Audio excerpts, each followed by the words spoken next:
A guest? Wonder who it could be.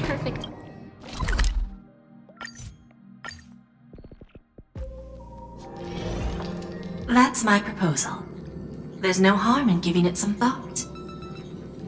I understand, but the Express's voyages are meant to extend the Silver Rail. That won't change. But the cosmic situation will. The Legion's threat looms over the universe, and no one can avoid it. Isn't that why you started the trailblazing journey? To connect? When it comes to the Express's course, I can't make any decisions on my own. Madam Jade, your olive branch should be extended to everyone. Greetings, nameless ones. Deliverer of Emphorius. I'm here to celebrate our victory before the Express makes its warp jump, and lay the groundwork for a long-term partnership.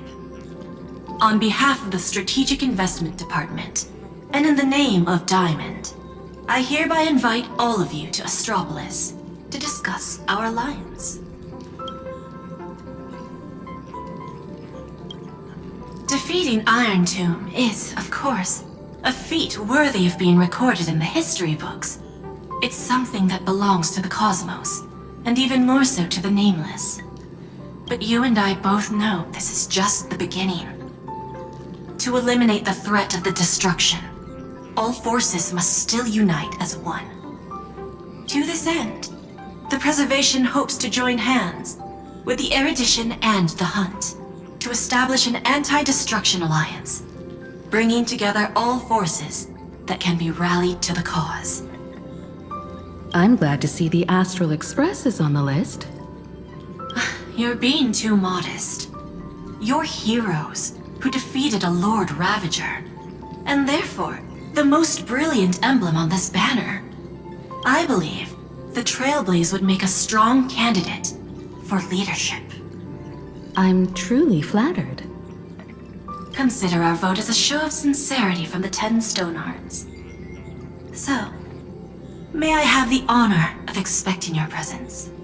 Every stop the Express makes is decided by all passengers together. Madam Jade, please, give us some time. Of course. Then I shall wait with anticipation.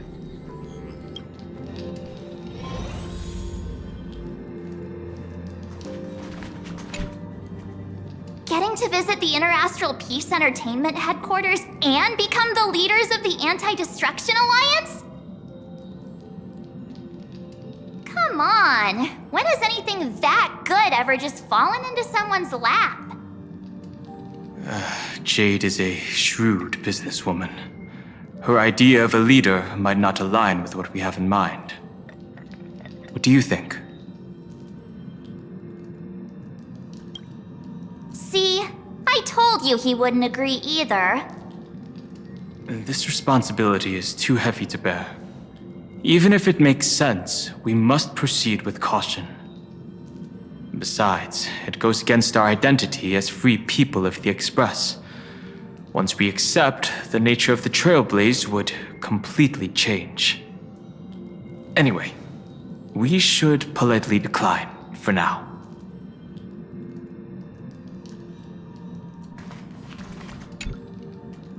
Sunday, what does your gut tell you? From what I know about Madam Jade, every favor she does is just groundwork to put things in her control.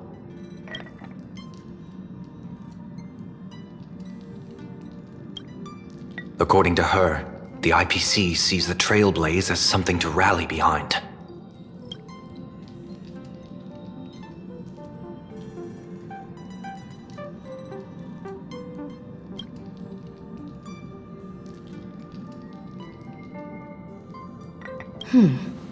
What do you think? Your misgivings are valid. The Express has its own path to follow.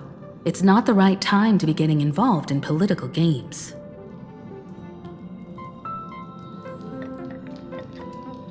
The discussion's over, so let's take a vote. I reserve my judgment on this. I second that. Me too.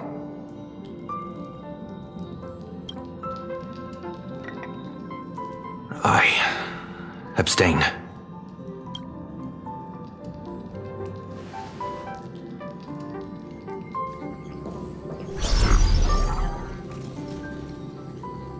After careful consideration, we regret to inform you that we cannot accept your proposal for the moment. I don't suppose Mr. Sunday put in a good word for me, did he? As you can see, the Astral Express has made its choice. But somehow, you don't seem surprised. Change takes time. I understand. As Miss Himeko said, it's just for the moment. There's no need to give me an immediate answer. Patience is one of my strengths. After leaving Amphorius, the Express will seek out a developed world to restock our supplies. When that time comes, our allies from the Strategic Investment Department are welcome to visit us aboard the Express. In that case, I have another proposal. One that might be more familiar to Miss Himeko. I hear the moon of Planacardia is full again.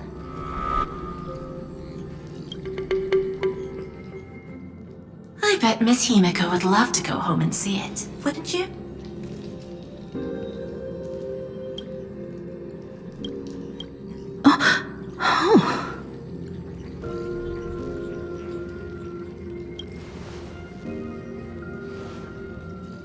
So the moon is full once again.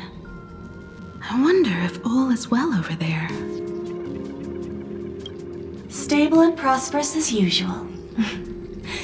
Planacardia has long since become one of the IPC's most valuable planetary assets. Although I cannot visit there in person, if the Express passes through Planacardia, my colleagues will surely give you a grand welcoming ceremony. That's very thoughtful of you. We'll give it serious consideration. Sorry for taking up so much of your time. I should get going now. Remember, the gates of Astropolis will always be open to the Astral Express. May the winds be favorable on your trailblazing expedition.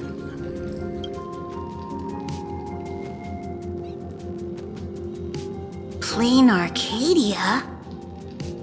It's been 15 years since I last heard that name. It's clear she came prepared. Astropolis was probably just a cover. Jade's real objective was to let us know about the IPC's movements in my homeland. Are you planning to go back and check it out? Why don't we first explain things to these confused kids? The civilization of Planacardia on Ahatopia is my homeland. And it's also where the Astral Express once crashed and set off again. Well, I've been away for so long. To be honest, I'm also not quite sure about this. Dan Heng, March 7th, and you've all grown so much during your time in Amphorius. Each of you has become a truly capable Nameless. So you must understand that Jade was right. The Trailblaze no longer means what it once did for the cosmos. Do we keep wandering through space? Or, as she suggested, do we become a core force against the destruction? We should give this question some serious thought before we depart. Going back to where the Trailblaze began again could be a way to reconnect with our original purpose. More importantly, our last stop was really exhausting, so we need to take a proper break. Ahatopia is an Arcadian world steeped in the elation making it the perfect vacation spot. So, what do you think? That's my suggestion. Give it some thought. Oh, right. Black Swan wasn't part of our discussion earlier. Would you mind passing the message on to her?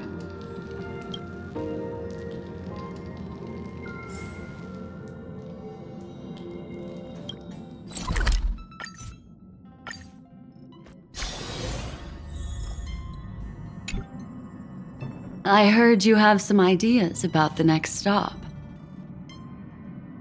Sorry, but I'm afraid my journey with the Express has come to an end. The Memo Keepers have received summons from the Garden of Recollection, so I must return to report. But this journey through Amphorius has given me many unforgettable memories. Your trust, and my small act of rebellion against the Garden of Recollection. Covering up these traces won't be easy, so I need to leave quietly.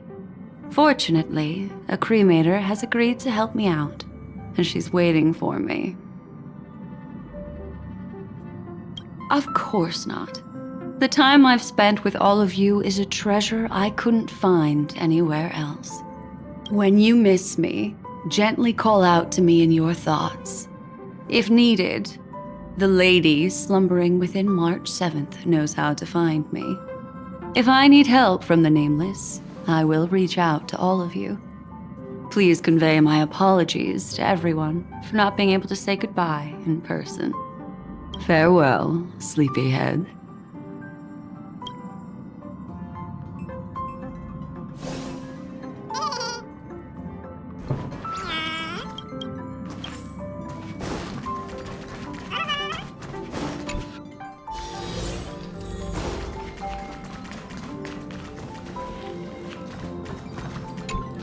Planacardia, another land known as an Arcadia. Clearly, the fall of Iron Tomb has sent shockwaves across the universe. Even the usually scattered Memo Keepers have received a call to gather. Trust the lady. She's no stranger to dancing on a knife's edge, and she's always made it out in one piece.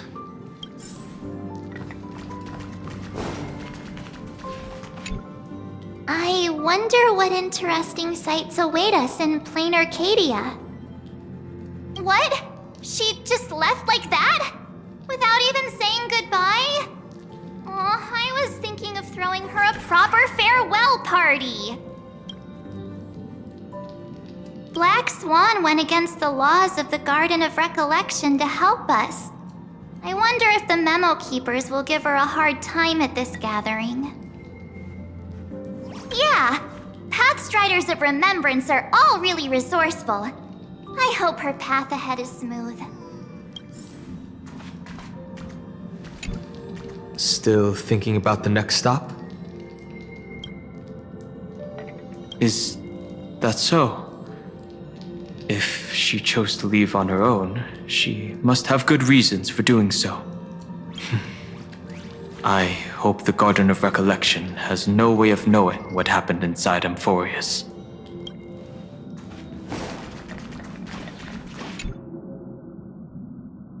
Without Black Swan, the Express would have never made it to Amphorius, let alone experience this unprecedented adventure. Let the conductor sound a whistle for her, and wish her smooth sailing ahead. So, what have you all decided? I'm on board. Let's head to plain Arcadia. After such a tough battle, we all deserve a good rest. I have no objections. Since we're all in agreement, Conductor, prepare for the warp jump.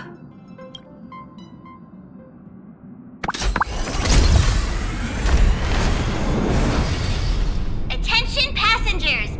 The Express is about to make the jump. Please be seated and hold on. Destination, plain Arcadia. Let's go!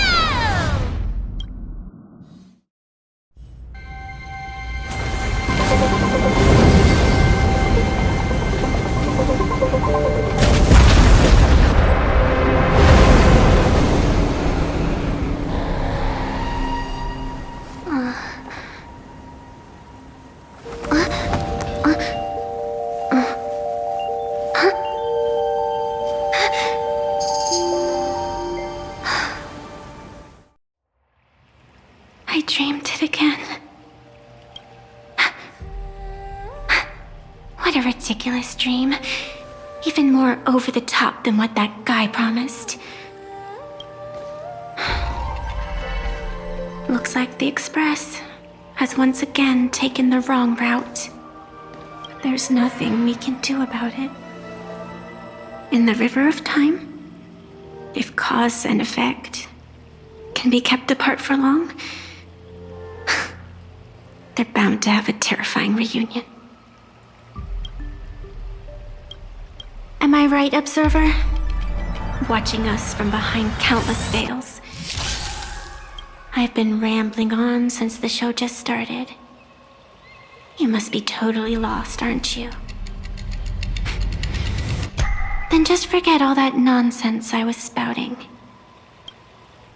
Anyway, stop looking here. What you should be focusing on is them.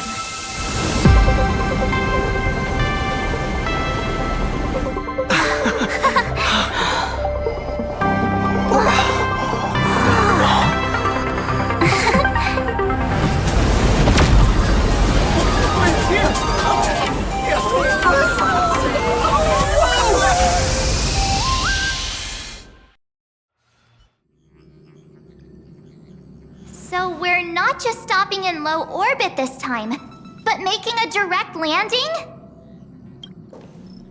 According to the comms, the officials have prepared a dedicated platform for the Astral Express to dock. A whole platform? Just for us? Is this some kind of VIP treatment for coming home? Oh, talk about rolling out the red carpet! The Express has arrived at the station, connecting to local communications.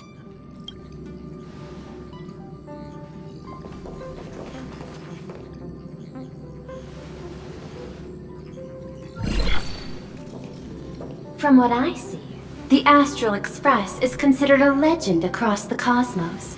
So, preparing a fitting gift would be more than appropriate. Allow me to introduce myself. I'm Pearl, from the IPC Strategic Investment Department. Now, in my capacity as the legal representative and CEO of this Arcadia, I welcome the Express Navigator, Miss Himeko, back home. Hello, Miss Pearl. This is news to me. I wasn't aware that the Strategic Investment Department had taken over administration of Planacardia. As its governing official, I am still in the process of learning. If I can help this planet grow more prosperous, it would be a profound honor. We would be even more honored to have a face-to-face conversation with you. That's exactly what I wanted to say. While the Express is stationed here, the IPC will reasonably accommodate all your requests, including the one you just mentioned. Pardon my choice of words, but I sincerely hope that you enjoy your time in Planacardia so much you never want to leave. In that case, I'd like to know about recent events in this world. I heard from Madame Jade that it's once again the time of the full moon. Indeed. I believe it's also welcoming the Express. After 15 years, now that the Phantas Moon of Elation is full again, the Phantas Moon Games will begin as scheduled. The more lively, the better. During these divine games, distinguished guests from across the cosmos will be stopping by. This time, along with the Express, a delegate from the Xianzhou Alliance has also arrived. Don't be surprised if you happen to run into them. A Xianzhou envoy? That's right. A big shot from the Yuchui.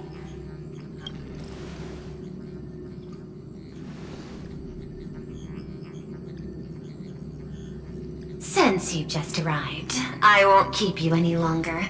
I've arranged for staff to wait for you at the platform. Feel free to ask them for anything you need. All of this is a token of appreciation from the Strategic Investment Department to our friends. We hope you'll enjoy yourselves to the fullest.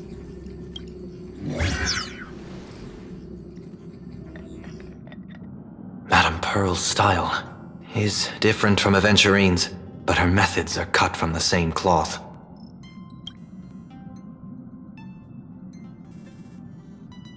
This could go on forever.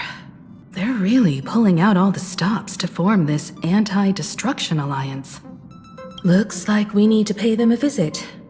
Whether to understand the CEO's intentions, or to firmly reject their proposal. At least in my homeland, we have more room to maneuver. Welt, care to join me? As for everyone else, you're free to do as you please. My suggestion is, why not take a look around and get to know this world better? In that case, Sunday and I will go gather some intel about the Xianzhou envoy. Huh? Why you two? I asked Don Heng to bring me along. I can't appear in public given my identity, but I have a feeling that the Express might need to make some tough decisions in these complicated circumstances. Understanding the Xianzhou Alliance's stance might help us on our journey. Hey, you had the toughest time in Amphorius.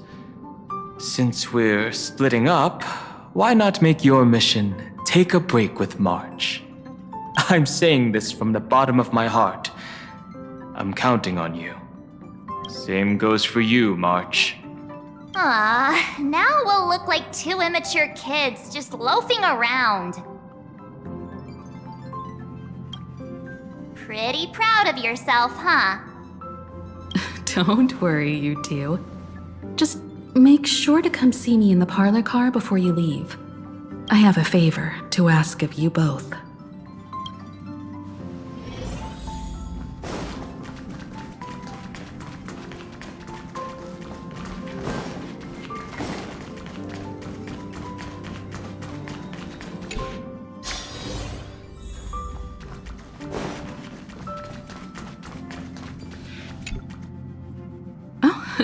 Marge, you're here. So, what kind of mission do you have for us? It's a long story, but what if I told you there was a game being played in a corner of the cosmos, and the winner might become an Eon? Would that pique your interest? You two saw that special moon in the sky, didn't you? That's a piece of artwork. Here, a ceremony called the Phantasy Moon Games is held every full moon. And that's what I was talking about. The game where the winner becomes an Eon. Pearl mentioned that name too.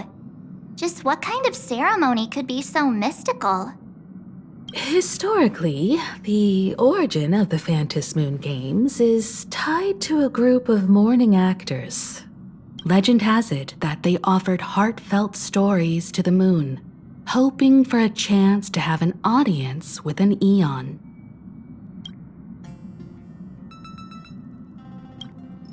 Aha, the Elation. Legend has it that they personally started the Phantasy Moon Games, though their motives remain a subject of much speculation. Aha is also one of the Eons closest to humans. They have left behind countless pranks, with this miracle of Aha-topia being one of them. The first signs of the war among the Eons are beginning to show. I believe this is why the IPC has been positioning itself here for years. When I saw the Phantasy Moon at its fullest, I became even more certain. This ceremony to commune with the Eon, whether genuine or not, could be the turning point that determines the destiny of the cosmos. With all eyes on these games, the IPC won't be the only ones with ulterior motives. the road ahead will likely be fraught with hidden dangers. But what's important is that you make your own decisions, such as whether you'll take part in these grand games, and if so, how. I have only one mission for you both. Explore and understand this world in your own way, as the place where the Trailblaze began anew, and my homeland. You might hear completely different versions of what I just said from others. Trust what you see with your own eyes, and believe in what you choose to believe. Stop acting all cool. If you don't have any thoughts about the games, I'm gonna act on my own. I see you already have your own thoughts on this. In that case, everyone's got a mission to take care of now. Welt and I are going to meet Pearl. We'll see what kind of surprise she has in store for us.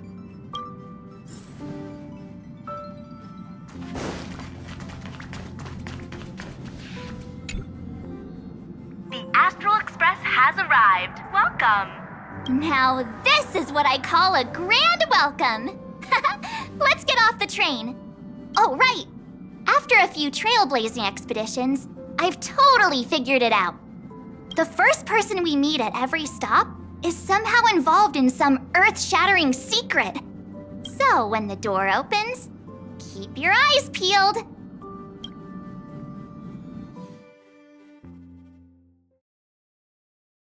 Your tickets to pass through the gates in an orderly manner.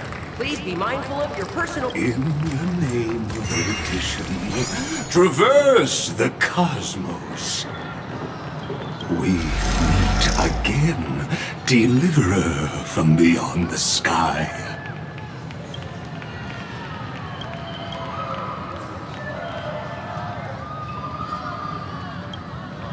I am not the Theoros you know, but the masked fool, Xandar II Kuwabara. This time, I choose to walk the path of elation, and I shall defeat Noose with my sense of humor.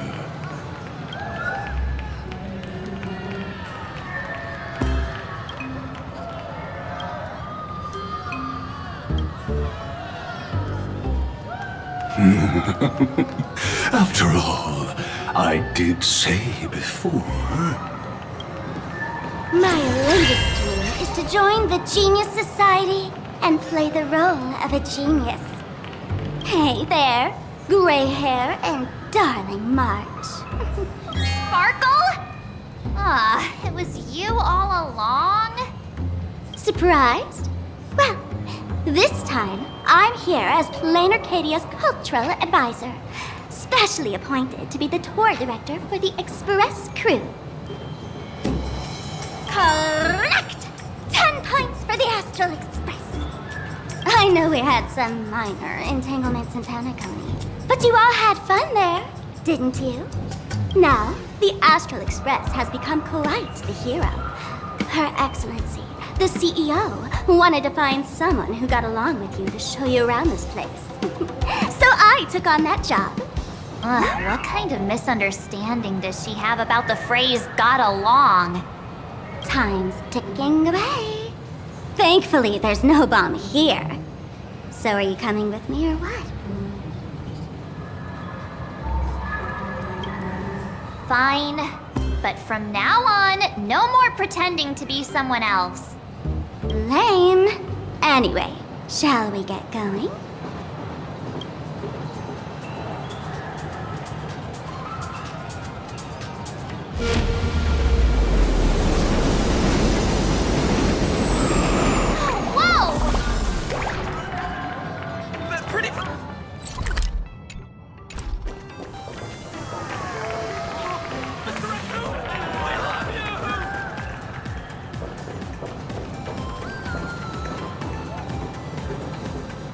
Is this a train?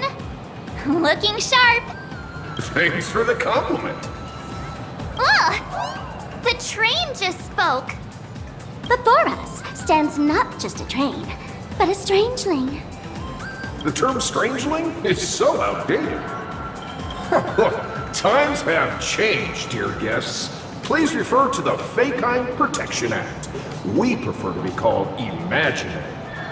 Ugh. So by the book. You really love those fancy scientific names from the IPC textbooks, huh? Fine. Have it your way. This here is a species unique to plain Arcadia. An imaginae, or a being born from paintings.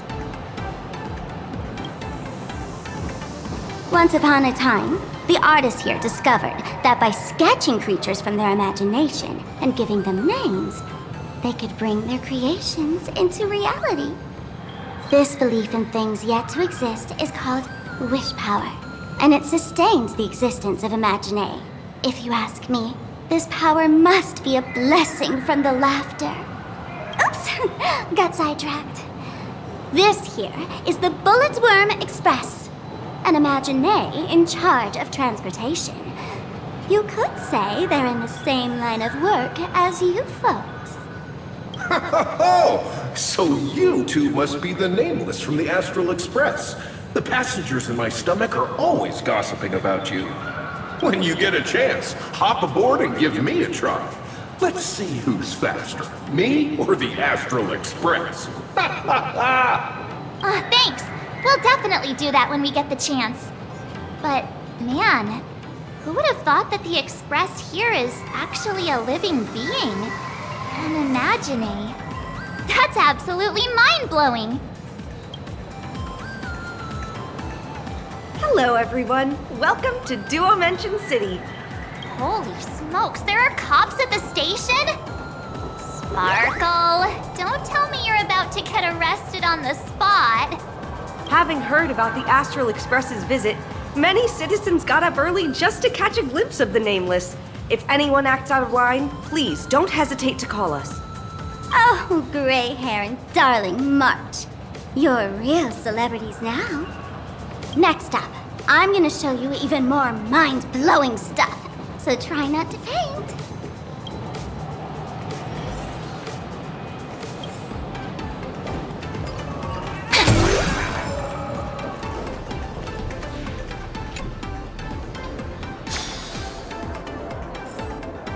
Holy cow, it's packed in here. What do we have here? Don't worry, just a look. Look! That pink-haired girl! She's got this adorable little bunny vibe going on. Is she the inspiration for March Bunny? And that guy with the gray hair next to her is so dashing! He must be the baseball raccoon. But he doesn't look anything like a raccoon.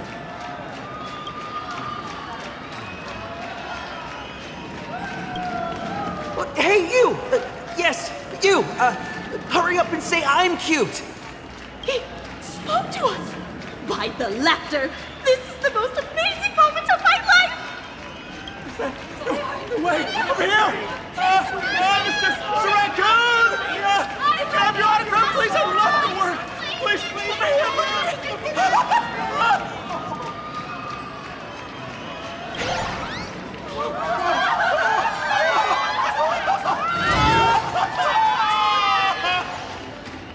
Everyone, please maintain order. The people here are way too passionate.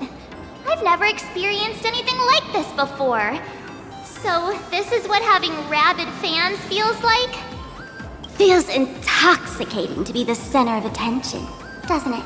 Just don't get too caught up in it. You might not find your way out. Excuse me, bosses! Stop getting caught up in fan interactions. Today's schedule is really packed. Hey, you up there, Mr. Noodle-looking cat! Could you tell me how to get these two out of here? Excuse me, that's quite hurtful. I am Station Master Meowton, responsible for overseeing Perdido Station. Whoa, cats really are liquid. Wait a sec, this kitty is the station master? This world is so weird. The station's completely surrounded! If any of our esteemed guests gets so much as a scratch or loses a few strands of hair to these rabid fans today, my measly pension will go right down the drain! So I've prepared the staff passage for our Astral Express VIPs. Please hurry and exit the station that way. Edo Station! Please be mindful of your personal belongings. Thank you! Staff passage? To be precise, it's the Imagine staff passage. A long time ago, all of this Arcadia was sealed inside a scroll painting.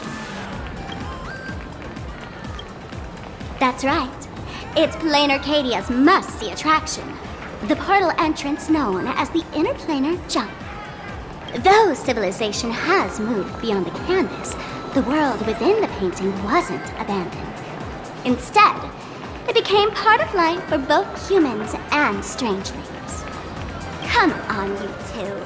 Follow my lead and let's dive into the Interplanar!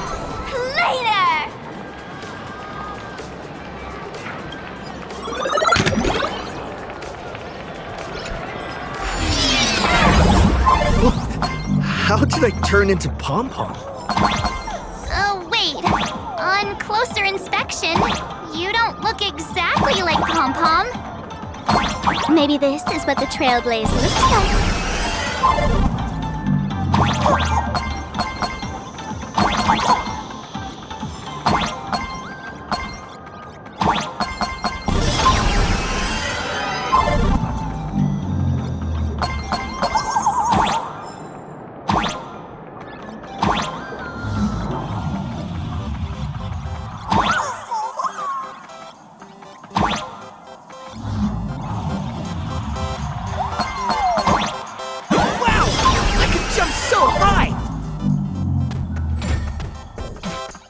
Listen, the music changed.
I thought I was about to go to heaven.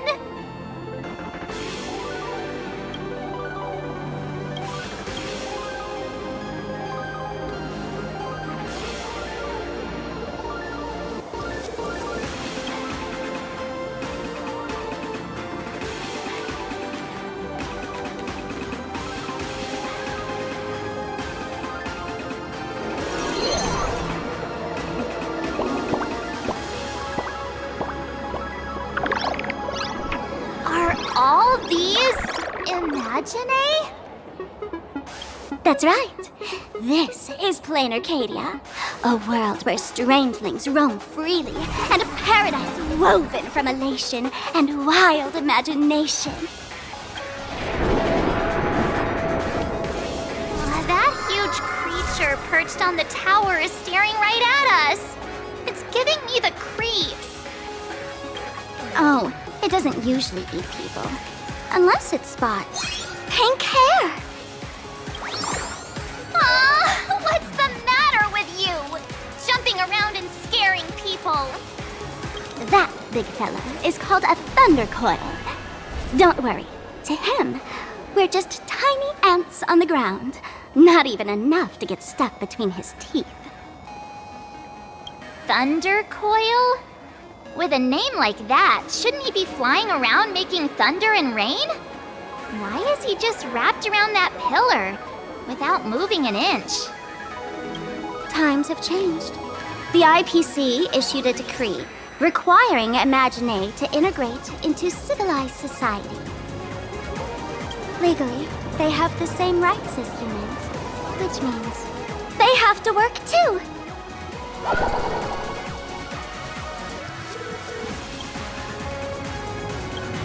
What? Strangelings have to work too? That's life under IPC management. Who'd dare deny an Imagine their right to work?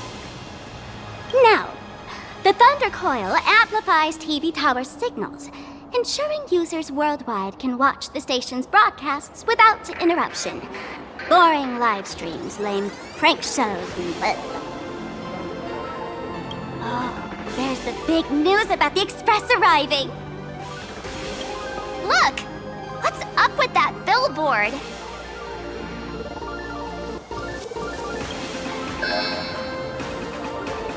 That's not fair! Why does he get a huge poster while I don't? Huh. The IPC is really pulling out all the stops to hype you guys up. Don't mind me saying this, but for every penny the IPC spends on you, they expect a return in the hundreds or thousands. You'd better watch your back. That's one of those giant robots Mr. Yang loves!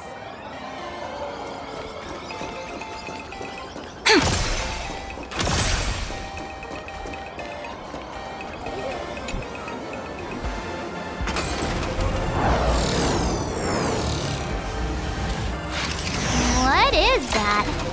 A decapitated Intellitron? This is a new life form that was born after the last Phantom Moon Games. An Imagine called a Mechatron, created by the IPC. Yeah, that was 15 years ago.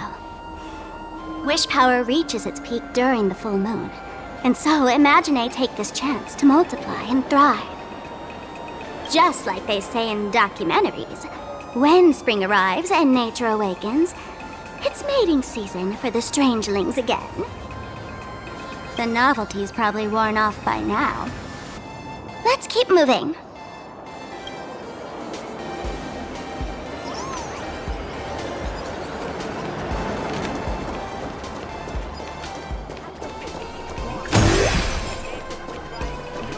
Is that a dessert shop run by cats?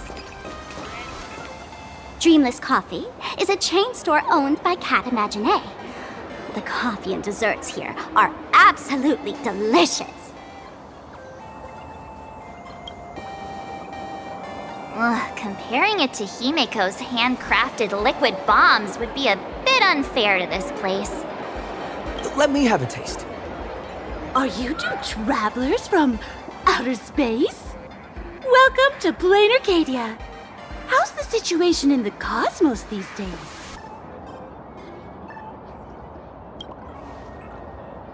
Oh my! If it isn't the heroes of the Astral Express! What an honor to meet you both.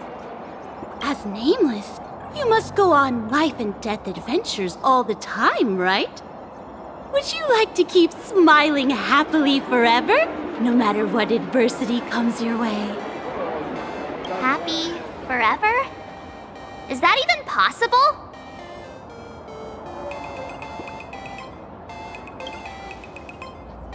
Yeah. If you keep eating sweets, at some point they stop tasting as sweet as they used to. If you're interested in learning more, I'll be around here. Feel free to come find me anytime.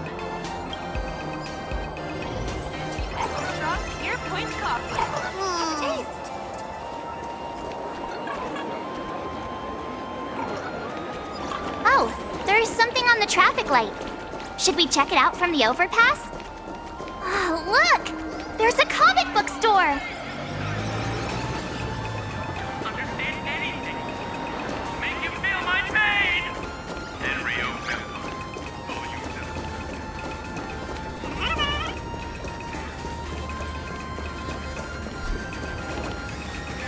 When the express passed through the skies, I saw it! That's the Phantom Moon, right? Legend has it the Laughter themselves painted it. But who knows what's true and what's not? So, does Aha really watch over those who attend the Phantom Moon games? Through this moon? Well, well. Didn't expect darling March and little gray hair to be interested in this Aeonic game too. Gray hair, you've come to the right person. Who could understand the elation better than masked fools? So, what aspect of the Phantom Moon games would you like to know about?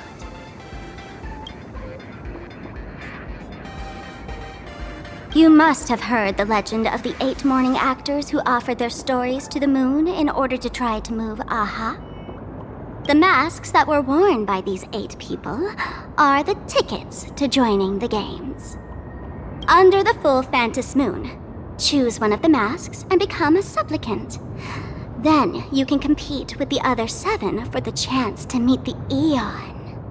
Looks like we'll need to get a mask first if we want to join the games. In modern terms, it's all about getting views and clicks. Views and clicks? Are you kidding me? They didn't have that kind of stuff in, mythological times. That's how the legend goes. The morning actors offered up their stories, but the laughter didn't even spare them a glance. And so, to catch the Aeon's eye, the Phantom Moon games ended up leaving behind incredible feats each time. From forging swords that could cleave mountains in half, to transforming snowy peaks into floating jellies of sugary frost. It's still the same today. The supplicants must give it their all to capture the attention of the people of this Arcadia and accumulate wish power. And the laughter will only reward the most thrilling miracles. Oh? Don't tell me our little drama in Paniconi wasn't entertaining enough for you. Gray hair, let's drop it this time. I've been dealing with some minor issues lately. Oh, what kind of issues could possibly be bothering you? Don't tell me you're cooking up another crazy scheme. I'll keep you in suspense for now. So, where do you want to hang out next? Let's head this way. We can turn into the food street. They've got all sorts of goodies there.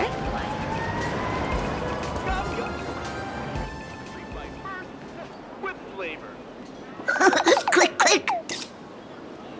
Huh?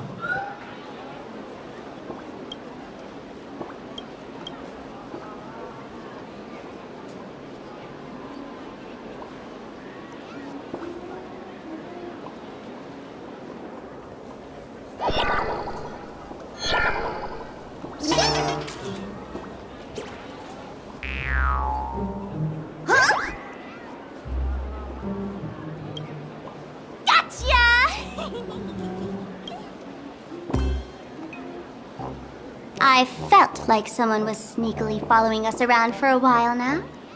Looks like it wasn't my imagination. What's this little thing's deal, huh? It's kinda dressed like you, isn't it? Not surprising at all. The Astral Express is quite the celebrity these days, turning heads wherever they go. There's always someone keeping a close eye on your every move. Click, click, click, click! Holy for moly! For Bobo Weekly exclusive scoop! Famous raccoon from the Astral Express caught in secret rendezvous with streamer Sparxie, seemingly to join forces for the Phantom Moon Games. Famous raccoon? Secret rendezvous with Sparxie? What is he talking about? Some tabloid journalists trying to stir up a juicy scandal, huh? They might both use cameras. But our darling March is way cuter than this paparazzi creep. Hey, I can speak for myself. Click, click, click, click, click! Breaking news from Furbobo! Famous raccoon from the Astral Express openly claims Furbos can't be journalists, suspected of human supremacist ideology. Hey, don't write nonsense in your report. Why are you just standing there? Hurry up and catch that thing. Can't catch me. Boom, boom, boom, boom, boom! I'm out of here! So, are we gonna kill the Furbo to silence it? We would next. Furbo! Transform!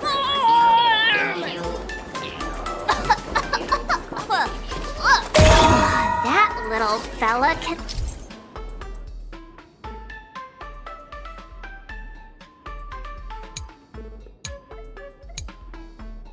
Transform into different things. Let's look around.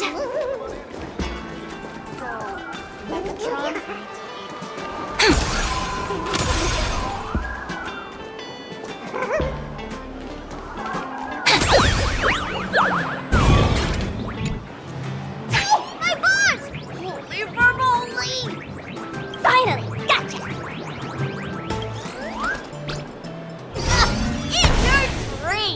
Boom, boom, boom, boom! I'm out of here!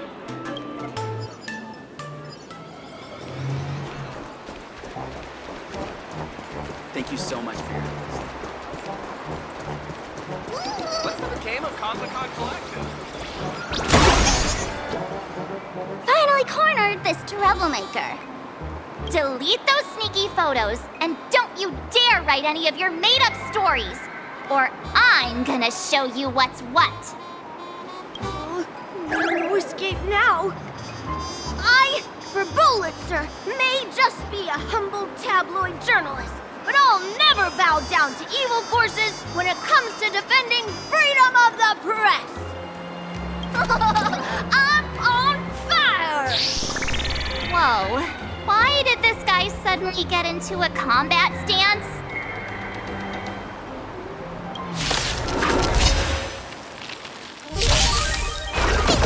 Flowers, bloom for tomorrow.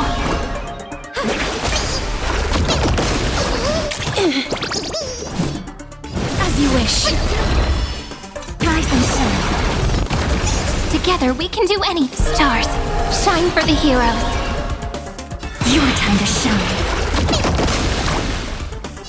Have some sunshine. Next time it rains, we meet again. It's my turn to shine. Embrace a new life. Flowers, bloom for tomorrow.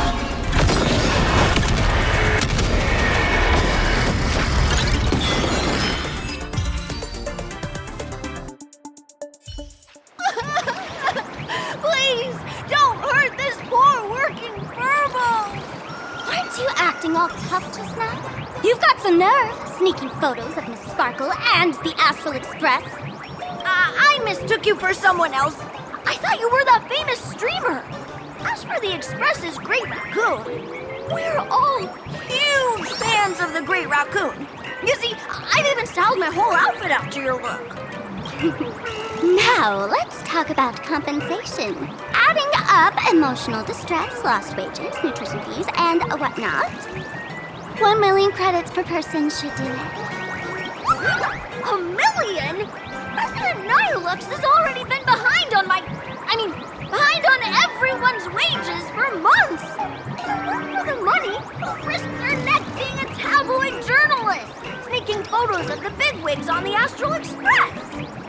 Right now, I've got no money, and well, no life left to lose either. Is this Nihilux you mentioned the president of your magazine publisher? I have no idea. President Nihilux specifically warned us that if we got into trouble outside, we absolutely mustn't mention her name. And here you are spilling all the beans on her. Since I offended the Great Raccoon of the Express, I suppose we could settle this with some compensation. Huh? Didn't you just say you had no money? What's with the sudden change of heart? This seems fishy. My pockets are truly empty. However, regarding compensation, I implore the Great Raccoon to visit our Furbobo Weekly magazine office.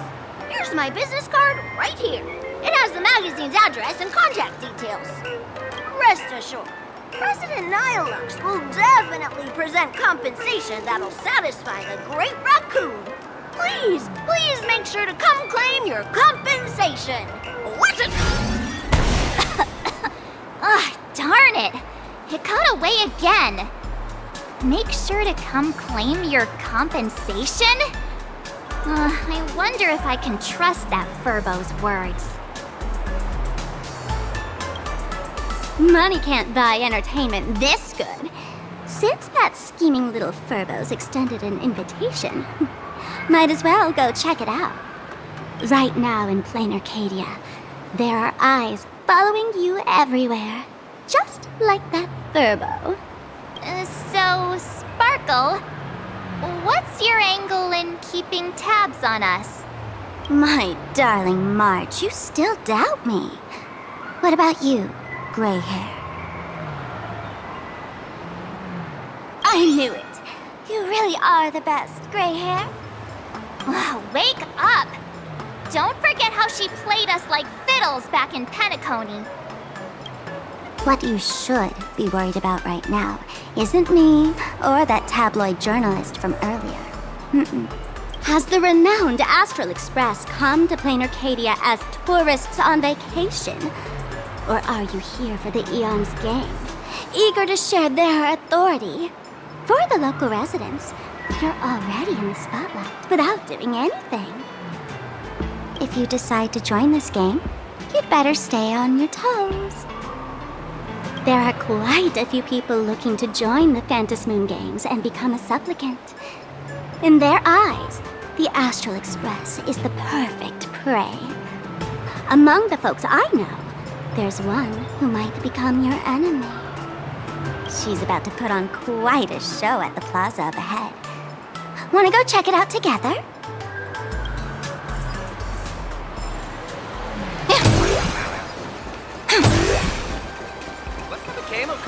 These little Wispy are quite mischievous. As lively as our darling March. Hey, I'm being super well behaved here. Turn over this eternal page. Wow, so many gold coins! There's some unclaimed wish power fragments. Pick them up when you find them.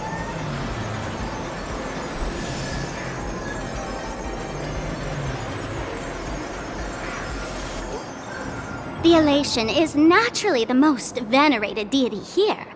However, people have their own different ways of practicing Elation. You've noticed those massive @signs floating over there, haven't you? The IPC has built a comprehensive network in Planacardia, letting people soak up entertainment around the clock. Word from the Tavern is that the IPC wants to control this year's Phantom Moon Games. Though, they've been itching to do that for 15 years already. To us fools, those IPC folks are like a swarm of buzzing worker bees, tirelessly building their dull, mechanical business hives everywhere. The worst part is, these folks actually enjoy it. Their Elation is mind-numbingly boring. And even worse, this dull Elation has spread like a plague to every corner of Planacardia. Come on in and feel it for yourself.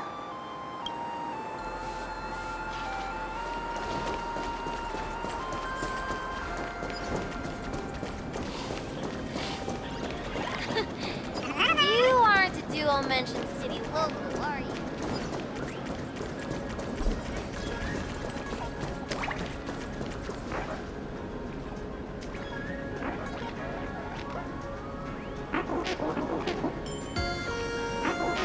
Arcadia has enough entertainment to keep you busy until doomsday without repeating anything. But you know what's missing here? Real fun! What's the difference between being glued to the internet all day and being stuck in a dream? The Phantasmoon Games must not fall into the IPC's hands and be reduced to a business deal decided by internal bidding. It must not become just another bargaining chip in the power struggle between cosmic forces. Even I get tired of forcing myself to find dumb ways to have fun. This is a rare opportunity. So let me show you what Miss Sparkle looks like when she gets serious. I witnessed the potential of the Trailblaze in Penacony. The sparks that fly when paths collide. It's absolutely mesmerizing. In Arcadia, what surprises will you bring for the elation? And there's also the preservation, the hunt. Don't you think that on the eve of the Phantasmoon Games, Arcadia looks just like a card game among eons? If that's the case.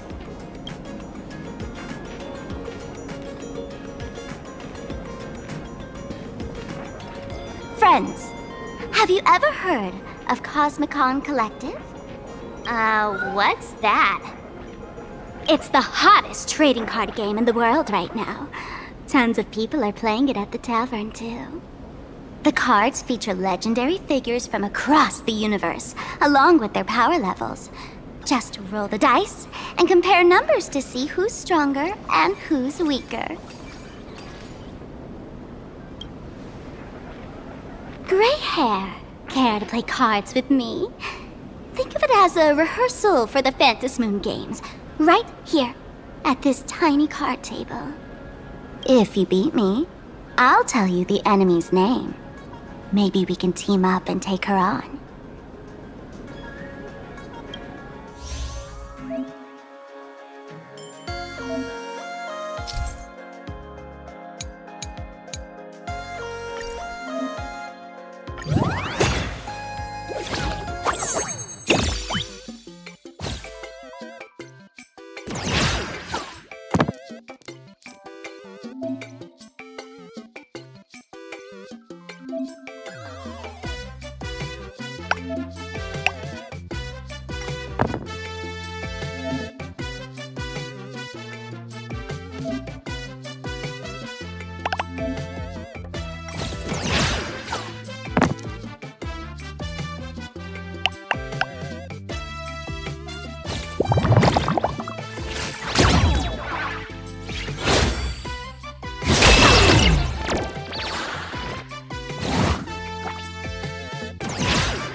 As expected of you, gray hair, starting off with a bang.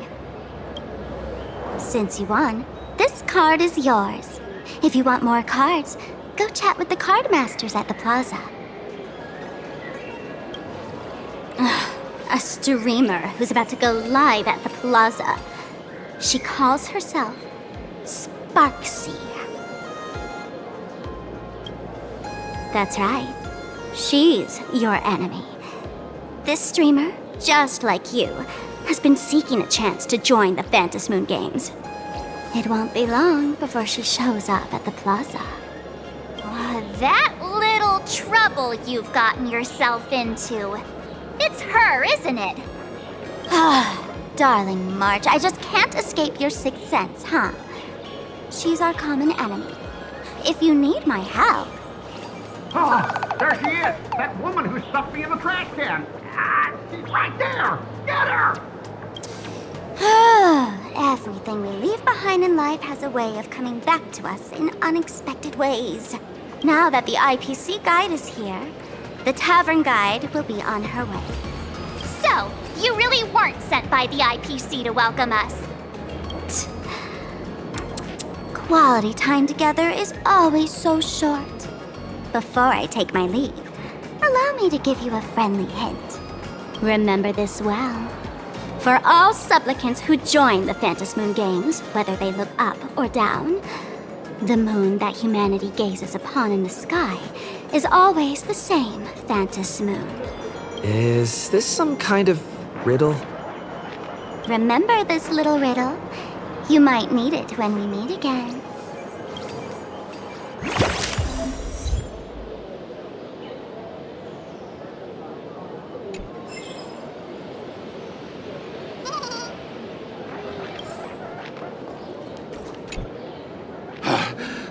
Finally! Found you guys. You wouldn't happen to be the guide the IPC assigned to us, would you, Mr. Skott? That's exactly right. We meet again, bosses. After the Holy Grail War back in Penacony, Mr. Aventurine graciously offered me a chance to turn over a new leaf by working for the Strategic Investment Department. And as it happens, Madame Pearl wanted to find someone who got along with the Express crew to be a guide. So I was assigned this important task. But just before I came to start my job today, someone suddenly knocked me out cold. And when I woke up, I found myself stuffed in a trash can. That's right. It was that woman who kidnapped you just now. When I catch her, I'll make her pay until she's completely broke.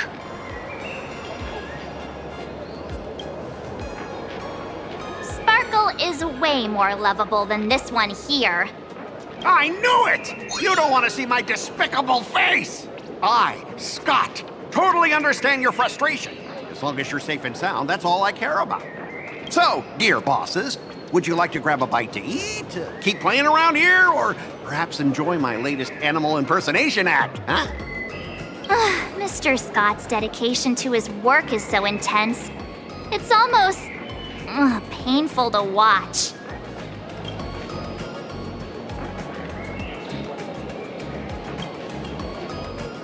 At your command, I, your humble servant, Lyndon Skott, shall fade into the background like a shadow, completely unnoticeable, until the end of time.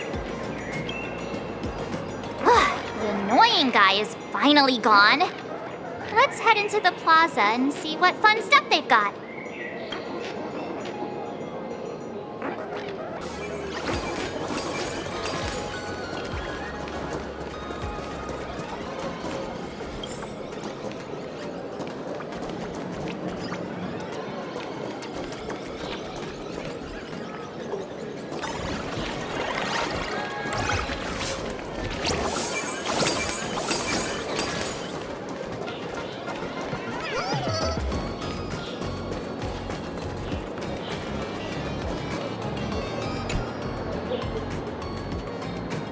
Hello, how can I help you?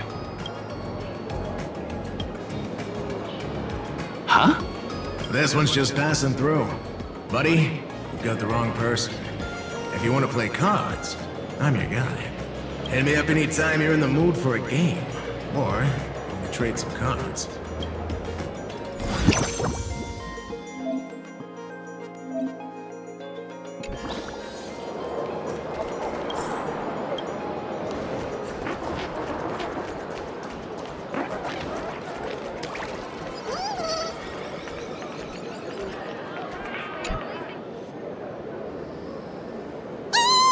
Lady Sparxie's stream should be starting soon!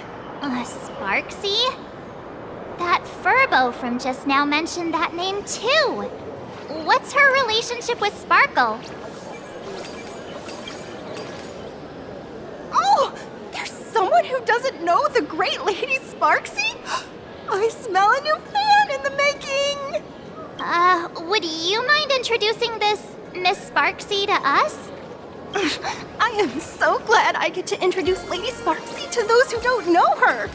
She's the cutest live streamer in Planacardia and our savior. The first thing I do after work every day is wait for her live stream.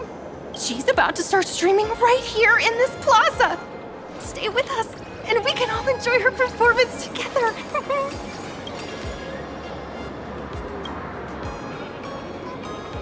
Hello?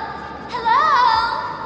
All my lovely fans, sorry to keep you waiting. Can you hear me? We can hear you, Sparxicle! Has everyone been working hard today? Did everyone eat properly? A full belly makes a happy heart! Let's watch Sparxicle till it gets dark! Has everyone been treating me with lots of love today? Forever devoted to Lady Sparxie! If ever not, may lightning strike me! Something's off. Why do I sense my old model's aura on some people in the audience today? Oh boy. She must be talking about us. Let's see. Which naughty ones went to meet someone they shouldn't have? Sparxicle! Sparxicle! Sparxicle! Isn't this the gray hair my old model always talks about? Teaming up ready to deal with me? What a jerk! Her favorite toy is mine now!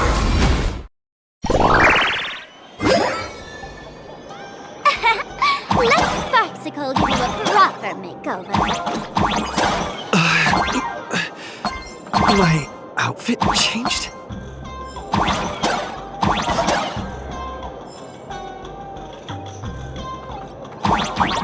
Are you the enemy that Sparkle mentioned?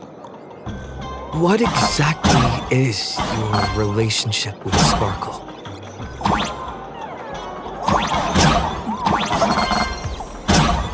Did that useless old model send you to save her?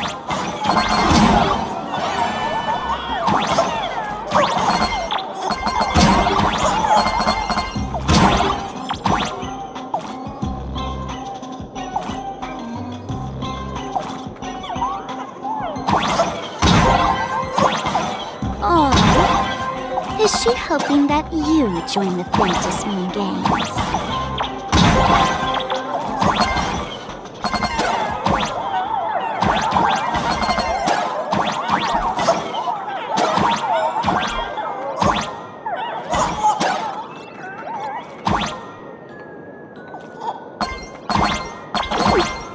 Not bad.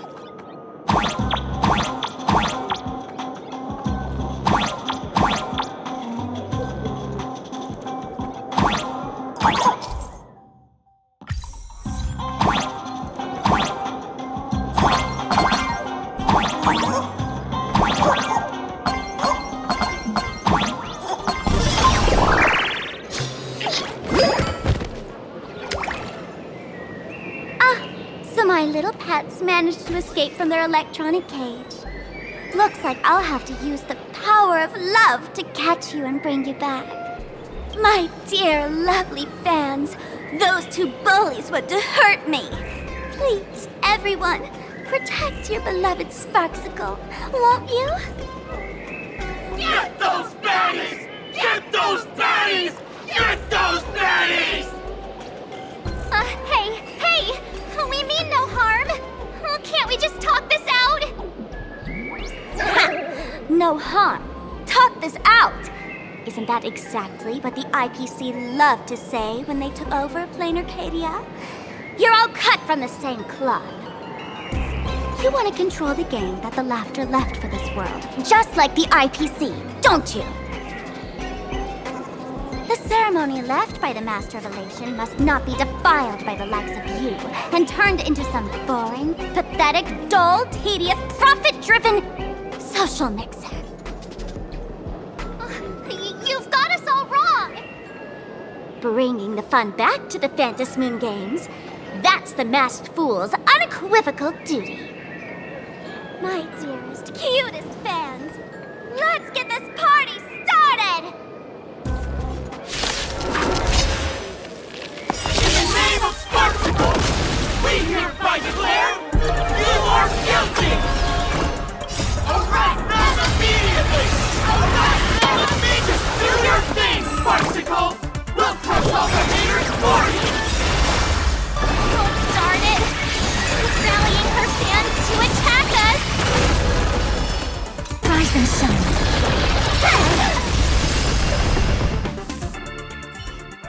Stand down! Everyone, don't move a muscle. Imagine you're under arrest for breaking the law. Passengers of the Astral Express. I'm an officer from the Department of Aberration Defense. Don't worry. She won't be able to harm you as long as I'm here. You meddlesome fool! Officials have no right to interfere with the supplicant's actions during the Phantom Moon Games, do they? Only those who possess a mask can be called supplicants. You're just one of thousands of troublemakers in this land who claim to be joining the Phantom Moon Games while actually causing chaos. Planacardia is a society governed by law. Any act that violates the law, even if done in the name of the Phantom Moon Games, will be severely punished by the Department of Aberration Defense. Severely punished? You're just a lapdog of the IPC, yet you're still so full of pride. That's very funny. That's exactly what I'm saying. Planacardia under the IPC's rule is boring as hell. Even the Phantom Moon Games have turned into some kiddie playdate for all the goody two-shoes. Nameless, you're free to go for now. But I'll be keeping my eyes on you. Next time we meet, I'll turn you into devoted fans. I'll make you mine.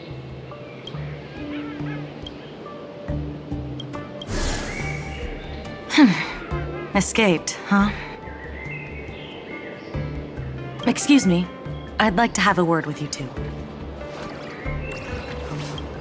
Thank goodness we made it in time. Otherwise, things could have turned out pretty badly. Don't worry. March and I don't get hurt that easily. By saying things could... Let me introduce myself again.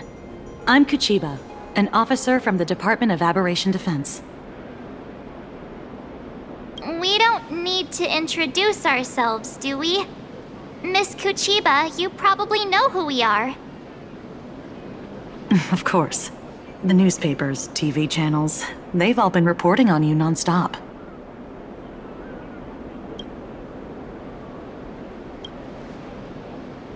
If I'm not mistaken, was it Mr. Skott who sent you here? So that's the name of that high and mighty IPC specialist. This... Mr. Skott believed he wasn't dealing with ordinary criminals, but with masked fools, which required decisive action. So, a phone call was immediately made to the Department of Aberration Defense. Well, it's not surprising. But what do we do now? Our guide ran off, and we got into a fight with Sparxie's fans.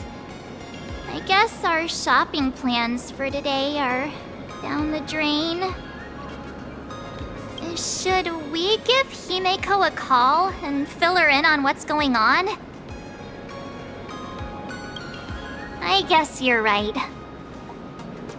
No need to rush, you two. I bet you haven't tried the local delicacies yet, have you? How about this? I'll take you both to grab a bite nearby. That way, you can kill some time while waiting for your friend. Oh, yay!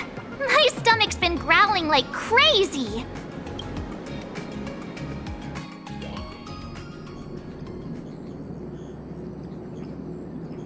Color reproduction, 96.2%. Brushstroke reproduction, 93.6%. Conclusion. On the physical level, my reproduction has reached the appraisal threshold. This forgery can now be considered the authentic piece. Yet you still seem dissatisfied. Tell me, what troubles you? Is it that less than 4% margin of error? Or something beyond the numbers? I'm grappling with a quality that defies measurement. Artistry. It is the prerequisite for becoming the steward of this Arcadia. But you already are its steward. Diamond will remember that you only took 6 months to claim that title. It was 5 months and 15 days. Empty titles mean nothing. In plain Arcadia, political influence carries limited weight. To add a stroke to this artwork, one must first understand art. I know you. This is the conclusion, not the cause. The piece before you, Worldbreaker Waves, is a relic from one of the civilizations in Ahatopia's history. The final work left behind by Graphia, the ancestral painter of ancient Benzai Tengoku. Legend says she performed a miracle, conjuring an entire plane of existence and sealing the whole world within her scroll. Do you want to know how she did it? I will not deny it. People call her achievements a miracle, meaning its true nature remains unknown. In other words, it is an unexplored market. Understanding comes first, then investment. That is the natural order. Perhaps this is why Diamond chose you. An Intellitron devoted to results and efficiency. Cast into a realm sustained by imagination. The 10 Stonehearts await a metamorphosis. May you find your own pearl in the strange and dazzling sea. Thank you, but my mission is to oversee the progress of the Phantasmoon Games. Personal growth is not part of the task. Jade, allow me to point this out. The 10 Stonehearts are 10 independent decision-makers. Your attempts to bind people together will only prove counterproductive and bring needless loss. As always, I follow the optimal choice. Neutrality. That is also my answer to Obsidian. A flawless reply. Your cool logic is always captivating. Lady Pearl, that Express Navigator has come to see you. It seems we no longer have the leisure to speak of art. This is all I have to say. Tell Diamond, I will fulfill my duty of strategic investment.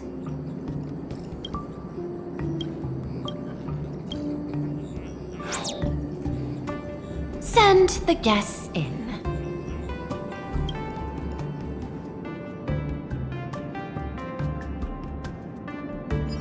Both of you, please, come in. Forgive the sudden visit, and thank you for receiving us. It is not sudden. In my deductions, a visit from the Express crew was an optimal choice for achieving effective communication. I am glad. Everything is proceeding smoothly. To skip the formalities would be best. I imagine that, at your core, you're already well aware of our purposes. I know that you have come for the Anti-Destruction Alliance. The probability of refusing the proposal stands at 91.2%. Can you tell me why?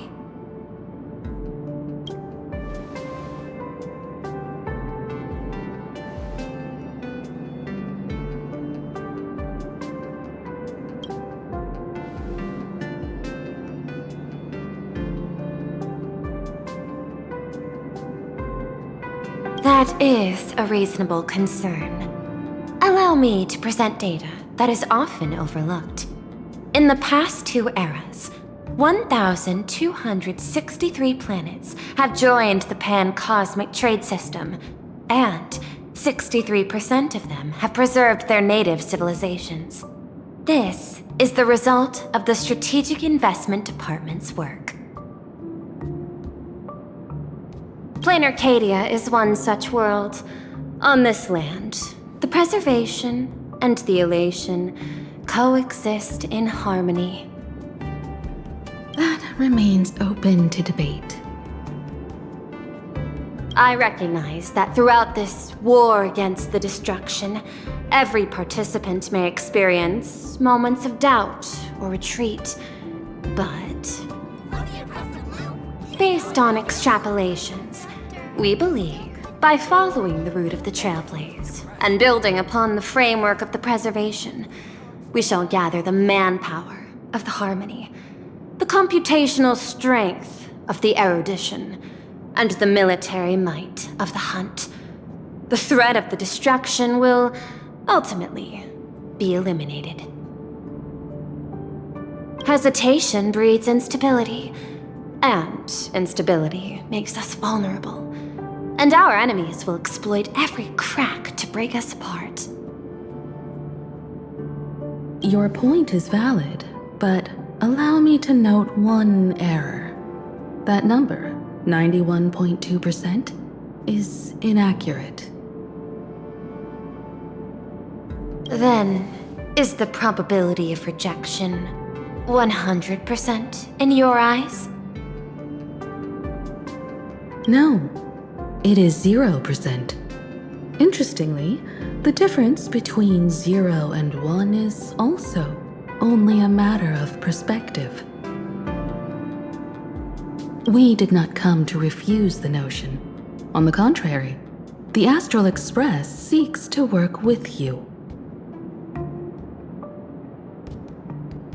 This outcome exceeds my extrapolations. Tell me, was it a change in your emotion that led you both to shift your decision? No. Actually, your earlier perspective inspired me. The IPC deals with powers that command billions of lives in this cosmic game of cards. The Express had always been insignificant compared to them. We've simply been earnestly trailblazing and exploring all this time, trying to help worlds in crisis. Now it is this earnestness that has drawn many to journey with the Express, while the Nameless's simplicity assures our friends that they will not be consumed and lose their sense of self.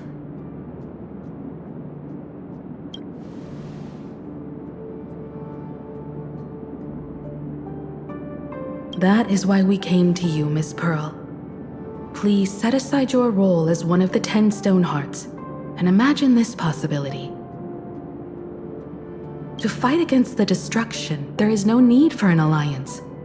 What we need is to stand by each other.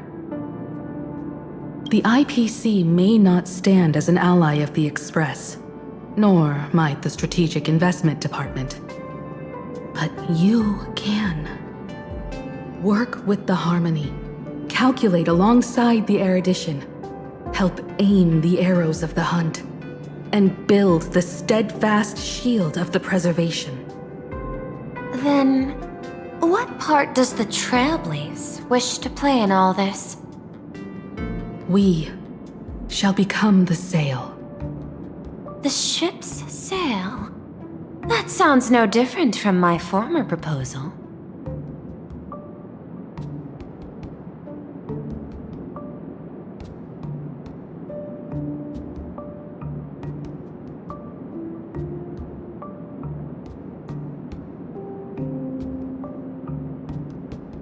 Interesting. Logic reminds me that those words you spoke are little more than rhetoric. However, I will follow the optimal decision. Neutrality. You mentioned that the IPC has never changed Plain Arcadia, and it still follows the path of elation. But in my eyes, Plain Arcadia has not been altered because it still has value. Just like the Astral Express. The IPC intends to use the Phantasm Moon games to reach out to an Aeon and draw them in. Am I right? That involves classified information. I have no comments. However, since Miss Himeko is open to cooperation, I can share more within reasonable limits. This way, guests.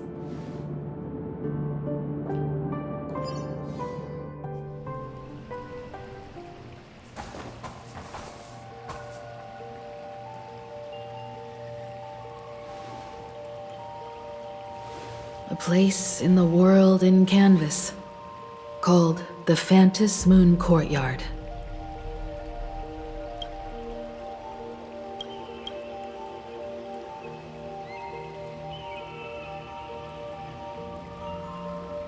This ancient tree has stood for 1,000 years, blooming only on the eve of the games. According to ancient texts, this is the heart of the Phantasm Moon Games ceremony. 8 masks, 8 supplicants.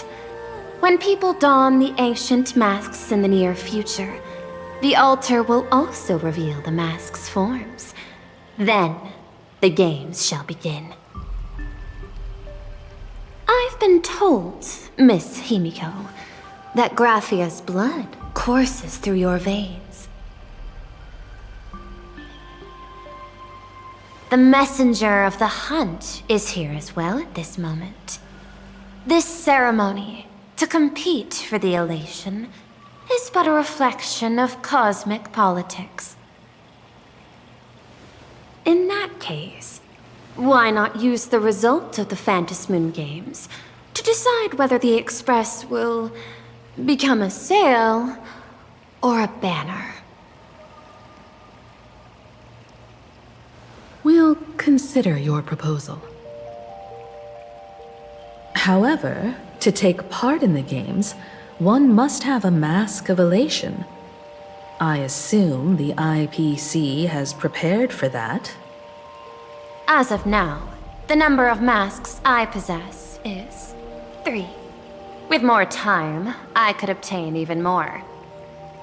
In all of history, no one has conceived of a unified command of all supplicants and masks, let alone accomplished that feat. But this time, the IPC intends to regulate the games with our resources and influence. It is not unusual for visitors from beyond the sky to join the Phantasm Moon Games, but the IPC actually seeks to control the entire thing? The Aeon of Elation is famed for unpredictability. Miss Pearl, you must take care. This is a word of caution. It is precisely because Aha is so mercurial that such an elated attempt has a chance to succeed. Pardon the interruption, Madam Pearl. The guide you dispatched has sent word. The masked fools have stirred up trouble, attacking him and the Express guests. They were separated in the chaos. That is not surprising. Those masked fools have long kept the IPC in their sights. It seems the Phantasmoon Games have begun, regardless of the Express's choice. I'll get in touch with those two kids.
Miss Pearl, Welt and I must take our leave now, for the sake of security.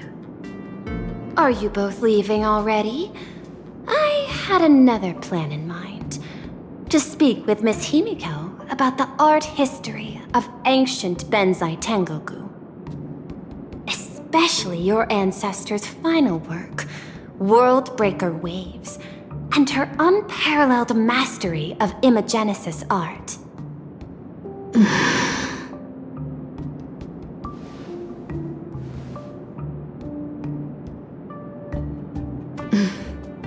I'm counting on you, Welt. Mr. Yang, please accept this gift before you leave.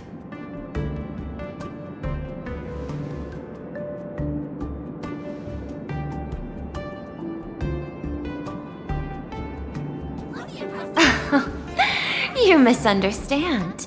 To offer the Nameless something so mundane would be far too discourteous. Please, open this case first, and see for yourself.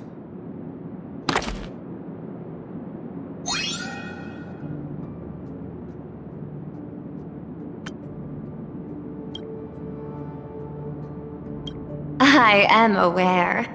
Mr. Yang has an expert understanding of robotics. I chose this gift especially for you, and I hope it pleases you.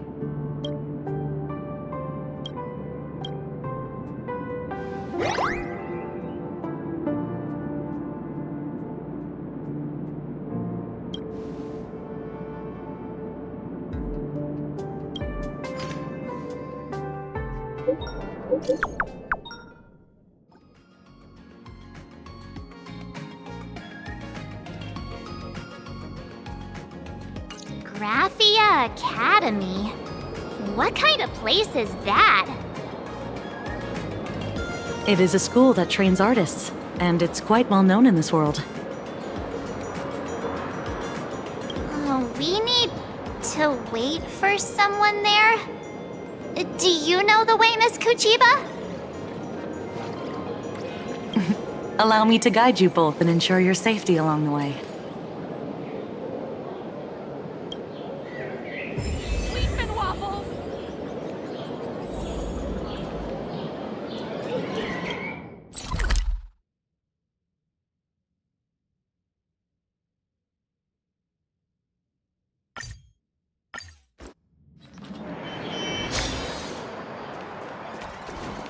Wow.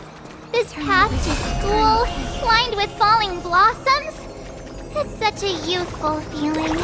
Definitely worth a photo. Yes, quite a few TV dramas have been filmed here.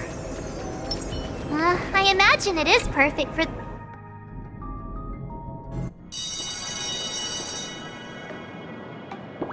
This is Graphia Academy. You can wait for your companions here.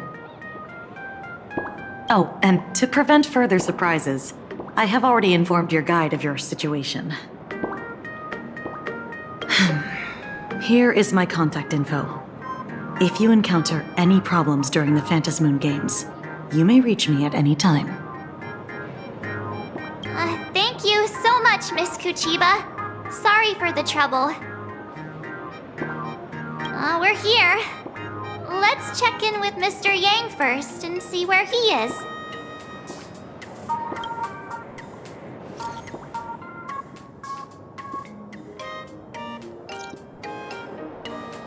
Mr. Yang still hasn't replied?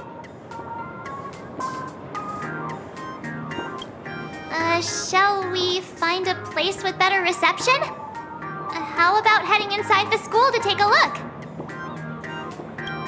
No way. I was just thinking, isn't this Big Sis Himeko's alma mater? This school lobby. It looks exactly like what I've seen in animations. Too bad neither of us ever went to a real school. If only we could taste a bit of campus life here. Hey, how about we sneak in and pretend to be students? Well, since we can't contact Mr. Yang yet, why don't we stroll around and keep an eye out for him? Maybe he's already here somewhere.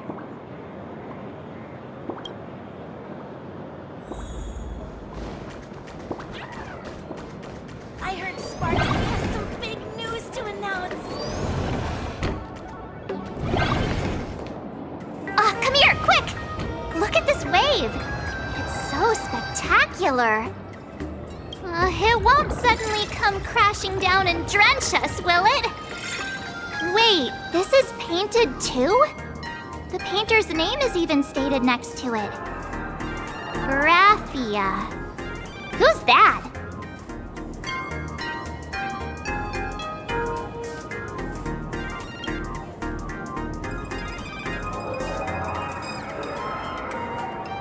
March 7th and Company.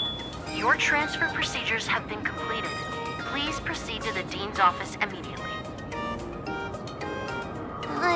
Transfer procedures? What's going on here? Let's go take a look, shall we?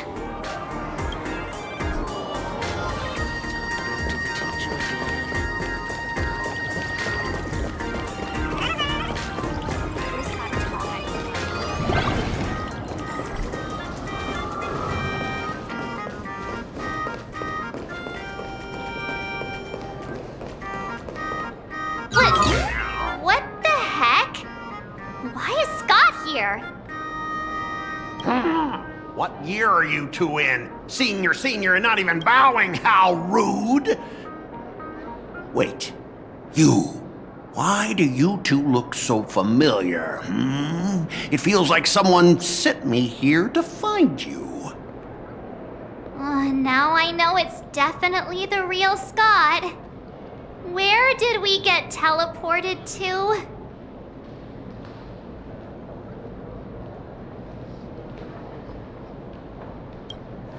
Well, I don't want to go to the same school with someone like that. Mr. Yang, you're here.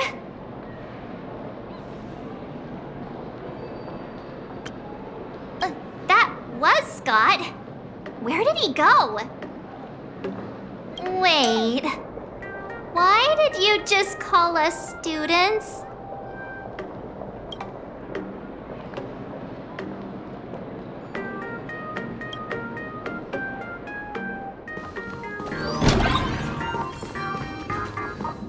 What's this transfer business all about?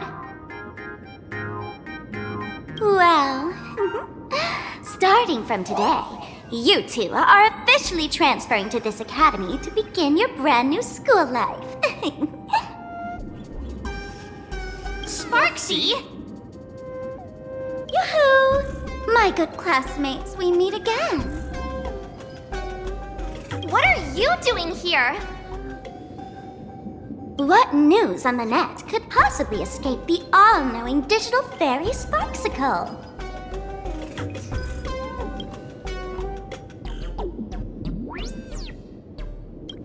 Of course! As of this moment, I have taken over this school and become its acting dean. After all, this school is filled with fans who watch my streams.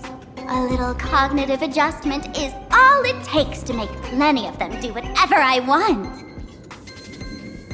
Huh? Why the hostile stares? Surely you're not thinking of roughing up the dean?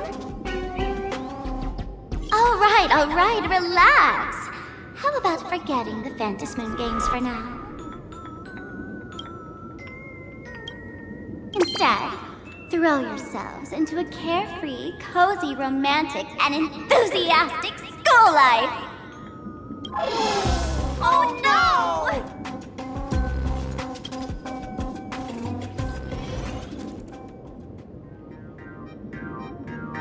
Wake up! Wake up! The teacher's here!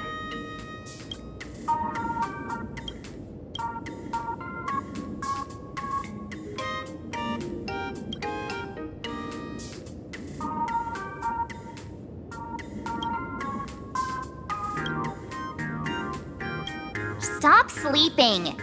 Your fleeting youth is slipping away. The artist qualification exam is right around the corner, and some students are still dozing off in class. Silence! How dare you call the dean by name? Do you have no respect for her at all?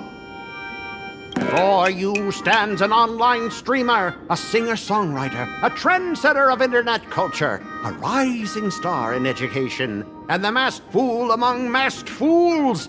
Show some respect and address her as Dean! Thank you!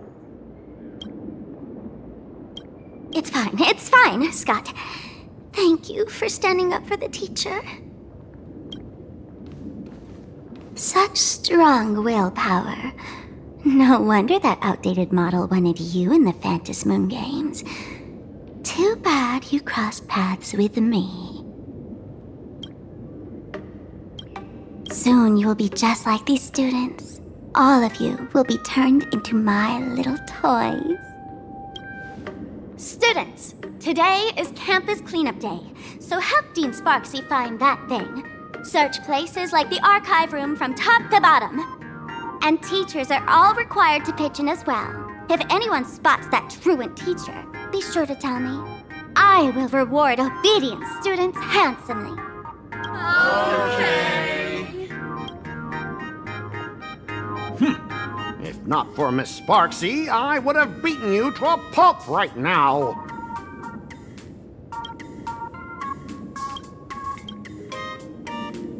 Skott, it has been 2 years since that baseball club incident. Are you still holding a grudge against him? Ha! Easy for you to say. If it weren't for this one, I would already have made my mark at the school sports meet. That jerk crushed my baseball dreams! Huh? What do you mean, that's it? Were you planning something even worse for me?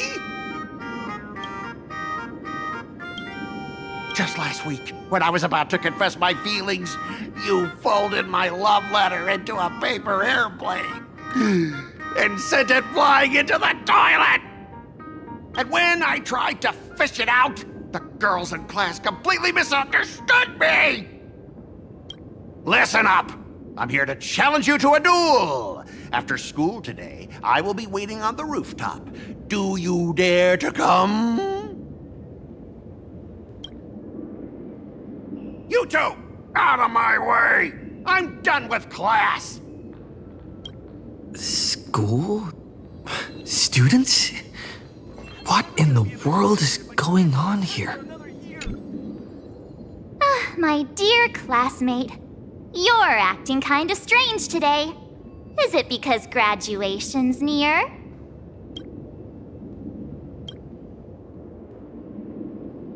You stumped me there. At our age, what else could we be but students here? Don't tell me. Did the pressure of school make you lose your memory? You can't fall apart now. Actually, we just got our class photo developed. Let's use it to jog your memory. Look, this is our class photo. Does it bring anything back to you?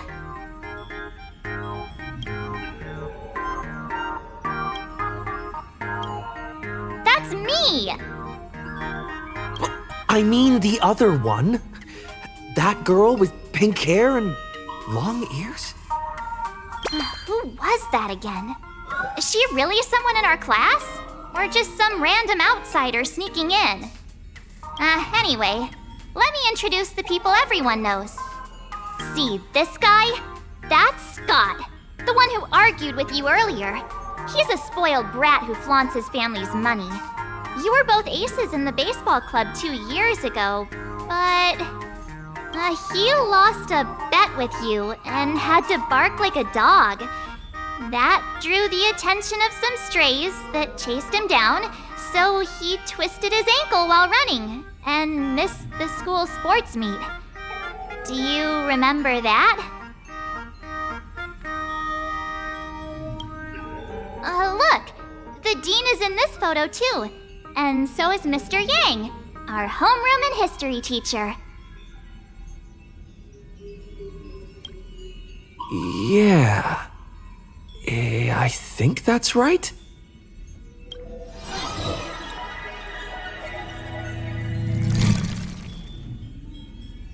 Remember that night we snuck into the archive room to retrieve the camera we left behind? And that time you bravely stopped Skott from bullying the underclassmen. We've shared so many wonderful memories in this school. Don't tell me you've forgotten them all. Yeah, I think that did happen. No wonder Skott hates me so much, huh? See? I knew you'd remember. Nothing sparks our memories better than Scott's barking like a dog. With graduation just around the corner, these are likely our last days at Graphia Academy.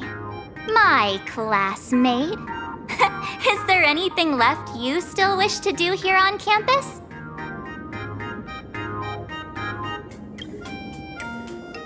Don Heng?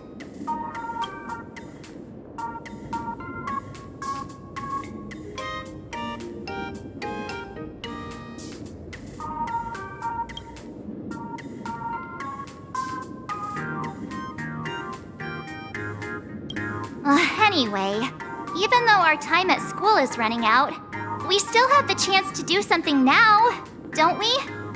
Many adults only start to regret once they step into society, longing to return to those carefree school days.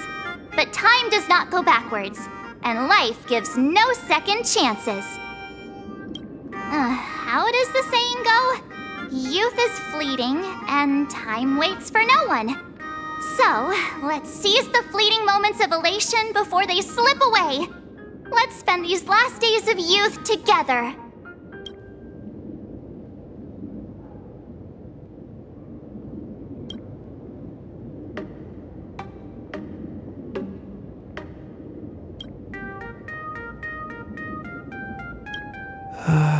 Who exactly was I supposed to find?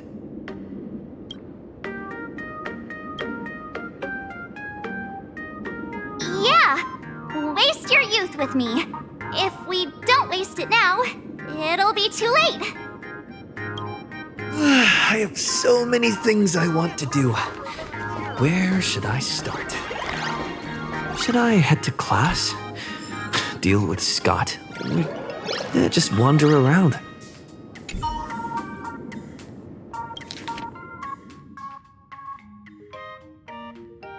Next class is... history?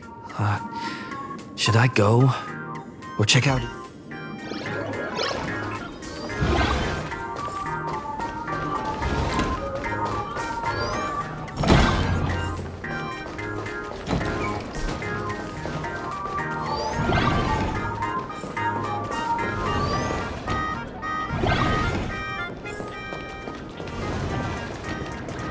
The competition is coming up.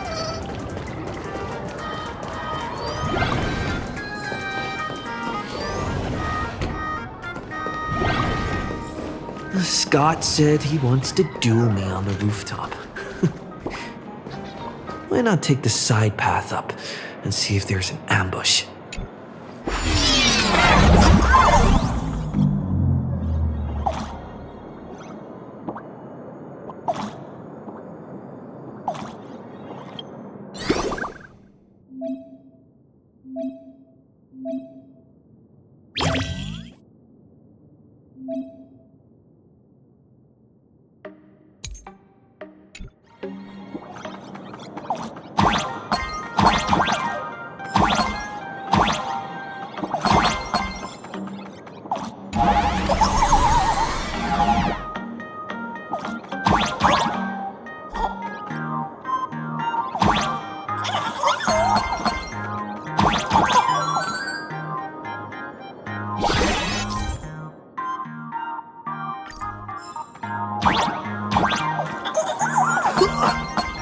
I can jump even higher now.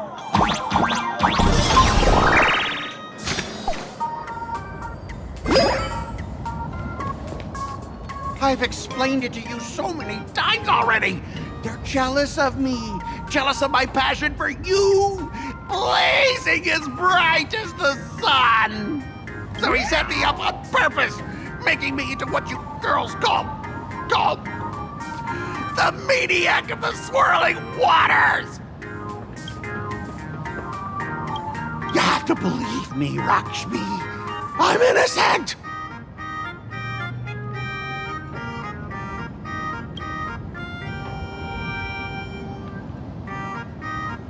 Finally, the perfect chance. Come on, hurry and confess. Oh, Lakshmi, stop tormenting me like this. Say something. Skott, did it ever occur to you that the gray-haired human you say is so jealous of you might actually want to possess you? After all, we girls know these little schemes best.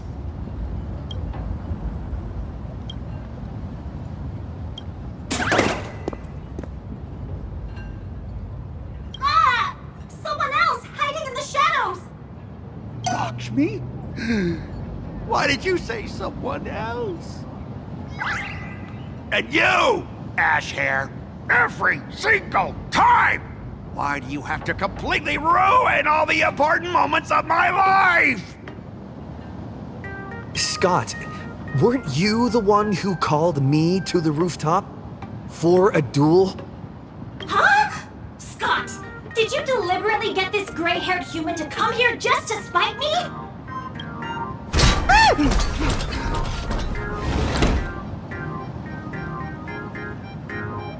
No! I challenge you to a duel.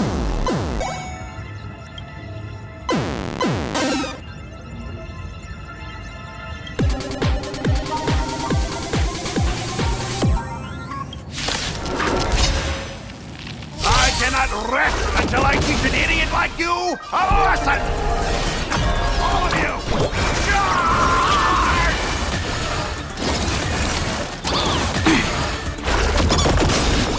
Don't worry, night falls. Good night. Rise and shine. Hey, why aren't you getting in on this yourself, Skott? This is justice by numbers! You don't even understand the rules of a duel! Embrace a new life. Have some fun. Till we meet again.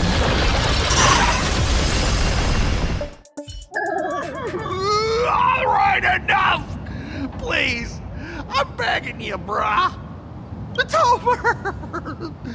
My campus romance and the gang I built with my own hands. You ruined them all. Are you happy now? Quiet! I need to calm down. You stay away from me!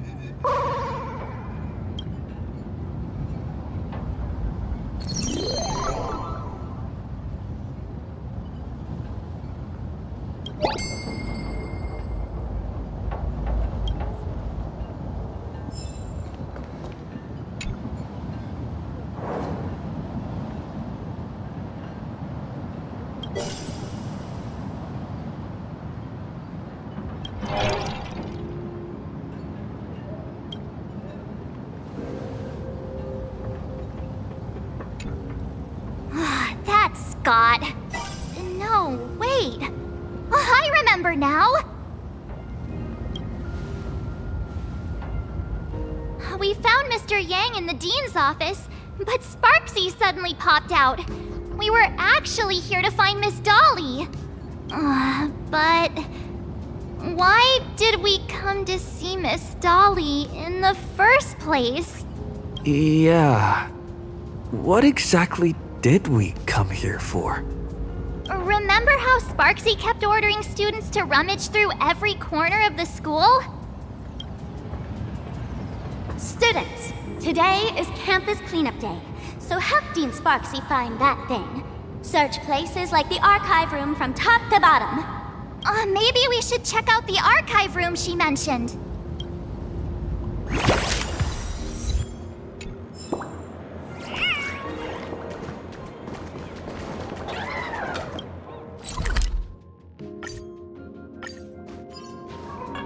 I heard from the math teacher that the fitness club We have all the members. clues we need. The culprit is...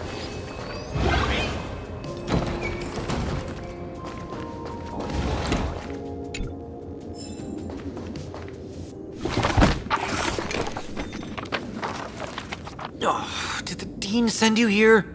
Seriously, leaving us here to do all the work is just too much.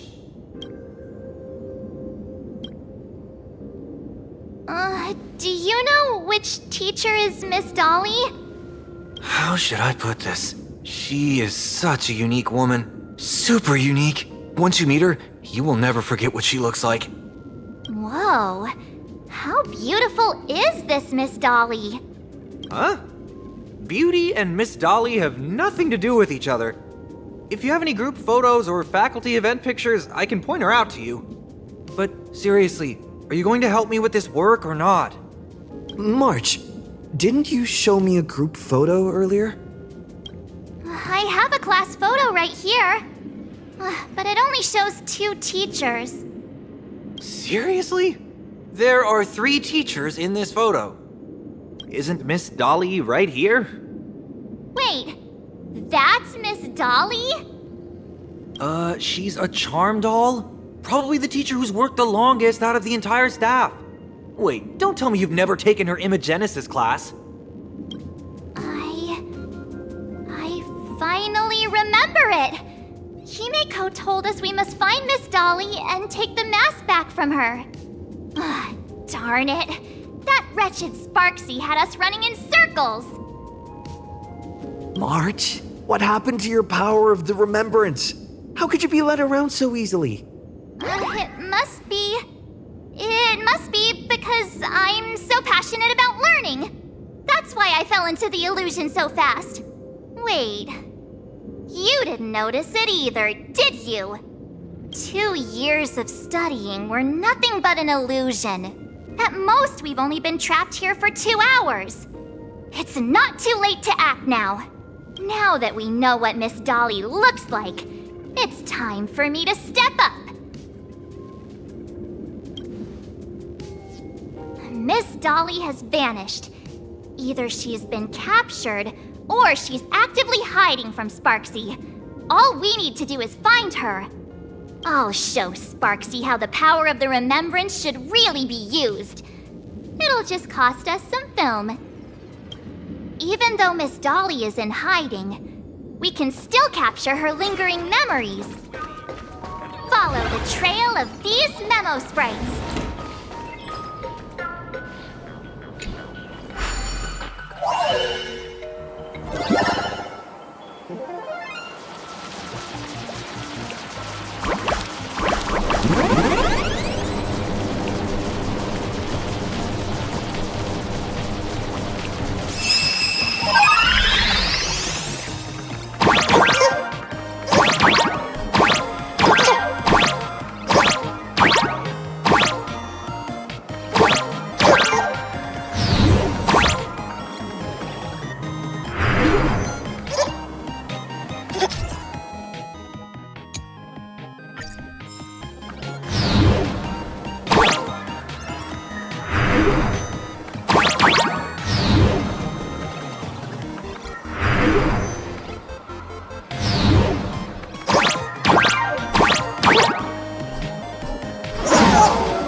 make sure you keep it safe.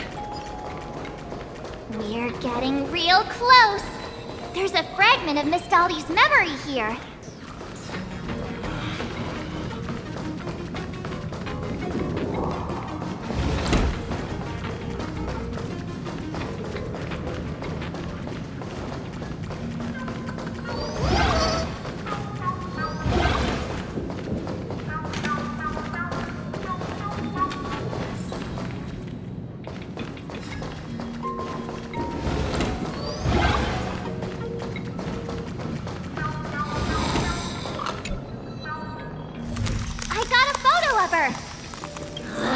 That's Sparxie. She's not really the Dean at all, is she? What are her intentions?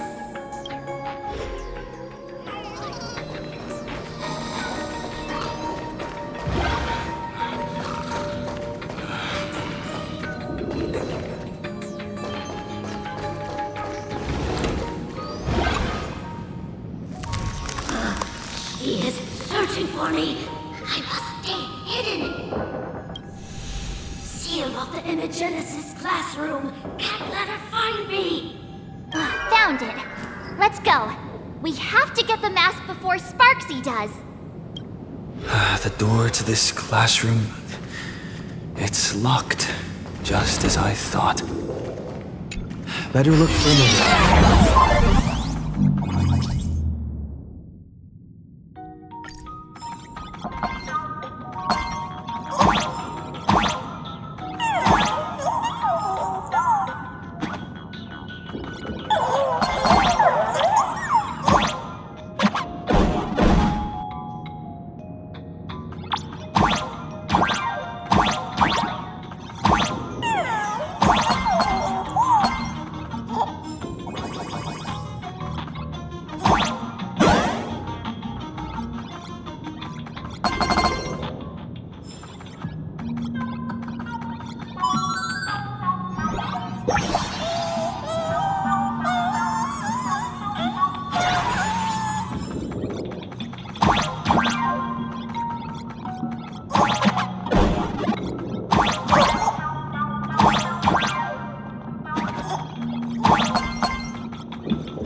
Are you a student from Graphia Academy? I've already sealed this classroom. How did you find me? Miss Dolly? Don't be afraid. Himeko sent me. Give up. I will never hand over what she entrusted to me to outsiders. That imposter Dean outside is rummaging for it too, right? That's right. The masked fool Sparxie pulled off a takeover of the Academy. It took me so much work to find you. I'm one of the Nameless on the Astral Express, and right now I'm the only one who can protect you. Please, you must trust me. The Astral Express? Indeed. I read about its arrival in plain Arcadia in the papers, and saw it on TV recently. Since you claim to be Himeko's friend, answer a few questions about her. If your answers are correct, I will entrust you with the mask.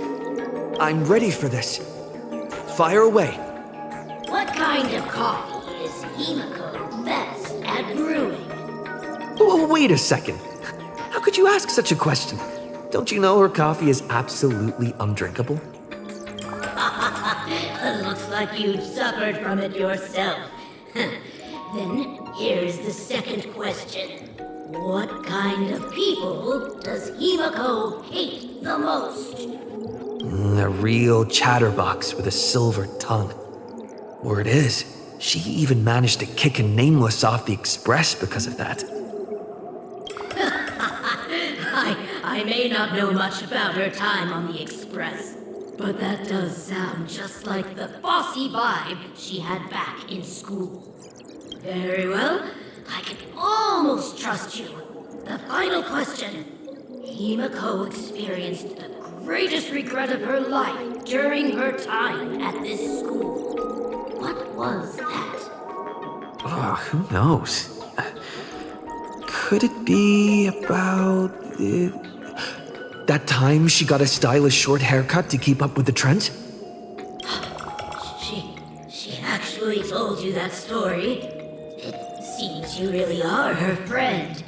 But that's not the answer. Huh? Did I really get played by that guy? It isn't that you were wrong. Perhaps Himeko never told you. Now that I think about it, she might never bring herself to share such a burden. The thing she regretted most must be what happened 15 years ago. No, better not bring that up. I believe you. You truly are Himeko's friend. Then, since you've proved that you're Himeko's friend, I will give it to you.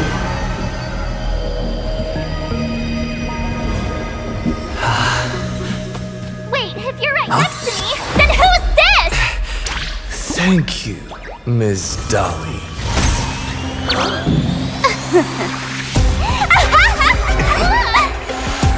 The mask is mine now! What? I actually let myself be fooled by such a cheap trick! You two came much too late. Sorry, Miss Dolly. Darn it! Sparxie got ahead of us again! But how could she know so much about Himeko? That man with glasses seems to have no issues with becoming a teacher. Once I took your forms and chatted with him, I got everything I wanted to know. Sometimes trust among companions can be quite dangerous. Now you've done it! How dare you trick Mr. Yang!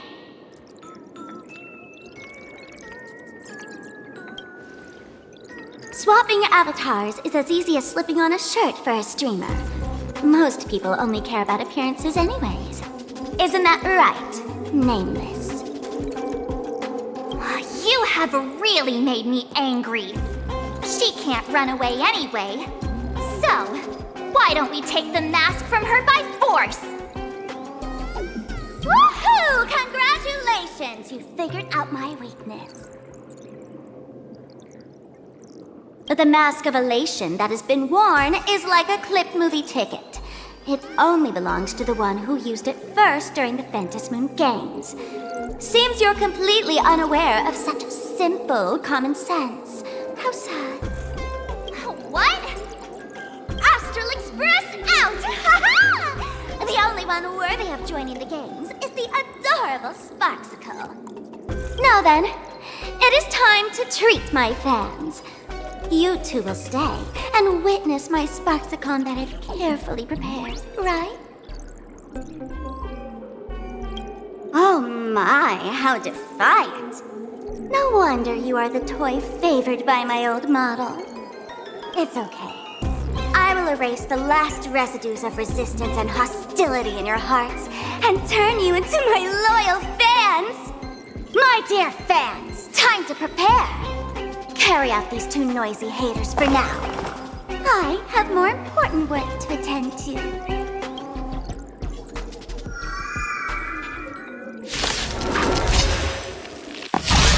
Dear fans, be charmed by me. Fight for me. Give me all your joy, sorrow, and obsession. Give me every last drop of it. Give me your wish power.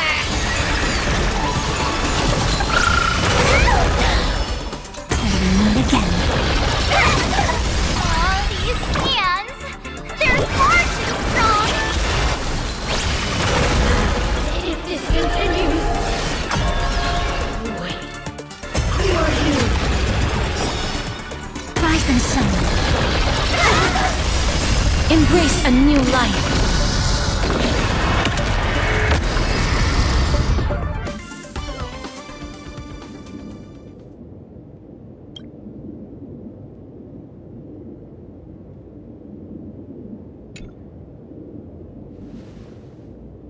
Is this the archive room?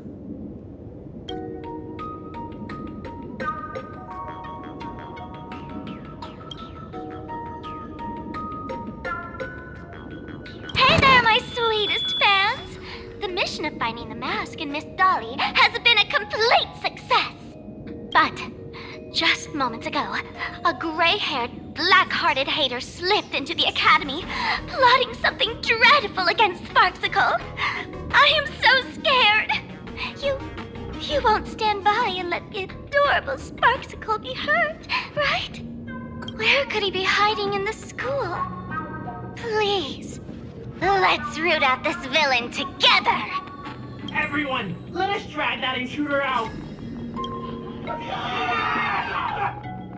They will not be able to hide for long.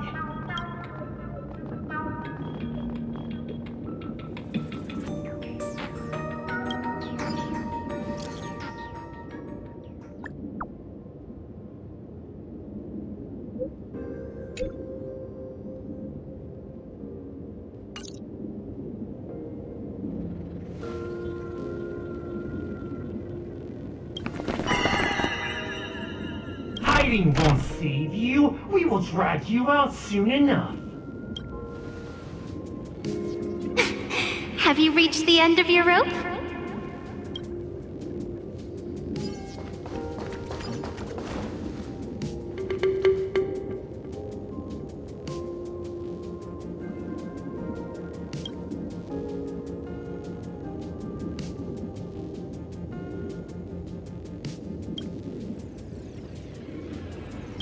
This pink-haired person. Where have I seen this person before?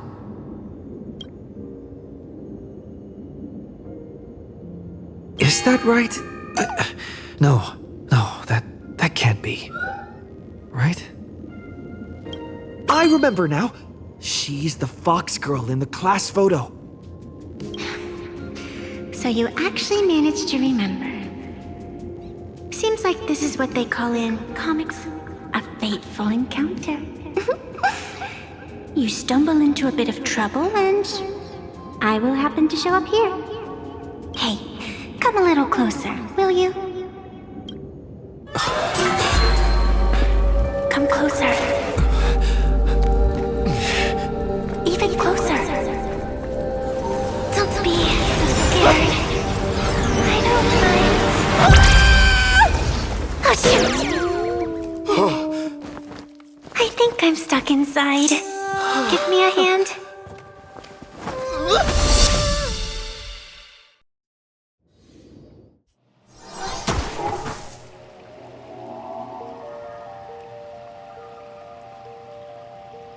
What is this place? Two nameless came through here a few hours ago and asked the exact same question. I'll use their answers to reply to you. This is a place in the world in Canvas, known as the Phantom Moon Courtyard. According to ancient texts, this is the heart of the Phantom Moon Games ceremony. Oh, and one of those nameless is playing the part of a teacher at the school. Oh dear, was that a spoiler? That's not good. Greetings, protagonist.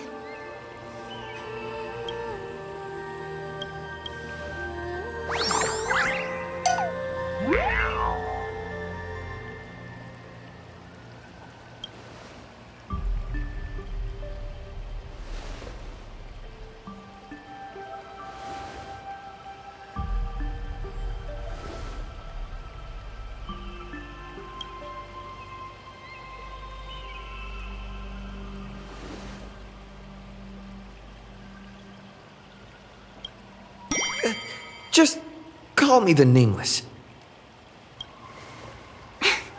Technically, everyone is the protagonist of their own story. But you are different.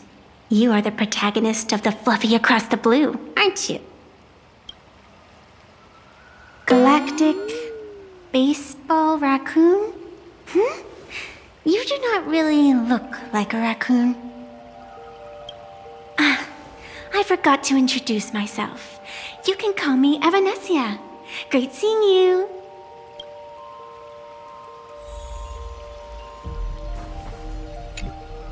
The first supplicant wearing a mask has appeared. The Phantasmoon Games will soon begin.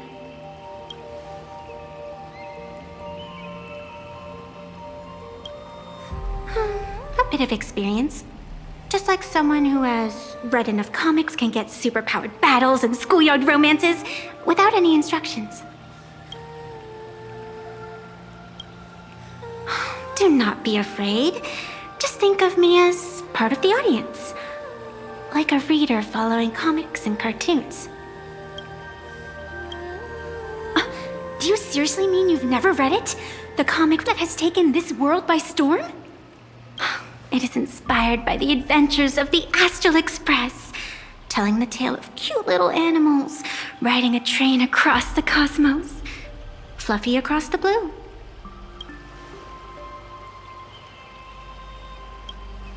Of course, this is plain Arcadia. Any story can be turned into a comic in here.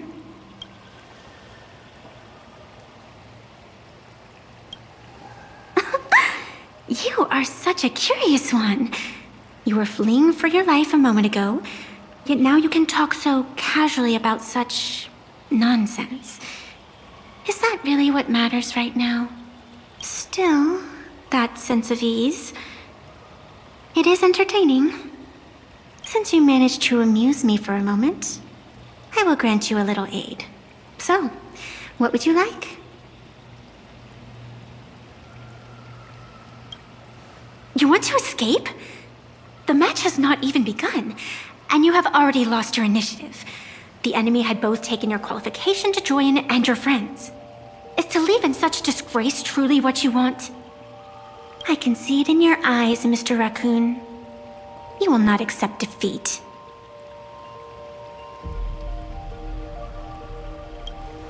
That resolve is interesting. There will always be foolhardy supplicants donning the mask in these ancient Phantasmoon games, laying before the Phantasmoon their madness, fancies, and humor. They would weave schemes to slay monsters descending upon this planet from beyond the sky, steal the laughter of the gods to forge blades that could split mountains, or descend into depths of the world in canvas to swindle the souls of the departed. Such entertaining individuals have not appeared for ages. Perhaps you have a chance to become one of them? After all, you are the protagonist. I can lend you a little power, but an equal price is required. Otherwise, it would violate the rules. You must defeat the enemy who pursued you here within the next day and night. If you fail, your soul will be enslaved by her for all eternity. Do you accept? Then it is done. Phantasmoon above and sacred tree below, witness this oath at this moment. As constant as the vault of heaven, as certain as the moon's rise, let it be never forsworn. Now come, let me make you more of a protagonist. Yes, that's it.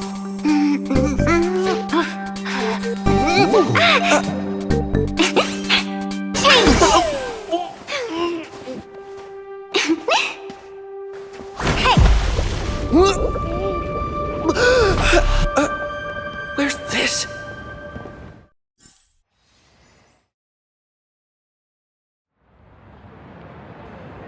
Gray hair, are you alright?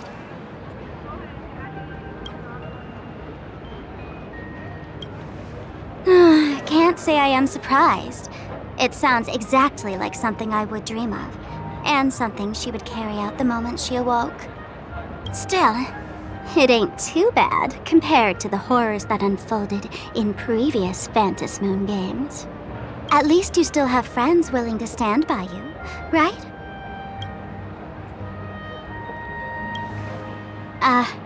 And now and then I do odd jobs here. Live streaming is one of them. Sparxie is the name I use to stream online. An avatar that I personally sketched line by line. To keep the streams running, even when I was absent, I breathed a trace of power into that avatar. Who would have figured that everything changed after the Phantasmoon turned full? People offload their wishes and desires to her, and in the end, she too got consumed by these emotions. Once a creation gains a will of its own from the attention of the masses, even its creator can no longer restrain it. I've been watching you from the start, waiting for the right moment to step in and help. Sadly, you were either with the IPC's people, or with the Department of Aberration Defense. Then you and Darling March wandered right into that school of bad omens. That was when I realized things had slipped out of my hands. So tell me, what happened in that school?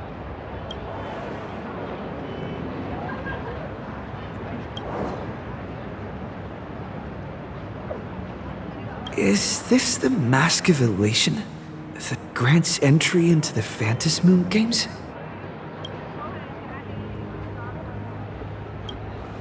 What do you think? Call your companions on the Express ASAP. Or, since this is a civilized society, you could try phoning the Security Bureau. But these matters are obviously far beyond what they can do. They say that no one could restrain the supplicant's actions in the past. Those were the good old days of freedom. Gray hair, you are so naive. You've been to countless worlds. When the skies collapse and the end draws near, what can the authorities possibly do? Don't make their jobs too hard. The Phantasmoon games are nothing less than a ceremony set down by the Master of Elation. Amazing miracles always appear in the world after every game ends. Like the birth of a new imagine, unthinkable phenomena, or a future brimming with hope. Perhaps you have heard this question. If the world's science and technology could leap forward by 100 years at the cost of a single kitten's life, would you kill the kitten?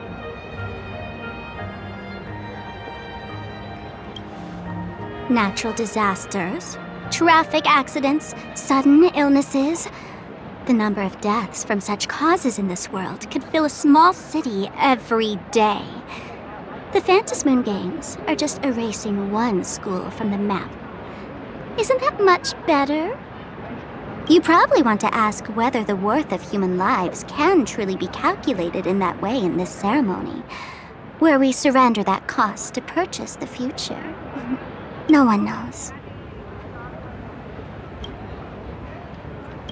Whatever.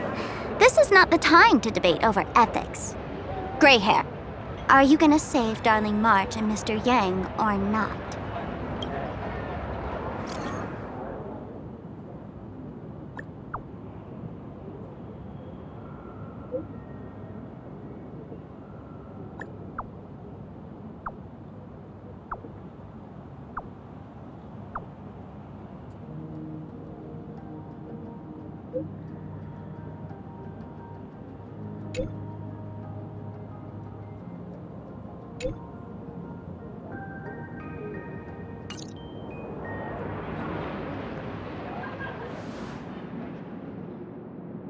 The hour grows late, Miss Pearl. Matters regarding the Express demand our attention. Be it the Alliance or the Phantasmoon games, if you seek deeper cooperation, my doors remain open. Then, I shall take my leave.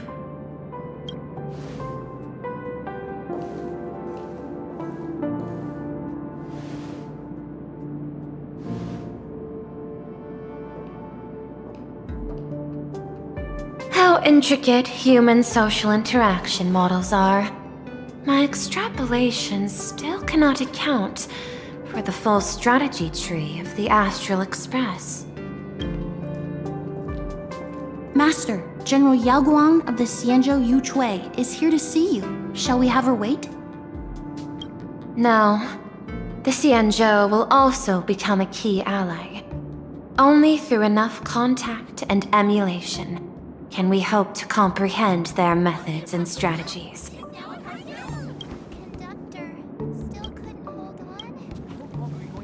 Conclusion. I don't think I'll be able to keep copying the painting for the rest of today. Let General Yao Guang in.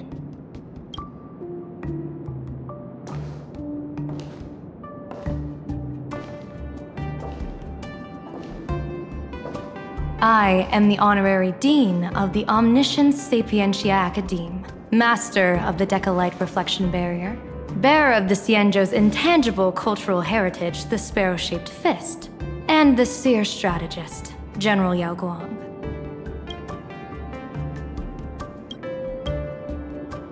Thank you for seeing me despite your busy schedule, Madame Pearl. For a moment, I nearly mistook your words as a fault in language processing. I believed you had brought the entire delegation inside. Few Intellitrons in the cosmos have a sense of humor. I have heard that, like that genius, you are one of the many wonders wrought by the celestial differentiator of planet Scrulum. Meeting you in person far outshines your reputation.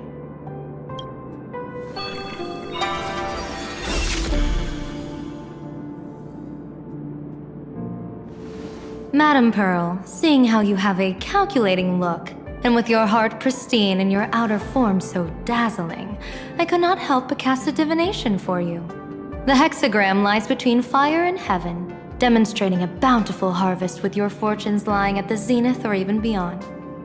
I have no training in divination. General, may I ask you to interpret it? Then let me speak in terms even an Intellitron can follow. I extrapolated your fortune using the Xianzhou's predictive algorithms. The result is 101111, a sign of great blessing. If you treat others with sincerity, abundance will follow. I have long heard of the Arbiter General's legends. The strategy of General Jing Yuan. The courage of General Fei Xiao. The ingenuity of General Hua Yan. Often, I have wondered, what kind of figures are the Xianzhou generals who remain away from the public eye? Meeting General Yao Guang today, I cannot help but think that, with such beauty, you should step into the light more often. Looks like you've studied the words of the Xianzhou well. You've even learned the art of provocation. You praise the others for their individual and unique talents, yet when it comes to me, the only thing you had to say was beauty. Do not misunderstand me, General. To me, beauty is the rarest of treasures, and the most fragile to preserve. Besides, intel on you is truly scarce. It is quite difficult for me to find ways to compliment you. But what I do know is, the Yu Chui is the think tank of the Xianzhou ships, and its general is the master of all diviners. Speaking purely of deciding the course of affairs, no one is better suited than you to cast the Xianzhou Alliance's vote on whether to join the Anti-Destruction Alliance. So, General, what is your decision in this? This topic is far too great for me to decide on a whim. But as a gift and to complement the respective gaps in our knowledge, allow me first to offer you a piece of vital intelligence. And with it, I ask the IPC to show sincerity beyond empty words. I do not follow your logic. With the threat of the destruction looming, what need is there for further reasons to cooperate? Set a mighty foe as a common goal, convince former enemies to turn allies, then devour them in turn. Such feats are hardly rare in the IPC's annals of glory. I understand. The Xianzhou questions the IPC's sincerity. It would be better to say we ask the IPC to demonstrate its sincerity. Courtesy demands reciprocity, and the intel I now offer you is both urgent and weighty. Question. What could be more important at this moment than forming the Anti-Destruction Alliance? Nanook won't erase the universe in the next few days, but someone else might destroy plain Arcadia within that time. You have heard of Blade, the Stellaron hunter, right? The IPC has long placed a great bounty on his head, though I have never laid eyes on him. The Yuchue recently intercepted a report. Styling himself as Xianzhou's #1 assassin, this man accepted a contract from the Synwish Syndicate, a local organized violence group. I do not know his exact aim here, but he is a major criminal of the Xianzhou. He is guilty of the 10 unpardonable sins and is a formidable fighter, with few able to match him. As general of the Yuchue, I will take it upon myself to bring him in before he can cause disaster here. This planet, Ahatopia, is part of the pan-cosmic trade system, and Blade is a wanted criminal of the IPC. Since he has set foot here, he falls under its law. General Yao Guang, is the sincerity you seek for us to capture this man and deliver him into the hands of the Xianzhou? I hear the Phantom Moon Games are about to begin, with the entire nation awaiting it with bated breath.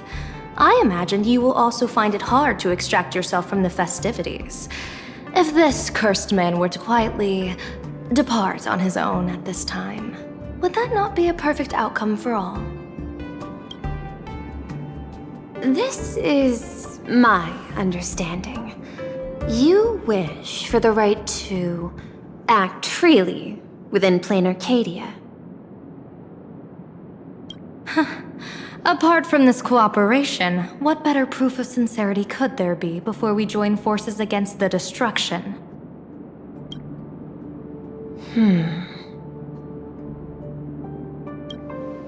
Deal. What I do not doubt, the might of an Arbiter General. However, I do doubt, will the Xianzhou's #1 assassin truly leave without a commotion? By my extrapolations, even without accounting for the guidance of Destiny's slave, the probability of capturing a single Stellaron hunter is less than 9.8%. Not even 10%. As a diviner, that's not how I see probability. Even if the chance of success is only a coin toss, once I enter the fray myself, I always treat it as a 100% certainty.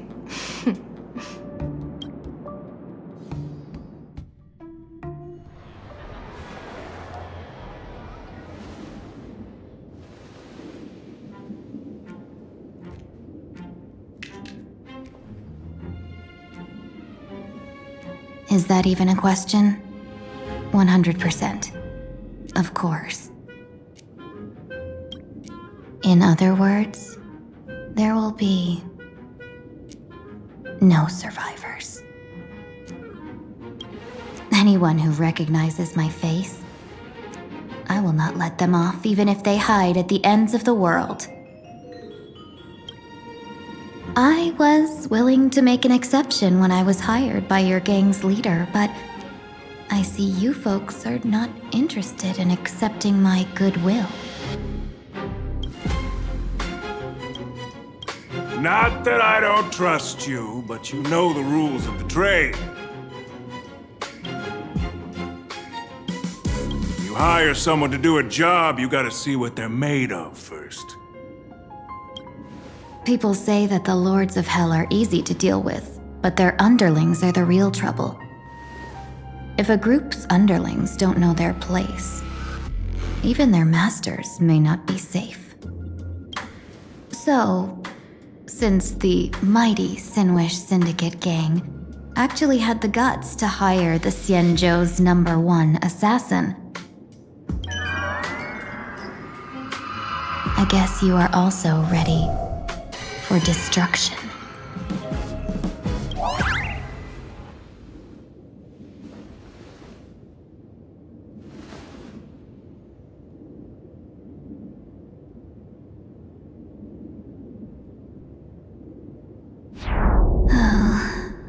Years of wandering have given me nothing but exhaustion, and I have finally come to know how harsh the road of life truly is. Impersonating the Xianzhou's #1 assassin, Madame Yao, you really stuck me with a wonderful task.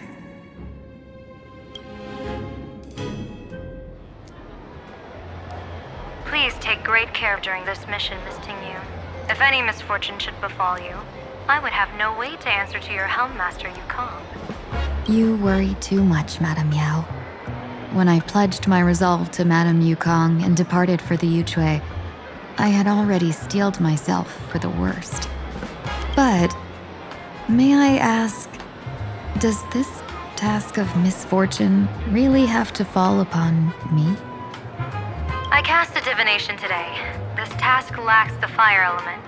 Without the Whistling Flames Ambassador's knack for diplomacy, this task cannot succeed. The place you're heading to is crawling with gang members. If they pick a fight, you can try to drop the name Xianzhou's #1 assassin, and they might step aside. Do not worry, General. I have journeyed far and wide with the merchant guilds for years and faced no shortage of danger. A handful of gangsters is hardly difficult to deal with. If you're not afraid of danger, then why have you not set out yet? Shall I read your fortune and give you a little peace of mind? What I fear is that fortune-telling of yours. No, what I really fear is you, Madame Yao. Afraid of me? Am I so notorious on the Xianzhou Lafu?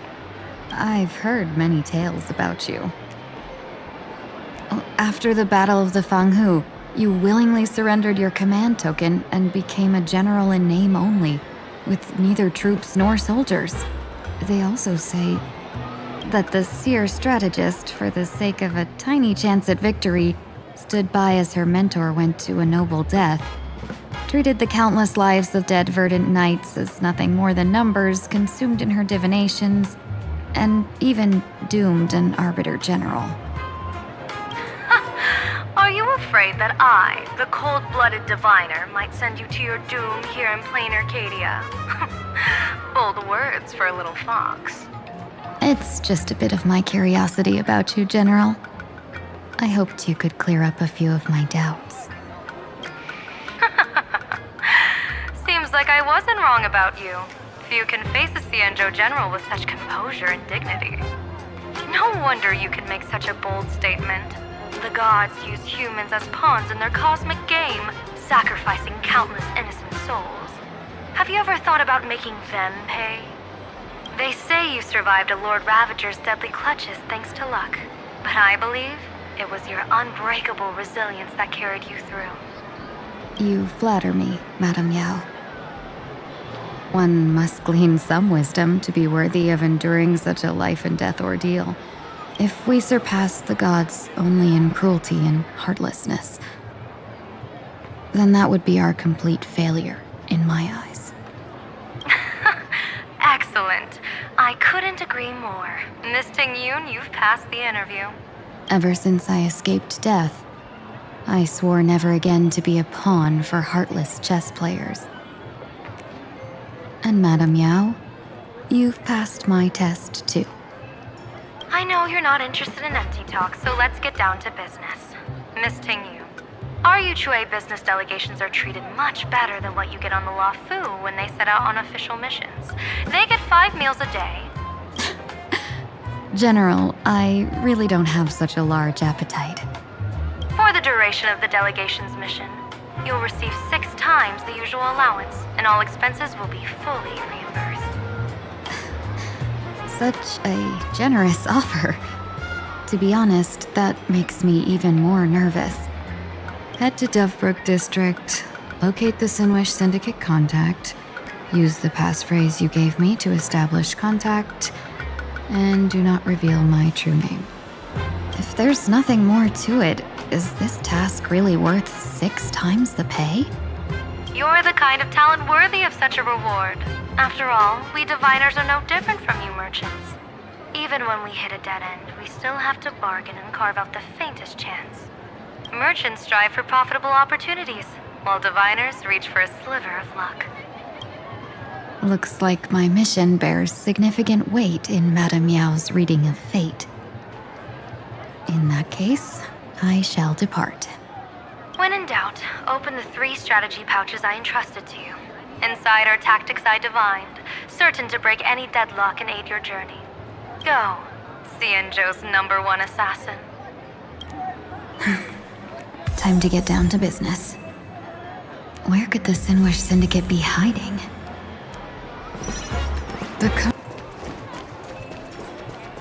Blazing hot, fiery strong, insanely spicy! Please, tell the boss I want to return to the Synwish Syndicate. Ma'am, maybe it's time to rest in peace.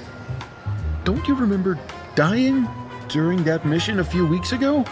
The you right now is just a lingering obsession left behind after death. According to the provisions of the Fey Kind Protection Act, ghosts are not considered the same as they were while alive. In other words, you are a new Imagine, barely 3 months old. Are you a lawyer or a gangster? I gave my life for the Synwish Syndicate, and now you mean to shut me out? These two are members of the Synwish Syndicate? Don't you get it? The old you's dead, and even your criminal record got wiped clean. The leader's trying to say that now you've got a chance to keep to the straight and narrow. You shouldn't come back to the gang. How am I supposed to convince you? Hey, Fox Girl, you eavesdropping over there? I'm just a Xianzhou person here to talk business. Could you tell me which way to the Synwish Syndicate? I come from the Xianzhou to discuss a deal that wears me down, yet tears my enemies apart. Business? From the Xianzhou? The Synwish Syndicate office is just across the river. Have a safe journey. He doesn't seem to have understood the passphrase. But the news that the Xianzhou's #1 assassin is coming has already spread through the organization.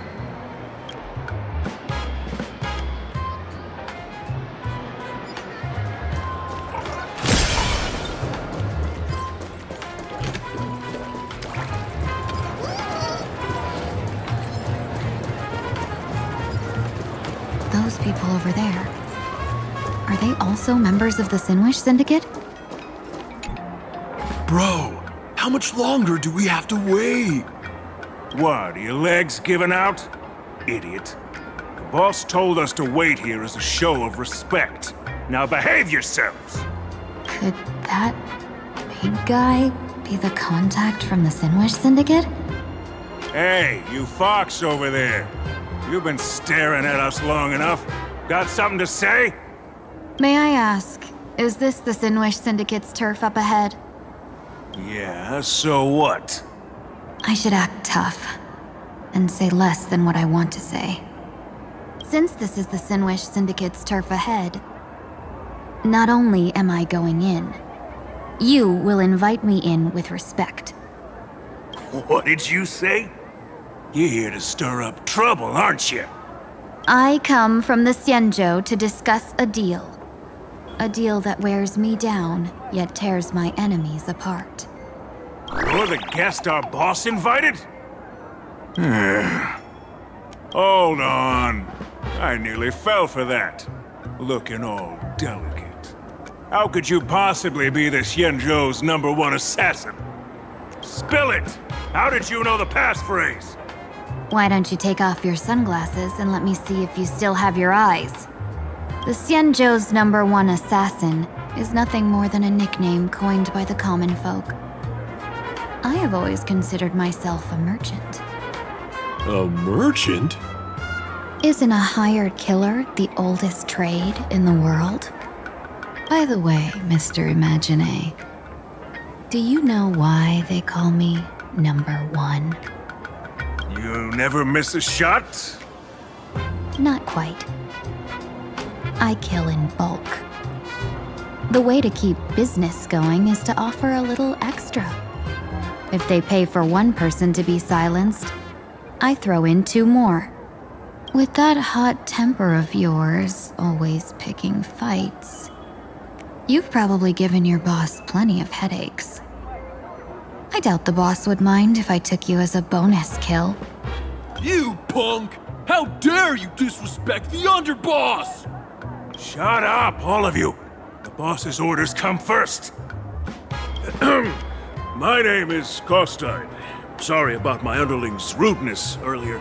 I'll cut a finger off later to make amends. There's no need for that. I only collect heads, not fingers. No worries. It won't be my finger anyway. These brutes should be easy to handle. They've never seen the face of the Xianzhou's #1 assassin, so this'll be much simpler. What should I call you? Yelling assassin, assassin every time just won't cut it. Just call me the Tarrying Fugue. Terror in fog. That name oozes menace. Completely overwhelming. Now then, can you lead the way?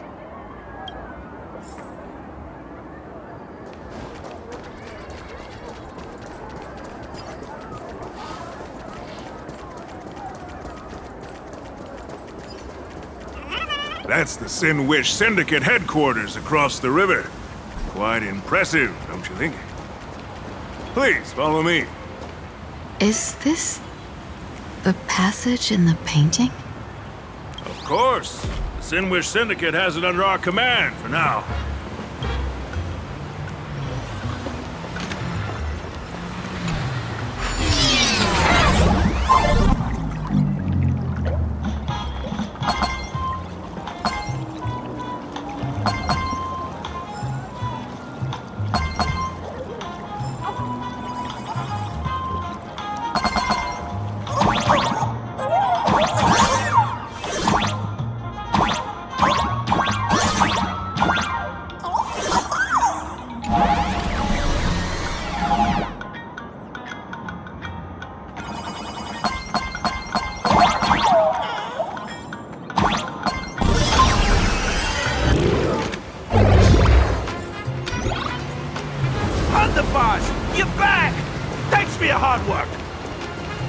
This for? Welcome home, underboss!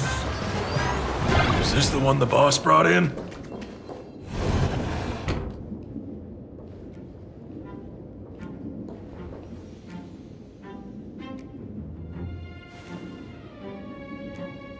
Underboss, I mean no disrespect, but is this frail woman really the one the boss invited? That's right. Her name is the Terror in Fog. Spread the word that the Synwish Syndicate has secured the Xianzhou's #1 assassin.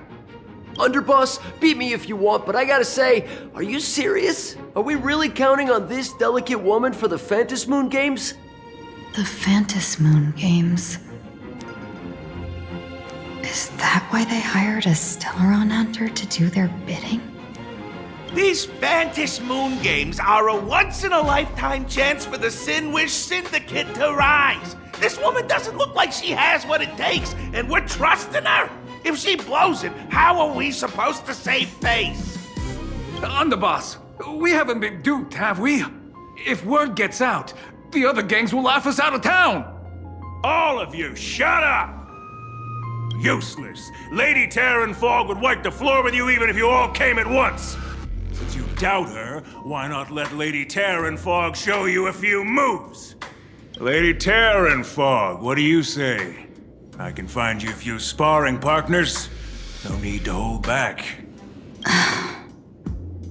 I thought you were naive, but looks like you're just playing good cop, bad cop to test me. I'm neither good nor bad. Just opportunistic.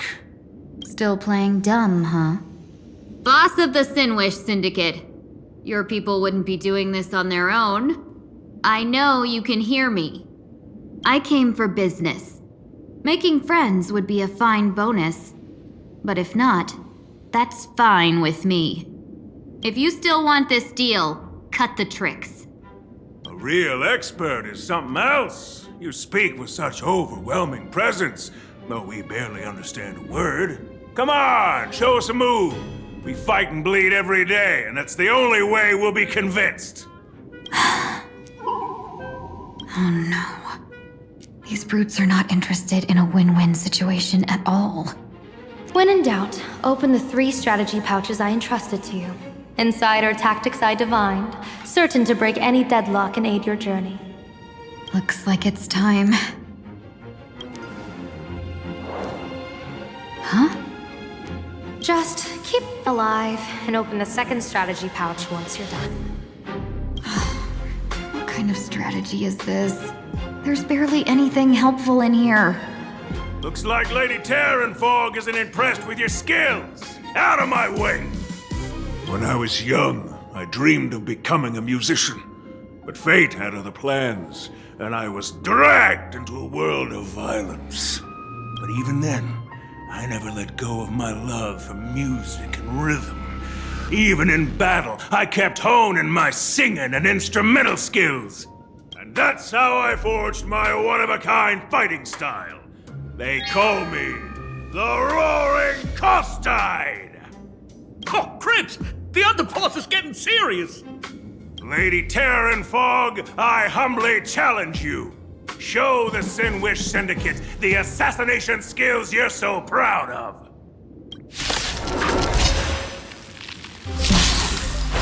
Looks like I'll have to hold back against these reckless brutes.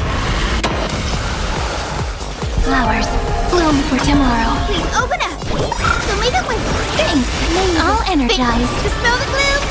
Destroy the skies. All energized. As expected of the Terran Fog.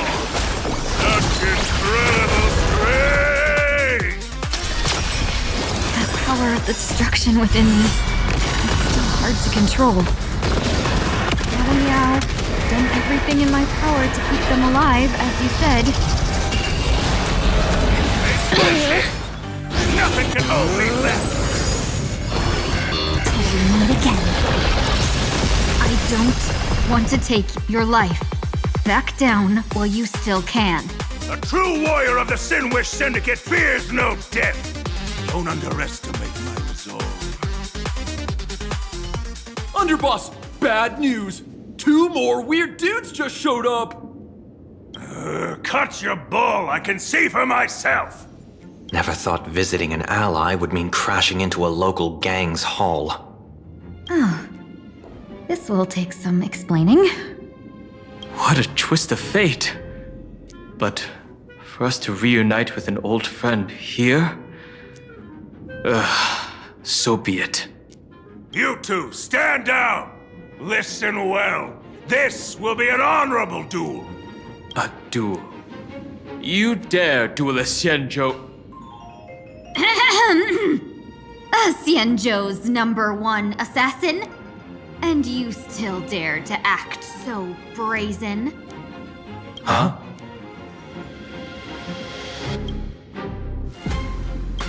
Wait, What do you mean, Xianzhou's #1 assassin? Who exactly are you? Even a cunning hare keeps 3 burrows. Who ever told you there was only one Xianzhou's #1 assassin? So, there are 3 of you? No, it's 300. Times have changed. The title Xianzhou's #1 assassin is already a brand. At my side stands the organization's 7th-ranked Telovian Reaper, the Winged Death Knell. He sends every target into the sweetest sleep of death. And this one is the 2nd-ranked assassin in the organization. A ruthless killer surpassed only by me. His spear strikes like a falling star, and his presence soars like a dragon. They call him the Jade Dragon.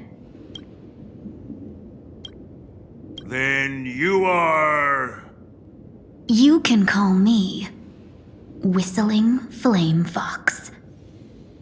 I humbly hold the top position in our organization, though I mostly handle business relations and HR work. Hard to believe, isn't it? Come on, madam. It's pointless to say anything now. If you want this gentleman to know you speak the truth, let our brother show off a bit of his spear work. That will convince them. I say, there's no need for that. Course tied. You insisted on testing them and got nothing out of it, did you? If you would let them meet me sooner, none of this would have happened. Boss! I cannot hand your grand enterprise over to people we know nothing about. You are the one who hired us? The boss of the Synwish Syndicate? That's me. I am Polwave, current leader of the Synwish Syndicate. My apologies. Our gang is full of roughnecks. I will make sure they are disciplined. As for that business, we'll discuss it upstairs. Everyone else, clear out!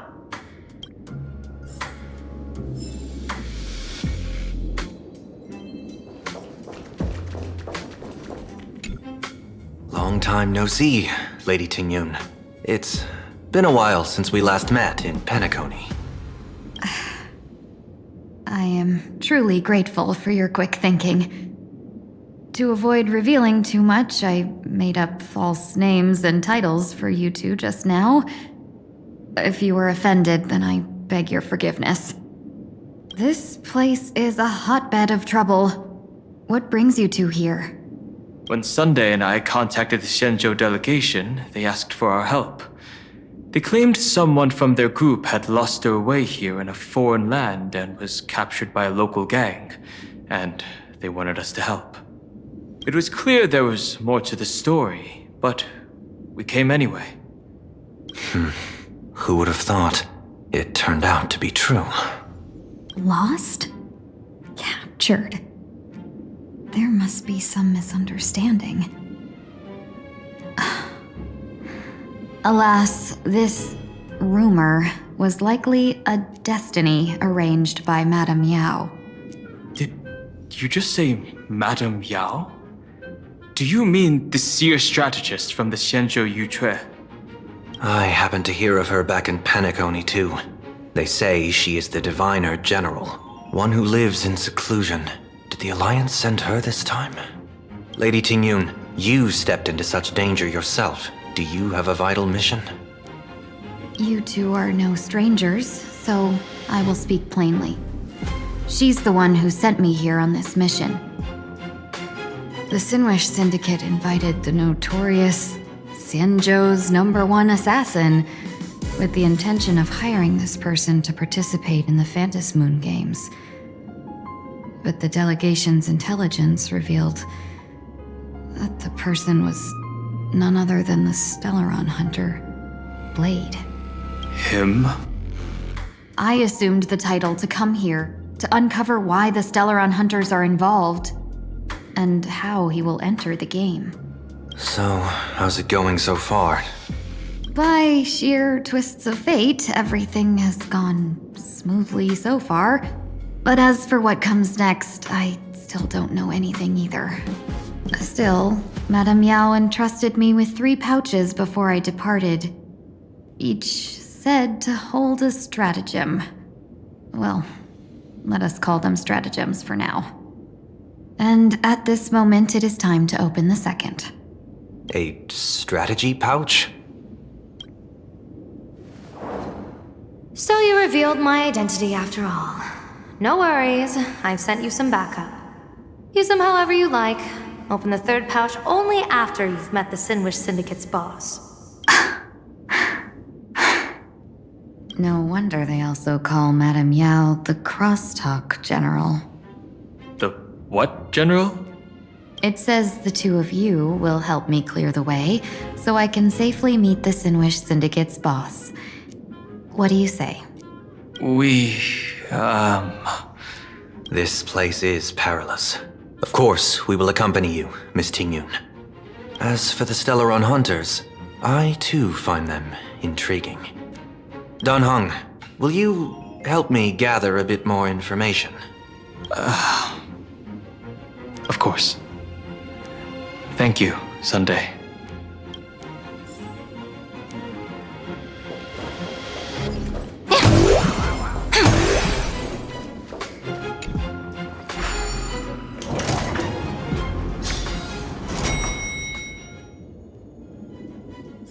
I gotta say, this place is decorated with a touch of style.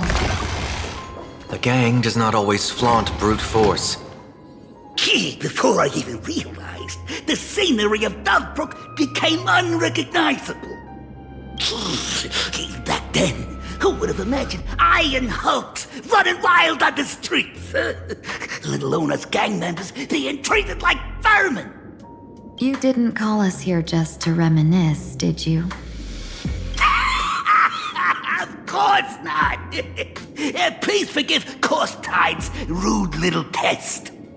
That narrow-minded fella never understands why young people flock to things that come from other planets.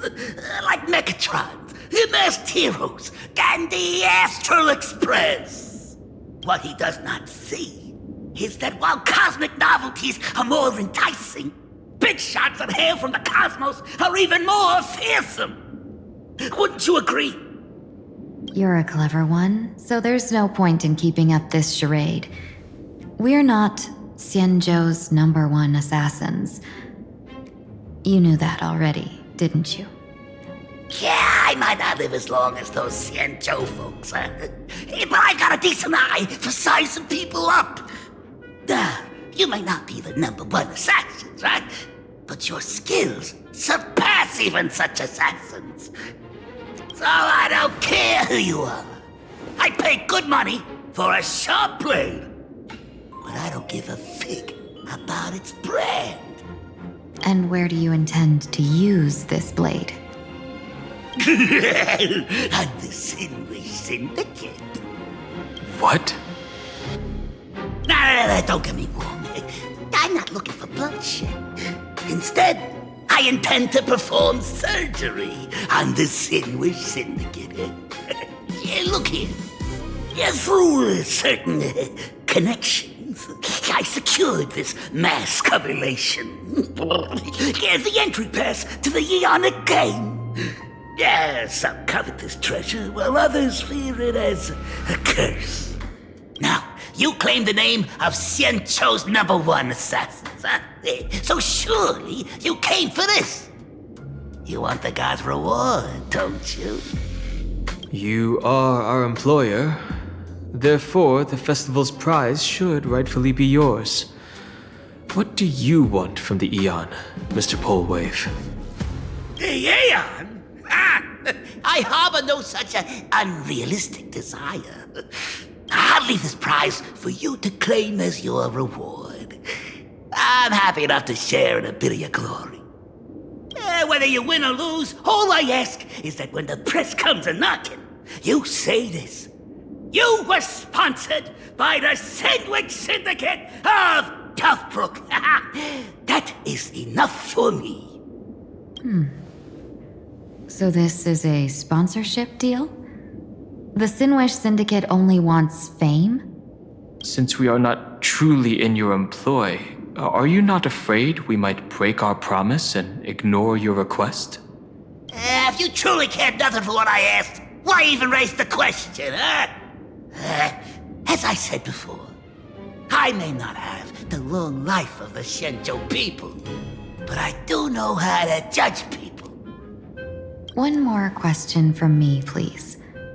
Why are you so set on chasing fame? In Planacardia, Imaginae exists due to wish power. And that wish power comes from the attention, curiosity, and demands humans place upon these Imaginae.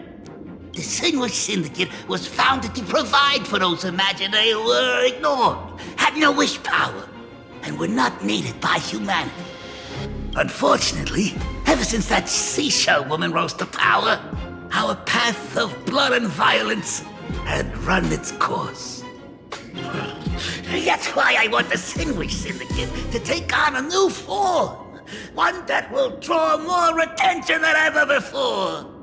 The Synwish Strangeling Pension Foundation, huh? What do you think of the name? It's a cozy and heartwarming name. So, will the three of you, accept this job?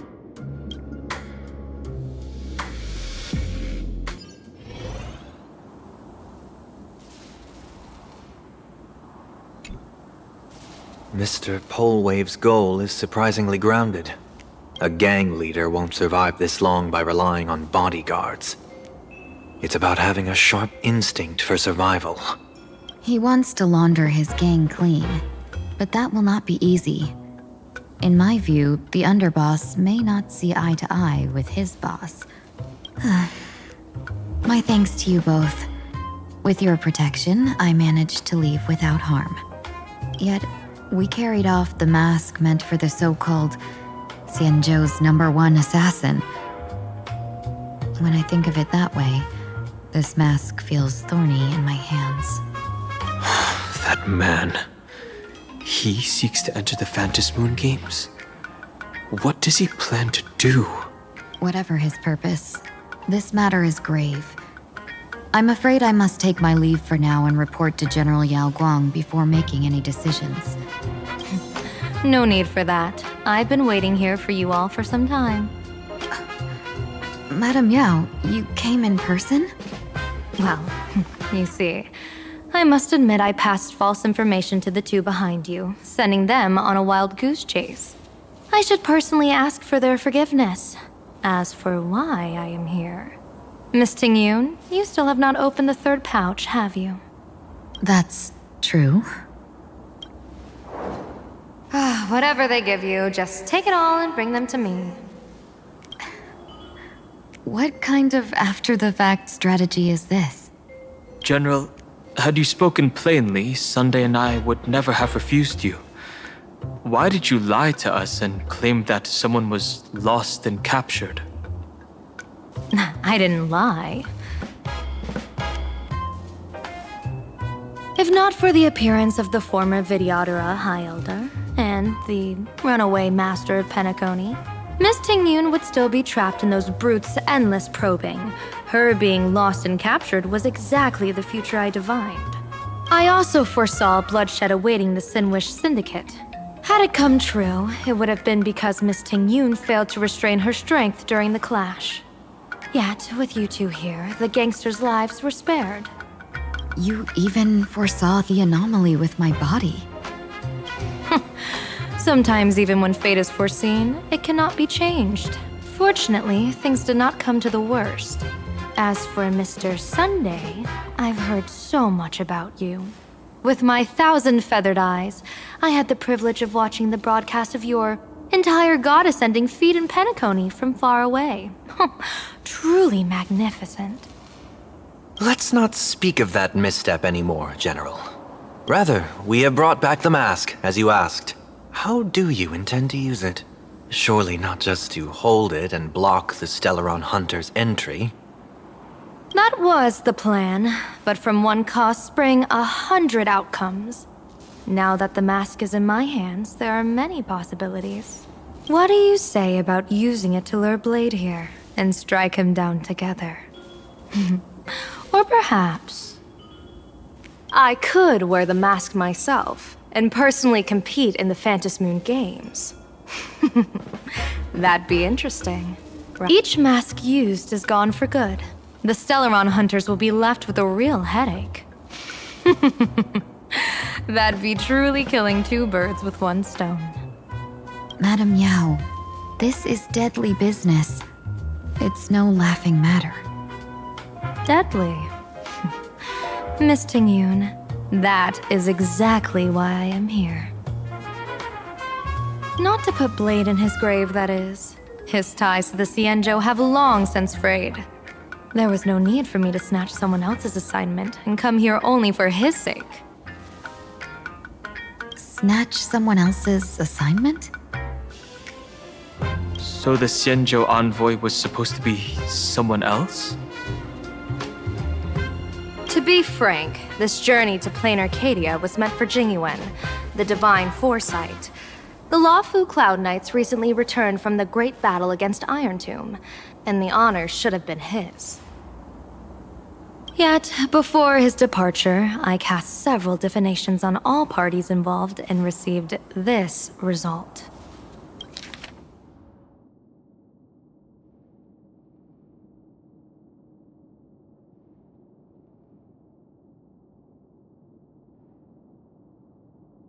Incineration, death, abandonment. I may not know divination, but even I can tell that there is no good omen. Unfortunately, the two top diviners of the Yuchui and the Lafu, in other words, my junior sorer, Fu Xuan, and I, cross-checked each other's extrapolations and came to the same astonishing conclusion. An Arbiter General will fall in this Arcadia of elation. Even so, you're still taking the mission meant for Jingyuan? Yes. I contacted the Marshal and took over the task. I've simply never seen such a bizarre fate and wanted to witness it. Even if it means your death? It's only death.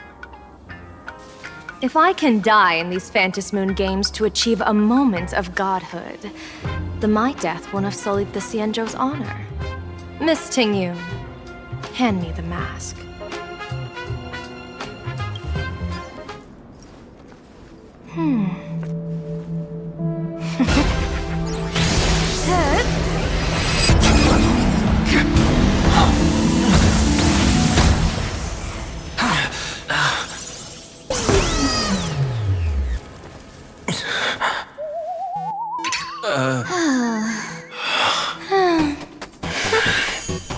Well done. You have hit your fitness goal.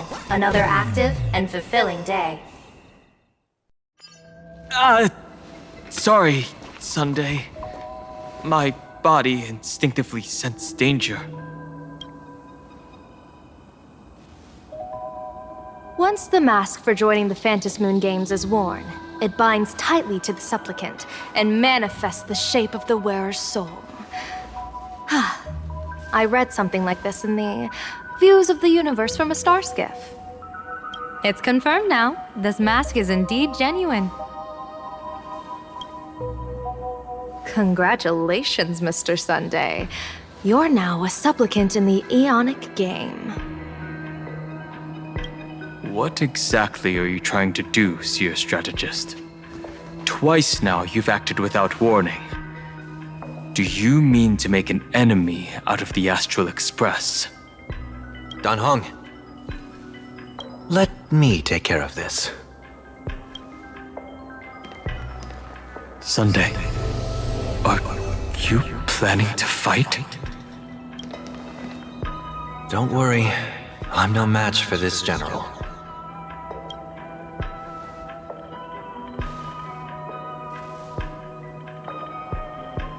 General Yao Guang, how do you pierce my thoughts? I ran a check with my tuning, and there were no signs of any outside intrusion. They say a diviner can't read hearts. I call that the excuse of mediocrity. Mr. Sunday, you're fascinated by the Phantom Moon Games. You even wondered, what if I wore this mask, didn't you? You can even divine thoughts like that? No, I'm simply good at seeing using my eyes. Though Mr. Sunday never asked to examine the mask, he's glanced at it at least 3 times since we started the conversation. Given the character and manners of someone as noble as him, I can't think of any motive for this action but genuine interest. Sunday? Yes, I did think of it. For a moment, I even considered putting it on. So, I merely gave you what you desired. This is no trap. It's just an unexpected gift. During the Phantom Moon Games, I'll give every ounce of aid I can to help you seize your chance to have an audience with the Aeon. General Yao Guang, as far as I know, throwing out heavy profits first is usually a lure to make others lose. We've only just met. I don't understand why you'd go this far. Why belittle yourself? Every move I've made is to carve a sliver of possibility from the impossible. With my eye of Ishvara, I see you're the only one in this land who doesn't need to do a thing for me. Simply acting on your own will can bring change. Your own will? Indeed. Dan Heng, I do want to learn more about this world. Because this world of elation fascinates me. Is Planacardia truly a paradise? An Arcadia that its name claims? I once pursued a mistaken vision of paradise with stubborn resolve. Even now, I can't say for sure what a true paradise should look like. That's why I want to see with my own eyes whether this Arcadia lives up to its name. So then, as long as Mr. Sunday acts, that omen of death Madame Yao foresaw. Of course it would still come to pass. Did you think just a lavish gift could let you stroll out of Destiny's shackles alive? Pardon me for butting in, but does the Xianzhou know about this? This is such serious business. I'd never make this decision on my own. I've talked it over with the 6 charioteers of the Yuchue. If something happens to me, I'll line up a solid successor. She headed to the Yuchue on the day I left on this mission, just in case anything went wrong. There, with the other potential successors picked by the 6 charioteers, she'll train at the Omniscience Sapientia Academe in divination arts, war strategies, and civil governance. You mean Lady Fushuan? She'd take over the Yuchue after you? Fushuan? What Fushuan? If I don't make it back from this trip, maybe Qingchue from the Lawfu Divination Commission could take the seer strategist position and command the Yuchue. Qingchue and Yuchue. Ooh, what a perfectly rhymed match. As for the details, shall we discuss this somewhere else, you 3?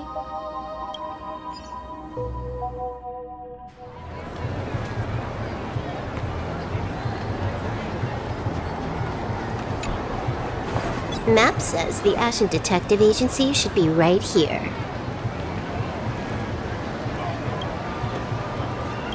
But why is there just a magazine publisher's office? Holy for bully! Her big drama hit Graphia Academy! A furbo? Taking photos? You really can find anything in the land blessed by Aha. Let's go ask for directions.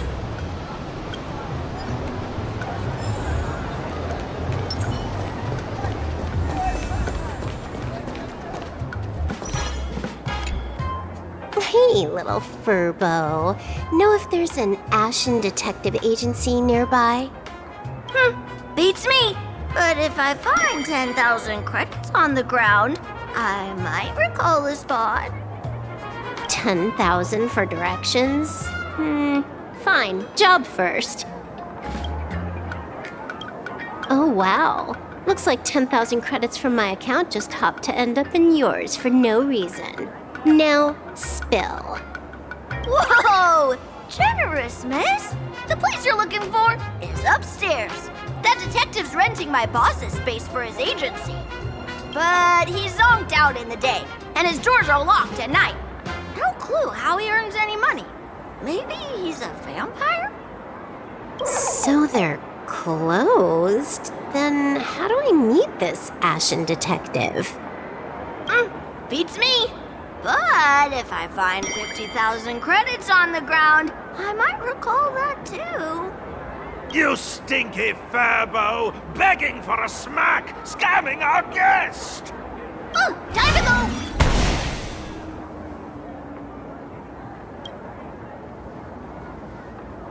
Hi, I'm narrator, receptionist at the Ashen Detective Agency. I'm the assistant of that Mr. Detective. Narrator? What sane person gives their pet that name?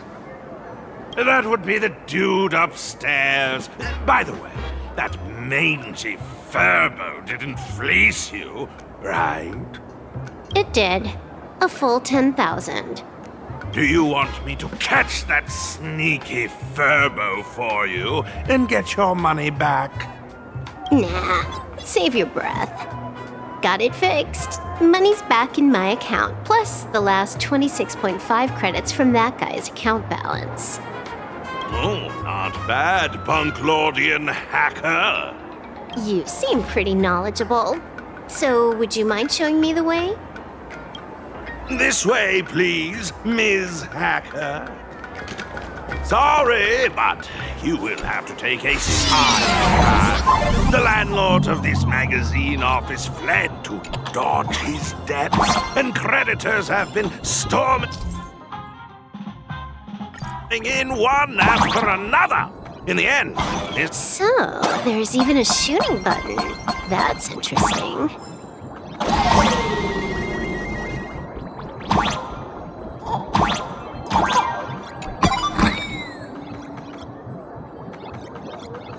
Why are there so many furbos?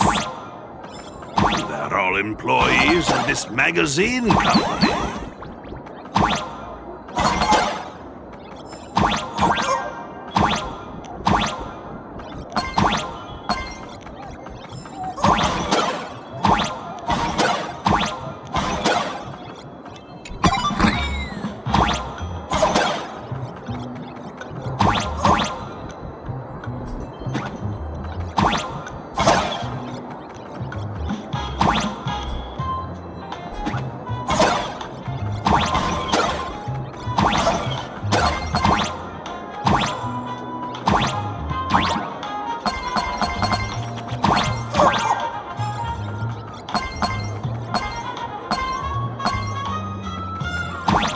Why does this scene feel like a punishment round from a game?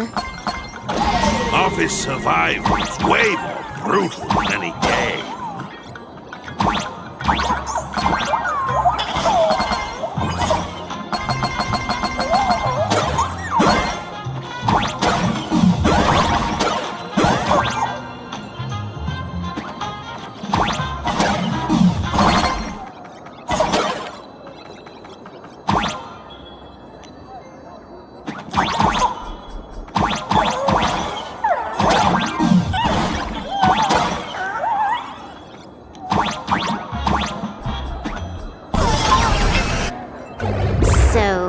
This is where the detective lives? Yes, his office and living quarters are one and the same. It is a little shabby, I admit. At this hour, he is probably fast asleep. Visitors here are rare indeed. Visitors being rare. That really does sound a little sad. Please, come with me. I will wake him at once.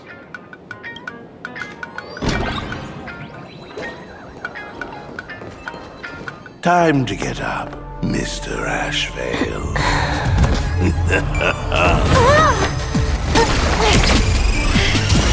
How many times do I have to say it? Just leave the delivery at the door.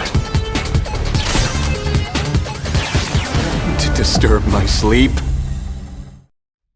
Mr. Ashveil, this lady is not here for food delivery. Oh, then she must be here to kill me. Sadly, not that either. What do you mean, sadly? Not here to deliver food and not here to kill me. How strange. Oh, then you must be a client. You are here to hire me for a case. Your order of guesses is a little heartbreaking. Yes, I am here to commission you. Something has been stolen. Oh, What did you lose? A person, along with an ancient mask that should have been mine. Interesting. Are you here to join the Phantom Moon Games? At that moment, a cloud of suspicion rises in the detective's mind. Who exactly is this girl?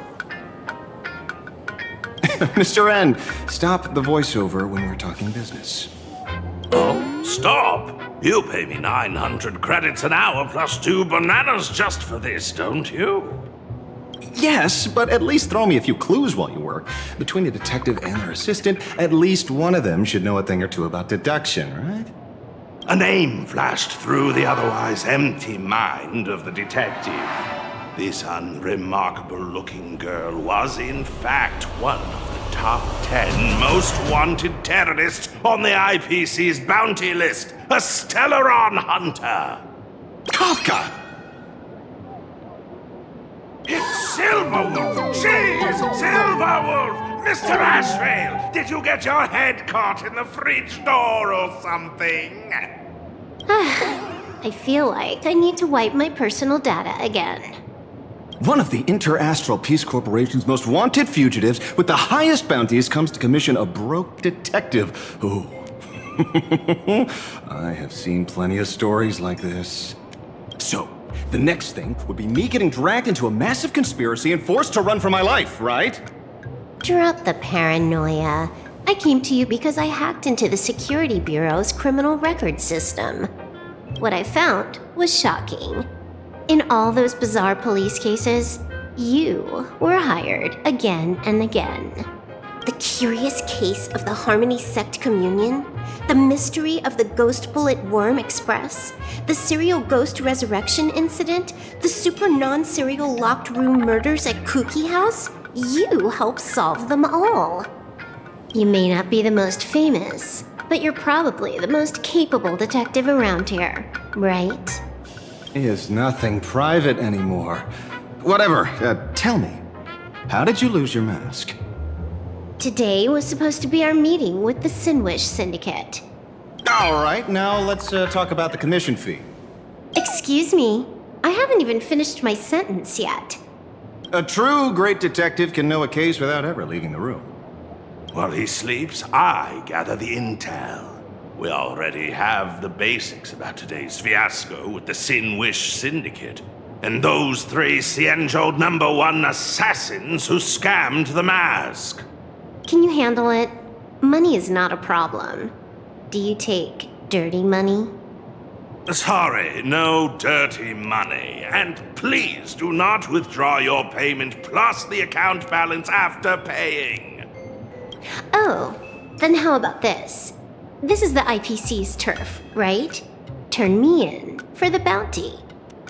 You take the reward, and I bolt afterward. We Stellaron hunters sometimes use that trick to raise funds. Or maybe we could discuss the possibility of taking dirty money? 30 million credits? Pay us after the work's done. Deal. I'll try to get that money over the next few days. Here's my contact info. Update me the moment you have any news. Pay us after the work? When did our office have a rule like that? That rule got made just now. Oh, my dear Mr. N, did you truly want to take dirty money? I have come up with another way to make money. Let me reach out to a certain big shot first. Madam Pearl, I've obtained solid intel. Mr. Ashveil, The chance of you initiating a call at this hour is under 5%. Let me guess. Perhaps you are finally ready to consider my offer. No, I found the trail of the Stellaron Hunters. They are here in Planacardia, and they even plan to crash the Phantom Moon Games. I can send you her coordinates quietly, without anyone noticing. Quietly, without anyone noticing. The Phantom Moon Games? Well, when your IPC chose to speedrun it, it was fated to be more than just a game of fun. You want me to take part? That is asking a bit much of an old man. We should have taken that hacker's deal earlier and turned her in for the bounty. An unexpected bonus. So Pearl still has other masks hidden away. That makes things much easier. Seems that listening in on one's partners after wrapping up business is a habit worth keeping. Hey, Lady, where are you? Did you find the mask? Not yet, but I've got a new lead. We might have lost one mask, so I just need to find another. Fine. Promise me this. Next time, don't take contracts on the dark web using names like Xianzhou's #1 assassin. Okay. By the way, can you tell me what script Elio gave you this time? A completely blank page.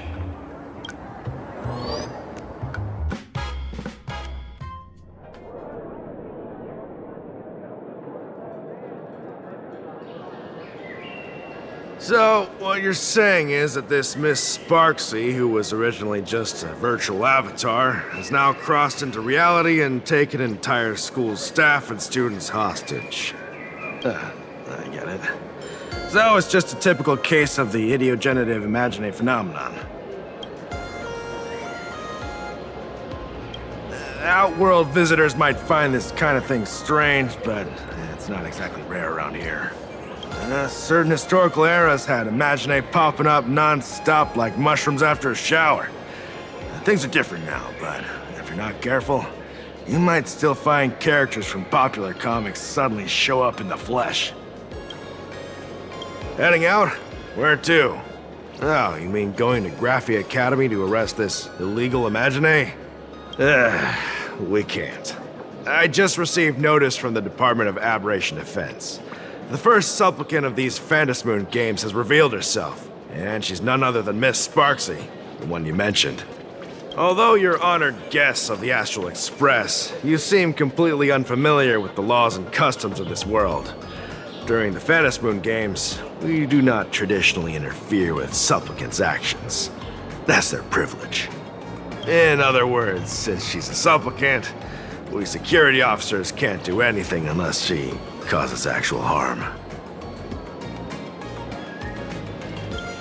You say she took a school hostage, but the intel I have says otherwise. Oh, right. The news broadcast is about to start. Care to watch? Hello, everyone! Welcome to Full Wish TV's special news segment, Arcadian Morning Report. I'm your host, Poofy. Hi, everyone! I'm your host, Snowy! We've entered year 1999 of the Arcadian calendar. What an exciting time! Just one more year until the new millennium. Over 500 years ago, a famous prophet made a prediction. In year 1999, a terrifying devil will descend from the sky. Will this prophecy come true? Can Planacardia safely make it through this crucial year? You idiot! Are you cursing our viewers? They didn't tune in to hear your fear-mongering nonsense. Just read the news and stick to it. Yes! Incredibly, after just 15 years, the Phantom Moon is full again, and the time for the Phantom Moon Games is upon us once more. Surely a blessing from the master relation upon us, Arcadia! Which supplicants will appear in these Phantom Moon Games? And what mind-blowing miracles will they bring to everyone? With permission from the Department of Aberration Defense, we'll be following and reporting on the Phantom Moon Games from start to finish. Just now, the first masked supplicant has appeared. How intriguing! Who are they, and where did they come from? Let's take a look. Wow! Internet-famous streamer Miss Sparxie announced 2 hours ago that she's donning a mask to become a supplicant! The Department of Aberration Defense has confirmed the news is authentic! As an ideogenitive imagine, Miss Sparxie's birth wasn't approved by the Department of Aberration Defense. But that hardly matters at this point. What sort of miracle does this live streamer plan to produce during the Phantom Moon Games? Let's switch over to her stream and see.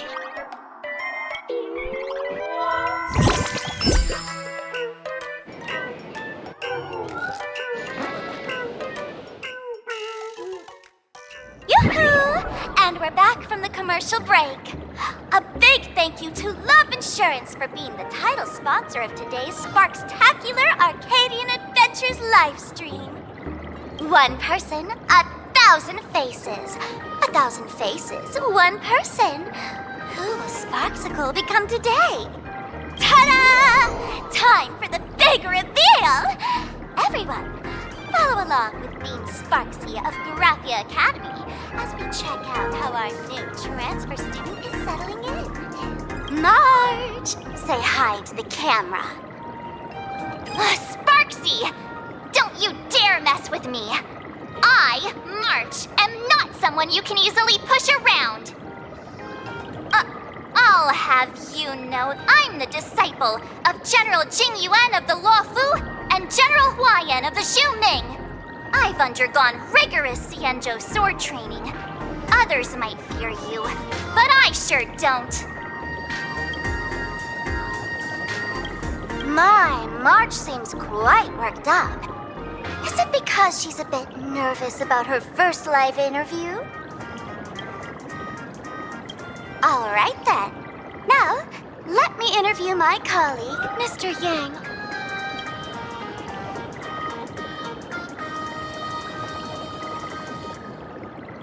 All right, that wraps up our interview for now. Let me give you all a sneak peek at what's coming up in our next live stream. Thank you all for your wholehearted support. Sparxicle will work hard to repay your kindness. In 3 hours, I'll be hosting a special live stream performance, Sparxicon, alongside our special guests, the legendary Nameless from the Astral Express, who have carved countless legends across the cosmos. Tell your friends, your family, even your enemies. Let's set aside all grudges and meet in the stream to witness the most dazzling sparks light up Planacardia!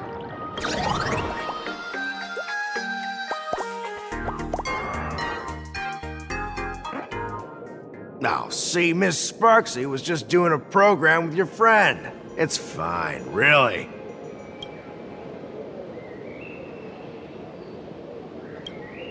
Have you seen shows like that before? You know, where celebrities go somewhere to do everyday jobs, like those reality shows where they trade places with regular people. She picked Graphia Academy as a target. That school had its fair share of trouble 15 years ago, too.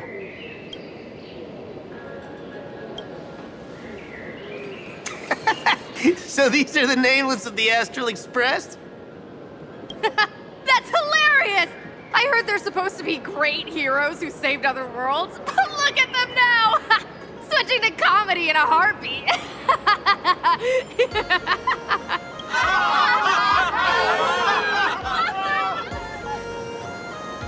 Darn it. Soon the whole of Planacardia will be saying Sparxie caught the Astral Express crew in one go and made us the butt of jokes. Our reputation would also turn into her trophy.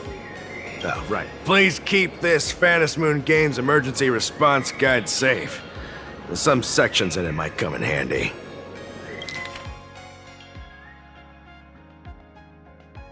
If there's nothing else, I'll be going now. See ya. See? I told you so. Even calling the police was useless. Right now, you're their only hope. And that red boss lady of yours. She's here too. Are you all right? Did you get hurt when you ran away?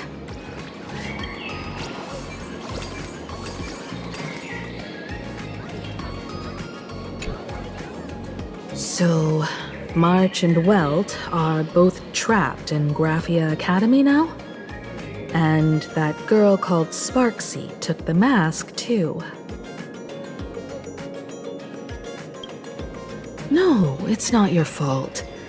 I underestimated the complexity of the situation behind these games. Coming back to my homeland was meant to be a relaxing vacation for everyone. And I also wanted you and March to experience the atmosphere of elation in this world. Throughout the history of the Phantom Moon games, there have been many instances of cooperation between supplicants.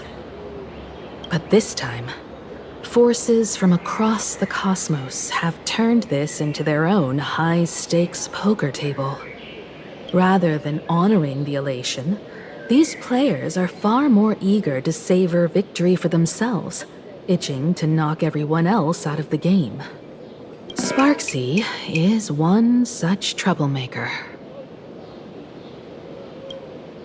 It's dangerous to rush back to school on courage alone, when we don't know what Sparxie has done and what she's planning to do.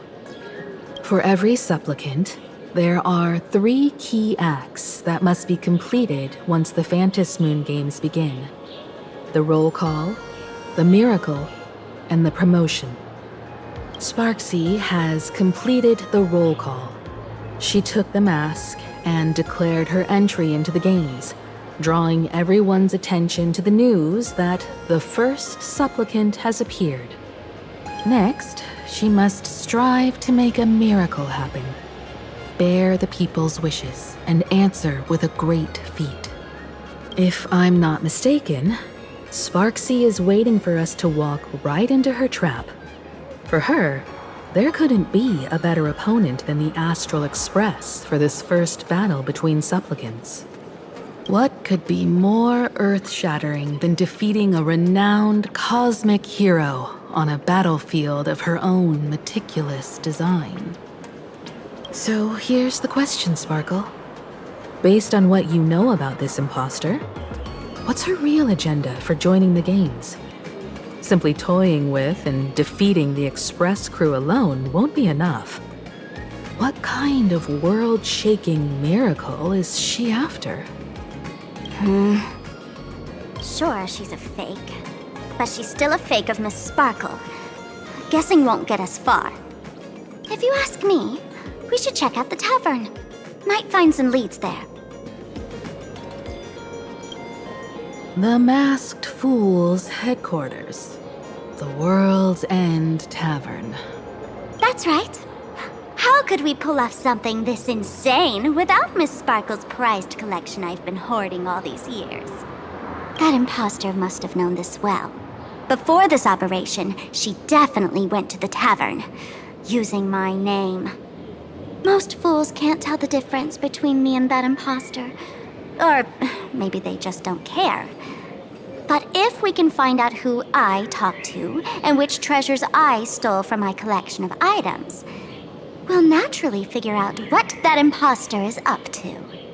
That's a good plan, but I can't let you act alone. Can you take both of us into the tavern?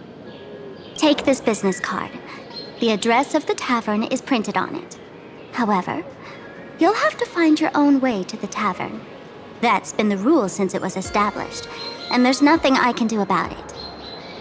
Since there's still time, I'll head out first. You two can come over when you're ready.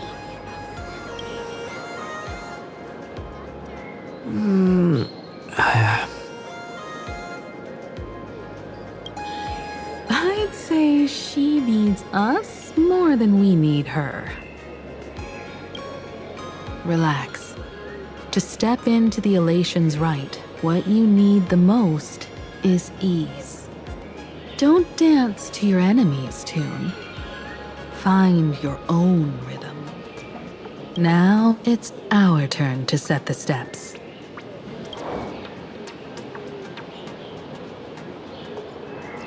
Dovebrook District. It's been a while since I've been home. Perfect timing. Don Heng and Sunday have made some new discoveries. I asked them to meet up with us later. Don't get your hopes up too high. Looks like this vacation trip has gone right back to our usual trouble magnet mode. Now this is the kind of vacate. A Furbo snapped a pic of me on the street without my consent just now. Fame isn't exactly good news for the nameless. Female store owner is so confident. With coffee, maybe a chain store? We're almost at Dovebrook District.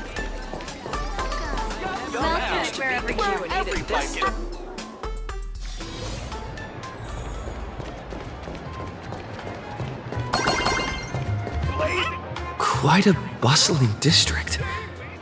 Is this really where Himeko lived back then? It's been 15 years since I've been back. I wonder what's become of these houses now. If they're being rented out or if they've been sold off already. Perhaps they've become like the Graphia family. Nothing but empty shells of their former glory. Let's go. Stay safe on the road.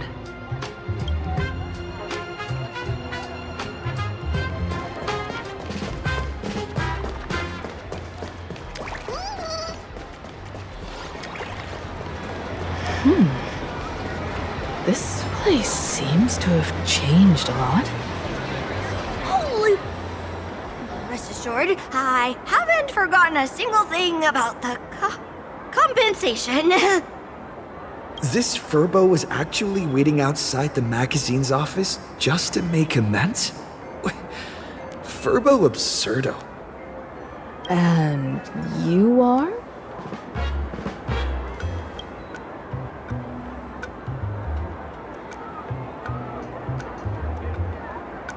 Would you mind coming into our magazine office to talk? Let's discuss compensation, shall we? It looks like the magazine publisher has taken over this entire building. Strictly speaking, the entire street where this building stands belongs to my family's estate. It's said that, in their heyday, the Graphia family owned property all across Planacardia.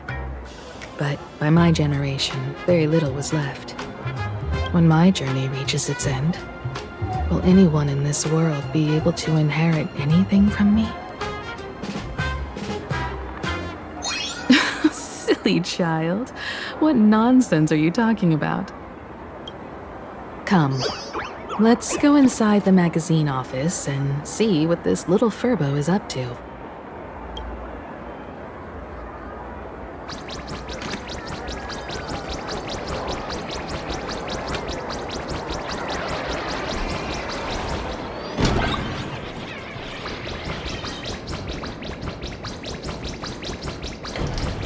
Hey there, Paraprince!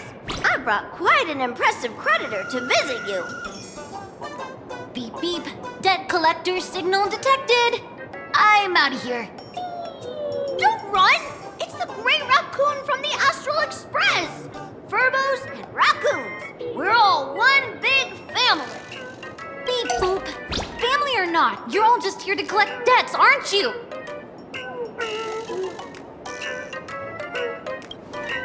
Great Raccoon, that jerk of a company president ditched everyone to dodge the debts.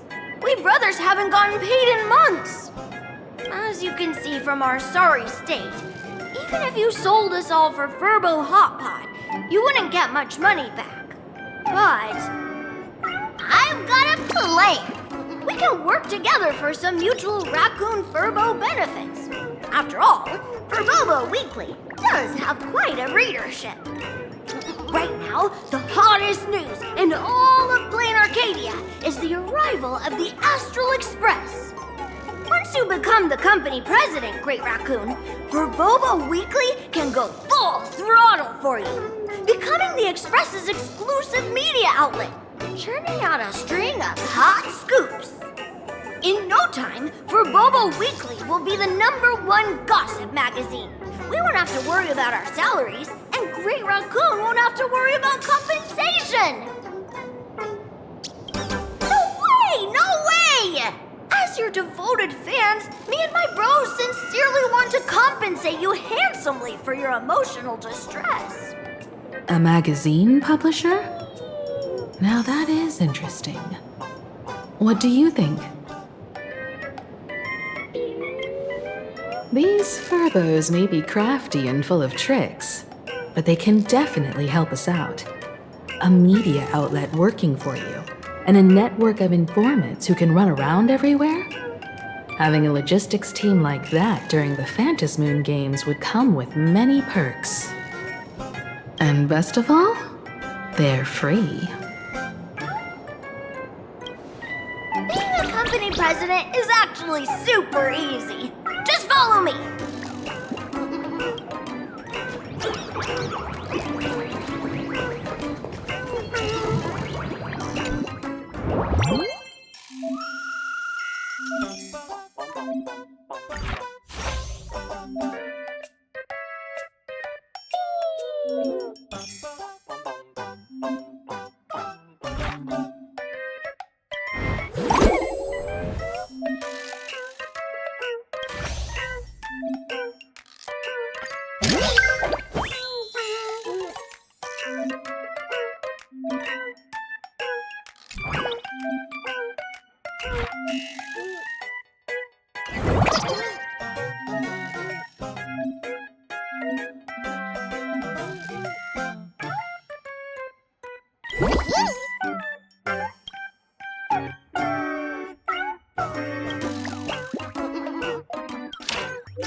That's all it takes? Okay, from now on, I'm your new company president. Woohoo! Great Raccoon is our new company president! Ha! Whatever mission you assign, we brothers will get it done for you. Anything else you'd like us to do? Boss, you don't like Bobo gossip? What name would you prefer then?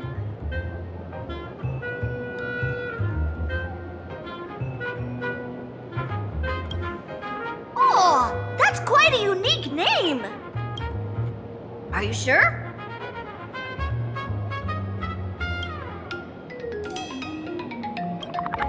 Boss, you don't like Bobo gossip? What name would you prefer then? Chatting about the Phantasmoon Games together? Oh, cool name! Are you sure? In return, make sure you create some big news stories. Oh, and that journalist Furbo who wrote that slander about you? HR will fire him. We don't need an employee around here who's got beef with the company president. I heard a supplicant has appeared at Graphia Academy. Should we have him take some pictures there for you? No problem. I'll arrange it right away. This Furbo will issue the order. Stay tuned for his first-hand report. Looks like you're already getting into the groove of being a company president. We're pretty much done here, and Don Heng and Sunday should be arriving soon as well. I'll just have them meet us here at the publishing house.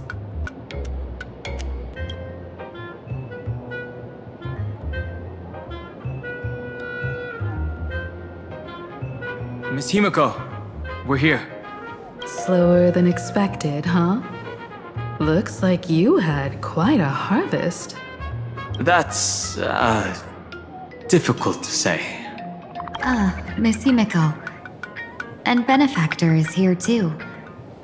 It's been a while. I've missed you all dearly. Miss Tingyun, are you representing the Xianzhou on this diplomatic mission to Plain Arcadia? This is a matter of great importance. A humble girl like me doesn't have that kind of standing. I'm just tagging along with General Yao Guang of the Yuchui to help out with odd jobs.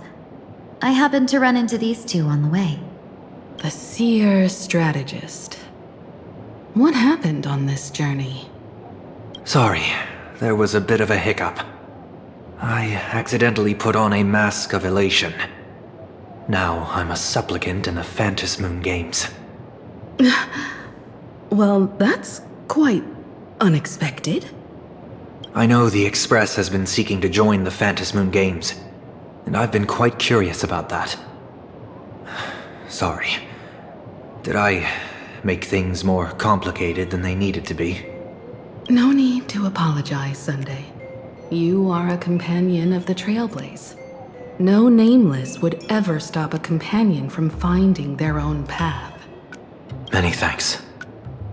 But wait, did you just say accidentally? It's a long story. I'm afraid we'll have to wait for General Yao Guang to explain it herself. She was with us just now, but somehow disappeared without a trace. Madame Yao is always like this. She probably disappeared suddenly to deal with something urgent. This seer strategist is just as elusive as the rumors say. Should we wait for her? No need. I wouldn't dare impose. The tides of fate shifted. I had to delay my steps to arrive at the proper time. I asked for your understanding. Oh my. Counting me, we make exactly 6. Let me do some calculations. Your fortune in the coming days looks grim. You'd better watch out. Wheel. Makes sense. You got what you wanted today. The fates spell danger. This matter is most likely connected to that blade. The little fox's misfortune has overflowed into good luck. She's blessed with constant good fortune, a true harbinger of prosperity. That's weird. I can't see yours. So, you're that Trailblazer Fushuan mentioned.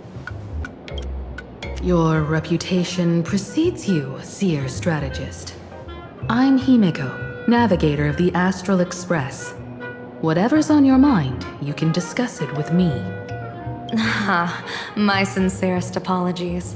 When a diviner encounters someone whose fate is unfathomable, we can't help but feel 3 parts excited, 3 parts flustered, 3 parts curious, and 1 part awestruck. What do you mean by unfathomable?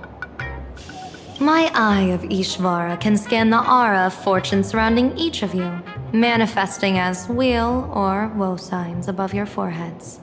I'd like to divine your fortunes as a welcome gift. However, this person really surprised me. I can't see anything from him at all. Are you really free to try any choice? To do anything you want? Does an Ishvara like you actually exist in this world? You mean you've witnessed the existence of Terminus? But that doesn't mean your life has entered the finality, does it? What do you think this means, General? As an Ishvara, their mere presence in the playfield creates a variable in the game. It's both a blessing and a curse.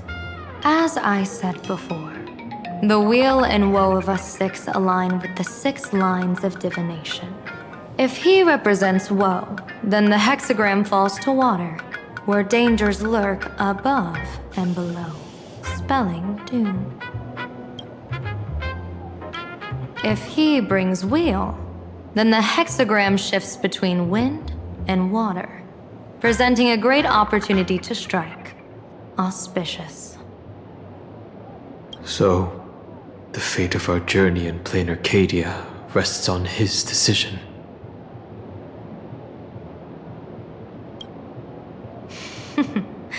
It's not as mystical as it sounds. While an Ishvara has far greater freedom of choice than ordinary people, they're still caught in the currents of fate.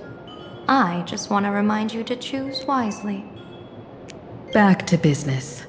I take it you're not just here to read our fortunes? I am here to greet everyone, to apologize to the Express Navigator for my previous indiscretions, and to borrow someone from you. Miss Himeko, now you understand how I ended up wearing this mask. I get it. She says she wants to borrow you for an operation. I want to hear your thoughts. If you're not comfortable refusing, I can speak up for you. Oh, you two. No need for whispers. I can hear you loud and clear. How did you... Well, since the General heard us, would you mind telling us your reasons for doing this? I'm collecting variables. During this journey, I'll be acting as unpredictably and irrationally as possible. Don't be surprised. Some Arbiter Generals excel in battle with their wit and valor. Others master the art of forging weapons, and some guard the netherworld with their lives. I, however, fight for the Alliance by calculating and manipulating fate itself, peeking into the future. I'm here to discuss matters regarding the Anti-Destruction Alliance, and then I'll head to Astropolis for the vote. That's the real business. But according to the divination, this Arcadian world faces an extraordinary danger. When a bird's nest falls, no egg will remain unbroken. Are you saying we'll all perish along with Planacardia? What's going on here? Intel indicates that a serious Xianzhou criminal is attempting to join the Phantasmoon Games. This individual has been infected by the flesh of Shuhu, the emanator of the abundance, and is extremely dangerous. According to my interpretation, his long-suppressed violent nature will eventually become uncontrollable, bringing catastrophic disaster to everyone. There's no way he could do that. That's the divination's answer. Rather than asking whether he could, we should ask, how would he do it? My divination shows dragons clash in the wilderness, their ichor dark and yellow. While the term dragon clash could simply mean fierce battle, could it be foreshadowing a great calamity from your conflict with Blade? Perhaps this prophecy has other interpretations, but with my limited intel right now, I have to prioritize Blade, this most volatile and dangerous factor. I've heard that different interpretations of prophecies can lead to completely opposite outcomes. Until things become clearer, it's better to reserve judgment. Let's put that aside for now. In any case, I've brought along a creation forged by Blade himself. If things get out of hand, it might temporarily restore his sanity, giving us a brief chance at victory. What is it? I'm sorry, but fate has shifted once again. I must take my leave. To put everyone on the Express at ease, I solemnly swear that Mr. Sunday won't be obligated to do anything for the Xianzhou. On the contrary, our delegation will give him every ounce of aid within our power. What did you say, General? Aid within our power? She's gone. Whoa, that was quick. Madame Yao must be really busy. Has she vanished into thin air like this before? Yes. I don't know the details myself. With Madame Yao, it often happens and no one knows when she'll return. She doesn't do it on purpose. Allow me to apologize on her behalf. No worries. At least we know what the Xianzhou is up to. Right now, 2 companions from the Express are still trapped somewhere. He and I must head to the tavern to uncover some clues. If Miss Himeko needs my help, please don't hesitate to ask. Are March and Mr. Yang in trouble? I'll go with you. No, you and Sunday will act together with the Seer strategist. We're not at the point where we need to call in reinforcements yet. The situation with Blade is unusual. That Seer strategist's concerns aren't just baseless worries. I don't want to see the Phantasmoon Games bring catastrophe to my homeland. So this is also my request. To put it in the General's words, please do your best to introduce new variables.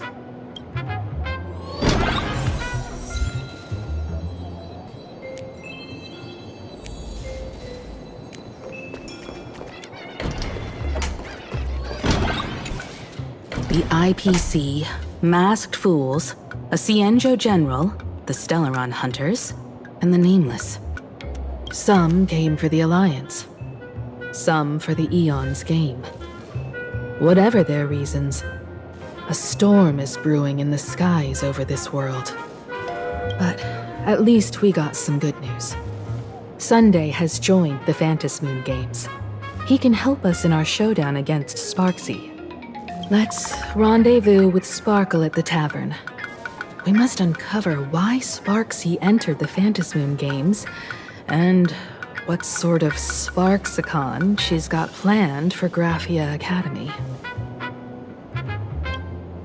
When I was little, I heard a few urban legends. They say the entrance to the tavern exists behind every single door in this land. But those who aren't invited, or haven't found their destined path, can never step inside. This time, we already have the Fool's invitation in hand. As for the key to open the door, there's a silly rhyme on the back of the business card. For revelry and drinks galore, no need to search from door to door. Heed the Fool's riddle with care to find the key that leads you there. So, about the Fool's riddle, got any leads?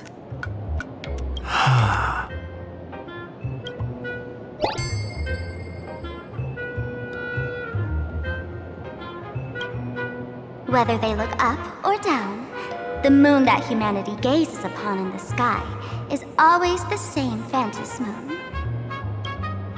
Looking up makes sense, but looking down? How exactly do you gaze at the sky?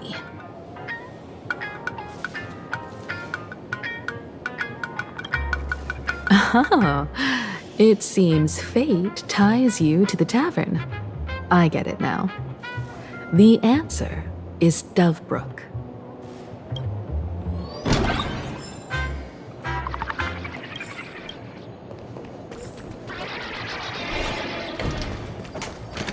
Many generations ago, the Dovebrook was already a river flowing with countless legends. It's no legend has it that the master painter Graphia once drew water from the Dovebrook to wash her paintbrushes. Looking at Dovebrook's scenery, memories from my student days just come flooding back. They're not exactly interesting memories. Back then, Dovebrook District was teeming with gangs. There were hooligans running around everywhere, and some really loved messing with the students. I was taller than my peers, and happened to be training in martial arts. to stand up for my juniors, I would occasionally get into scraps with the thugs on the streets. The people who fell into the Dovebrook River would cover the surface like bean sprouts in noodle soup.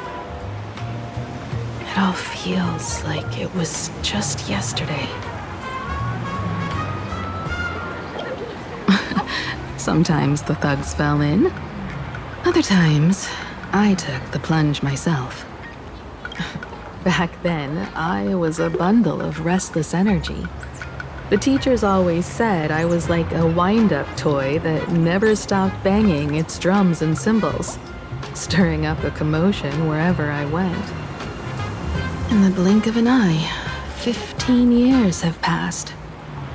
Hard to believe someone as reckless and willful as me became the navigator of the Astral Express. Now's not the time to wax sentimental. We've reached the banks of the Dovebrook. So, where's the tavern entrance hidden?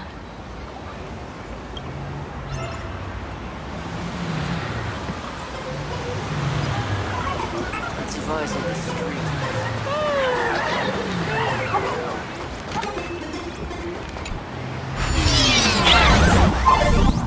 According to the business card, the tavern is near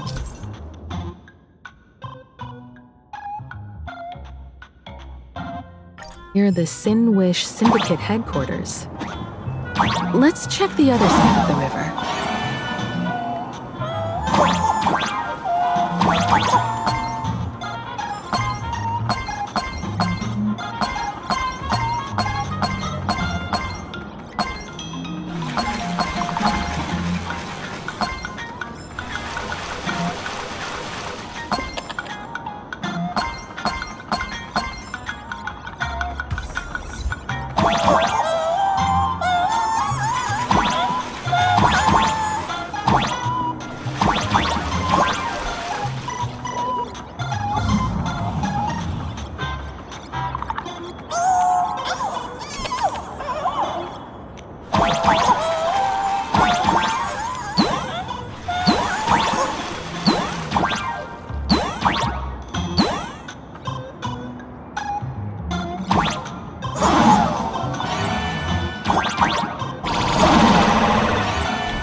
To make something with it. But what to make?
all heard the joke about the Dove Brook?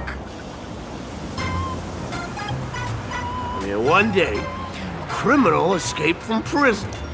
He ran for his life, but just when freedom seemed within reach, the Dove Brook blocked his path. With his pursuers closing in, the man prayed to the river. I am hammered by the law, stained with filth. Oh, pure flowing waters, please do not swallow me. A voice from the Dove Brook replied, there's a pedestal of light upon the water. Step on it and you can cross. The criminal wept. What pedestal of light? It's only the moon mirrored on the water, an image that shatters at a touch. If I step on it, I'll fall in and drown. You can guess how the Dove Brook answered him. The Dove Brook said, you're not hammered at all. Otherwise, how could you still tell the moon from a pedestal?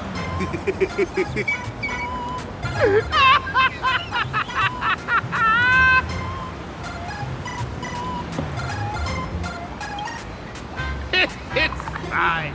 You don't have to buy me a drink as long as I can make you laugh. That joke sounds like a hint. Could he be a fool from the tavern? Maybe if we find the fragile moon he mentioned, we'll find the way into the tavern. The moon's reflection. So fragile it shatters at a touch.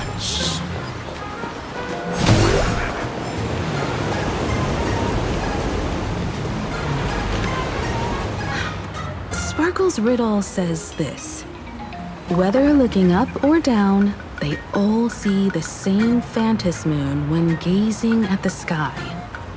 We've gazed at the sky already, so next... From this angle, the moon's reflection is right here. It does look strange in the water. If what the card says is true, and the Fool's Riddle is the key to entering the tavern, then this moon must be the door lock. Come on, let's take a closer look at this strange moon.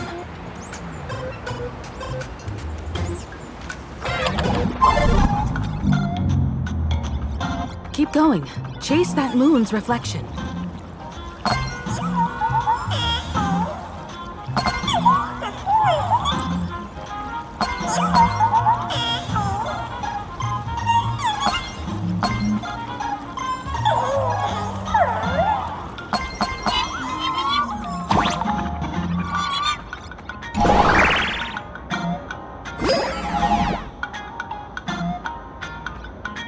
Looks like the fools are guarding the moon's shadow tight.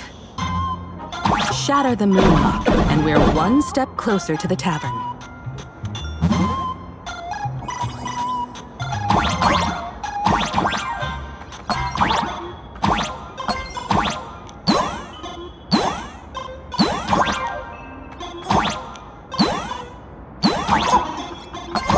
Let's try again.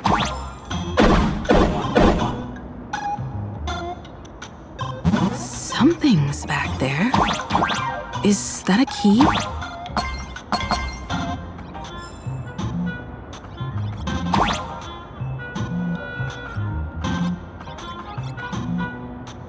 The moon is about to break. Let's try again. The key has dissolved into the water. The water's surface is about to change. Look, the tavern's shadow has appeared.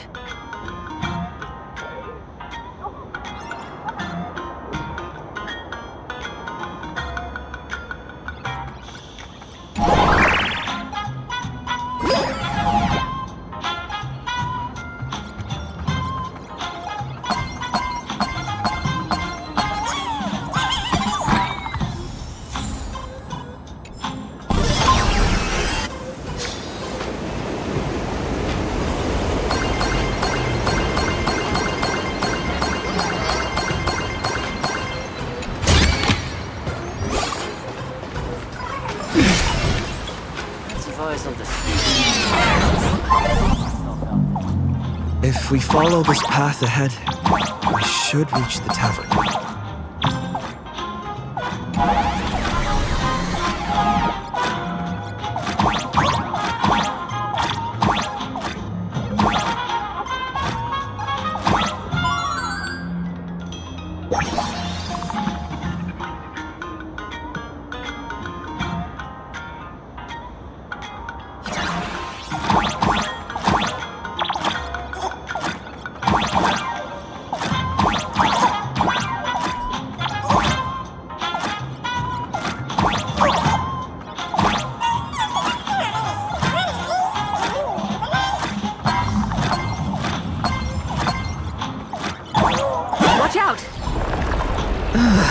I almost forgot. You're a full-fledged trailblazer now.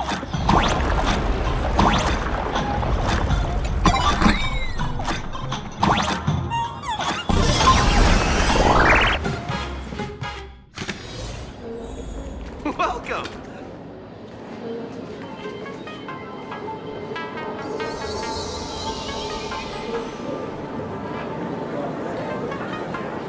So this is the World's End Tavern. No. Allow me to correct you. If you think this is all there is to the tavern, you're sorely mistaken. Like a single grape on a great bunch, this is just the part where the tavern connects to this world. Sorry, but this looks like a regular lounge. The so-called plain Arcadia isn't really an Arcadia either, but who's complaining? Life goes on, doesn't it? If you're looking for something that's true to its name, take a ride on the Astral Express. Funny thing is, it's literally a train. You know, can't find a single trace of astronautical engineering on it. Wait, you two are navigator of the Astral Express and the raccoon on board, right? I've seen you in the news.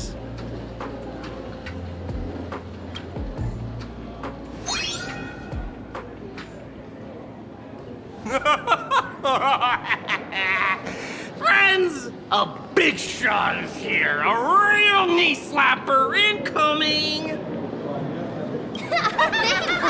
From the Express? You're not so freaking way enthusiast, are you? Express folks come to the tavern too? Do they even have the sense of humor?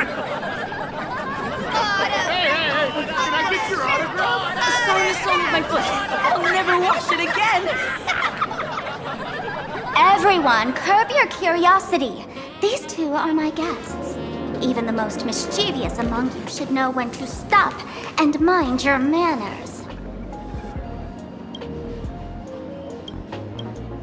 Well, if it isn't Little Sparkle. We've all heard your joke. Take the mask from a masked fool, and what's left but a fool?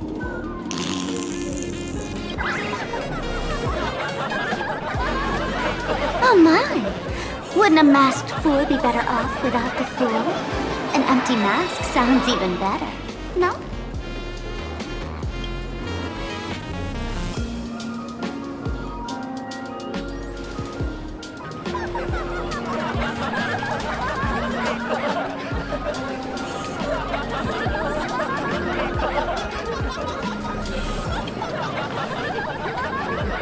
Don't take an idiot's words too seriously.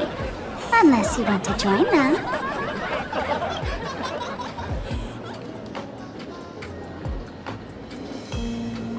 Alright. Now I can finally entertain my guests without interruptions. You two, this way. Let's talk about the imposter.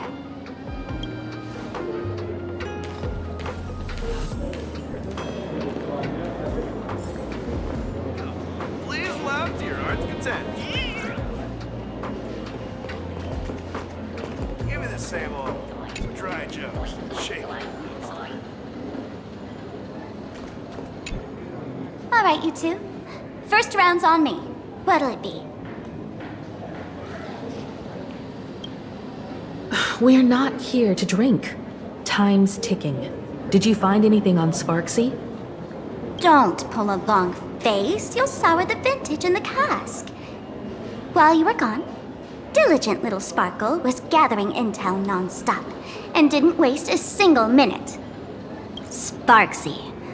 She did come here disguised as me. I called Giovanni. You might not remember him. He's the poor sap who drew the short straw to manage the storage area recently. Old Gio told me that a week ago, I came here and took a few things. Among them was a vial of mimetic virus. A mimetic virus. No wonder she could take over Graphia Academy and distort Marge and Weld's cognition, making them believe they're a student and teacher.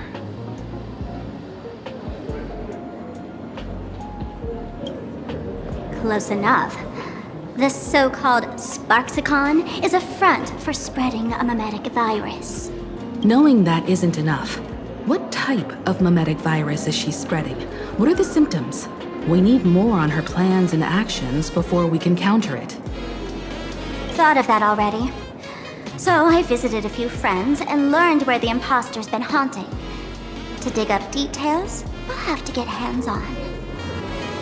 Lead the way, then. Let's move. Stay close.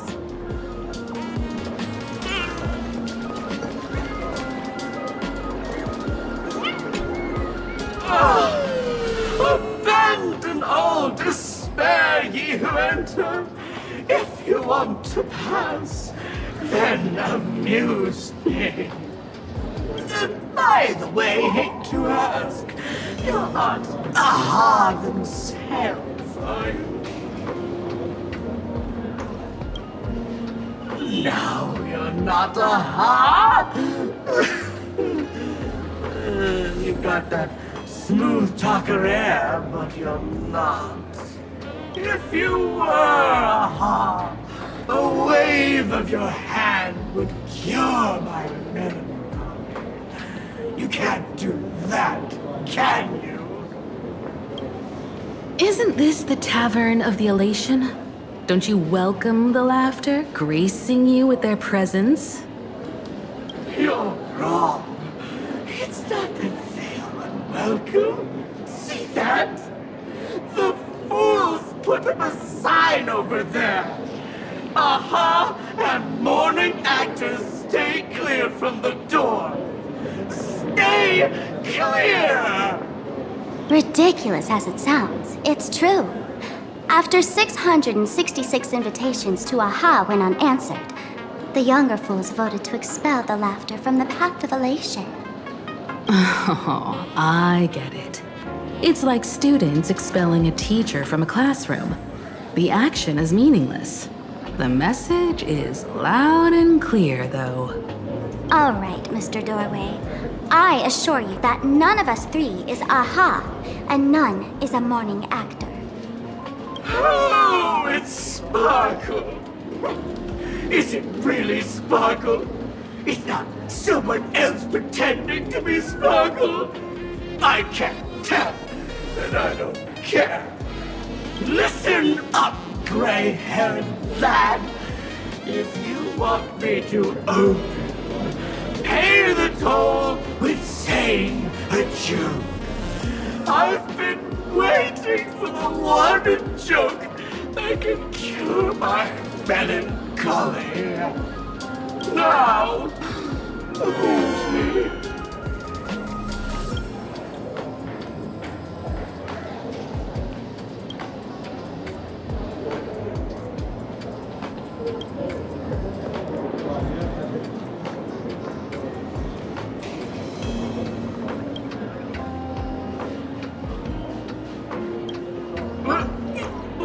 What are you going to do?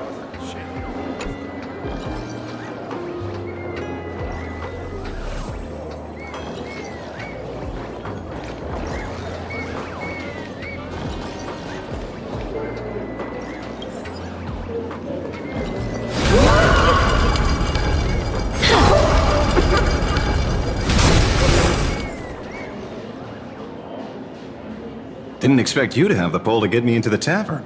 As expected of a detective's assistant. Back when I still had a sense of humor, a fool gave me an invitation. You can thank him for that.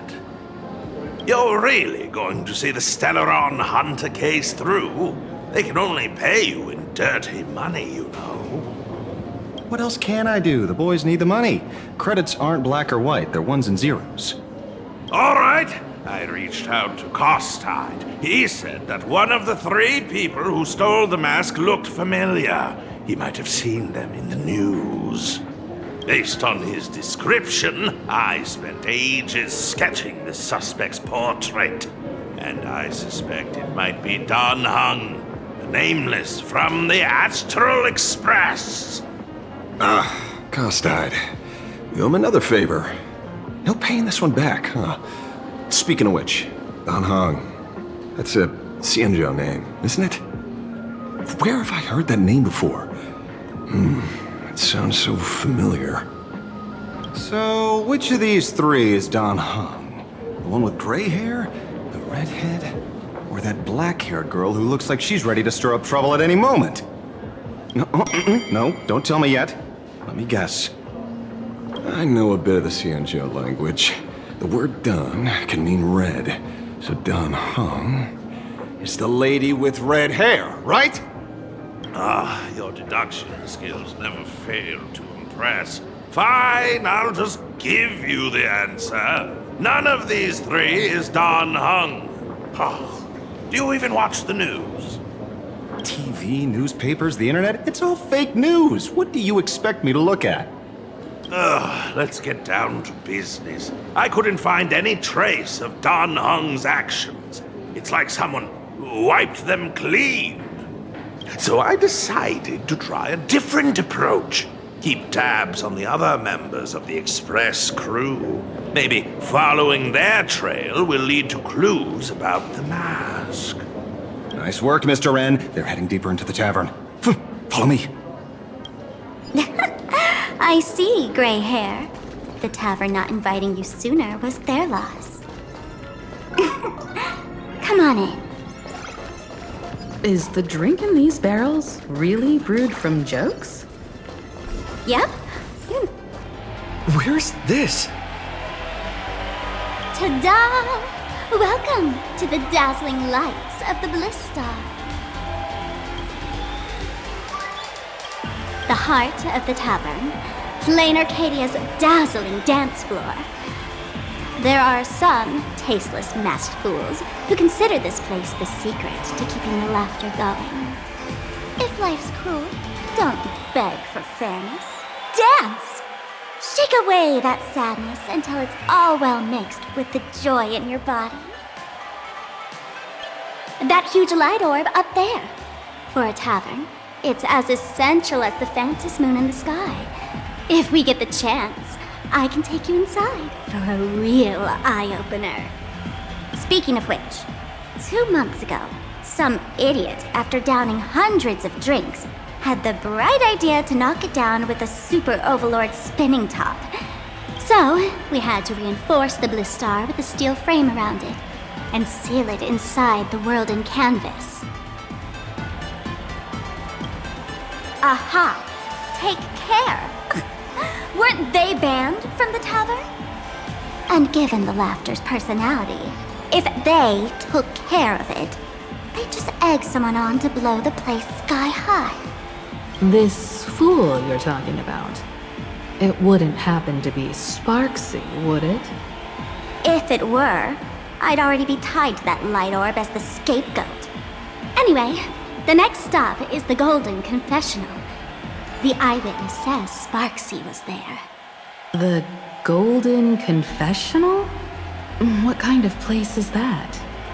A place where you can let go of all your worries. Well, words won't do it justice. Let's go see it for yourself.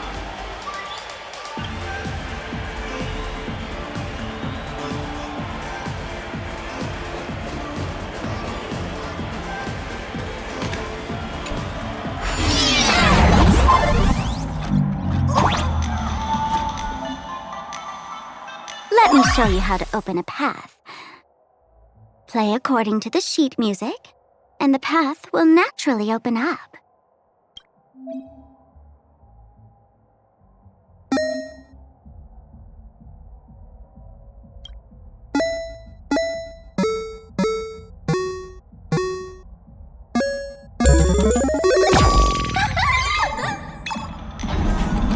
The steel frame actually opened.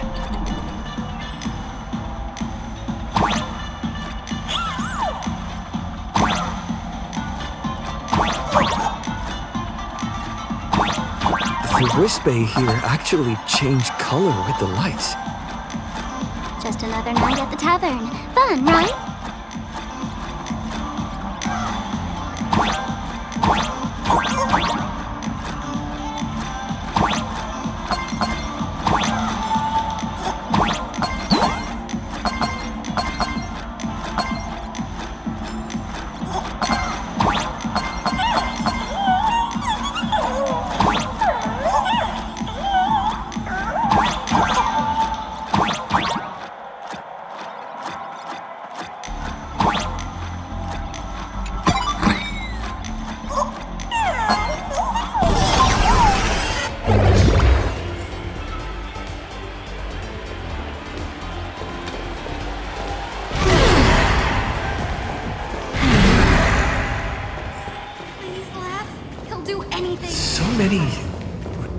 Sinks? Why bring us here? Witnesses say a week ago, I came to the bar, knocked back a few shots of Bomb's first drop, then headed here. The Golden Confessional is an emergency shelter for fools who've had one drink too many. Here, we shed our excess baggage before marching light-footed into the next second. Oh, well, well, looks like old Sampo's become the king without a crown.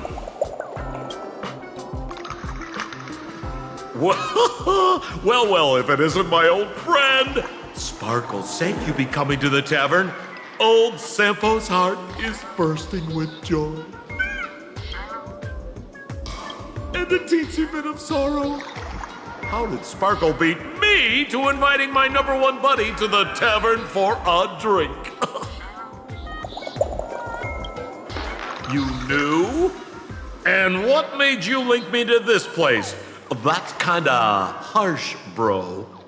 Hello, Miss Himeko. Long time no see. Mr. Sampo, hello. What business brings you here this time? No business. Just here to repay an old favor. Ms. Fool here sent me a message asking for HELP. Someone's been parading around the tavern impersonating her. Well, now, this is some juicy news. Miss Sparkle's usually the one impersonating others, but look how the tables have turned. The trickster's getting a taste of her own medicine. Shush, Sampo. I brought you here to repay a favor, not to gossip about me. Oh, I've suffered the embarrassment of losing my mask myself. Thanks to Miss Sparkle's mercy, I didn't end up stranded, so here I am today, ready to help you out. No questions asked. All right then, let's get to work. Get to work? What are we doing? Naturally, we'll fish around in these thrones where humans dump their worries and find the worries that Miss Sparxie left behind. You want us to unclog your toilet? I'm not joking. Don't be too shocked, you two. Let me share a little secret about how we masked fools stay mentally healthy. Drink a mood lifter like Bomb's First Drop, and all the harmful memoria in your body, you know, the pain, the worries, gets purged in one go. That's how fools pull pranks and have a blast without a shred of guilt. So, all that memoria has settled under this bathroom. And you want to sift through it to find Sparxie's worries and catch her thoughts before she acts? If luck's on our side, maybe we'll even dig up the secret to beating her. What's wrong, man? You don't look so hot. I've got no objection to the task, but doing this barehanded, I refuse. Oh, don't worry. When has old Sempo ever come unprepared? Trust me, I won't let you get off that easy. Emotional impact drill. Oh, sorry. Wrong gadget. Oh, this one. Hey, have you heard of a dowsing rod? Well, forget it. I'll spare you the theory. Oh, I tuned the drill bit to resonate with Sparkle's temperament. It'll drill out memoria fountains with similar emotions. But fair warning, use it carefully. It's been a week since Sparxie was here. Keep your guard up in case something else comes bursting out. Well, if you ask me, leave it to luck. We don't have time for luck. My radar says that pompous imposter would pick the highest spot to vent. Exactly. The Golden Throne. Give it a try. Bro, pick a spot to drill and start mining that gold. Sampo, does this thing even work? Of course it worked.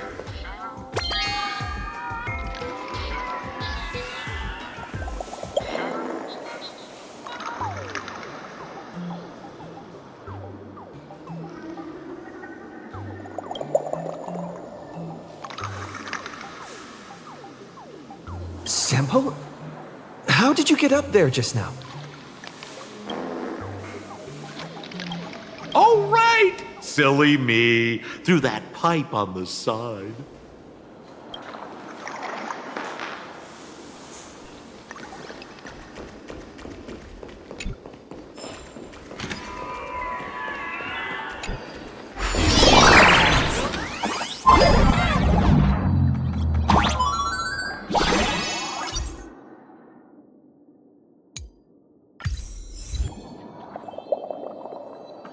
What's this? A plunger?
See? What did I tell you? The imposter's worries have appeared.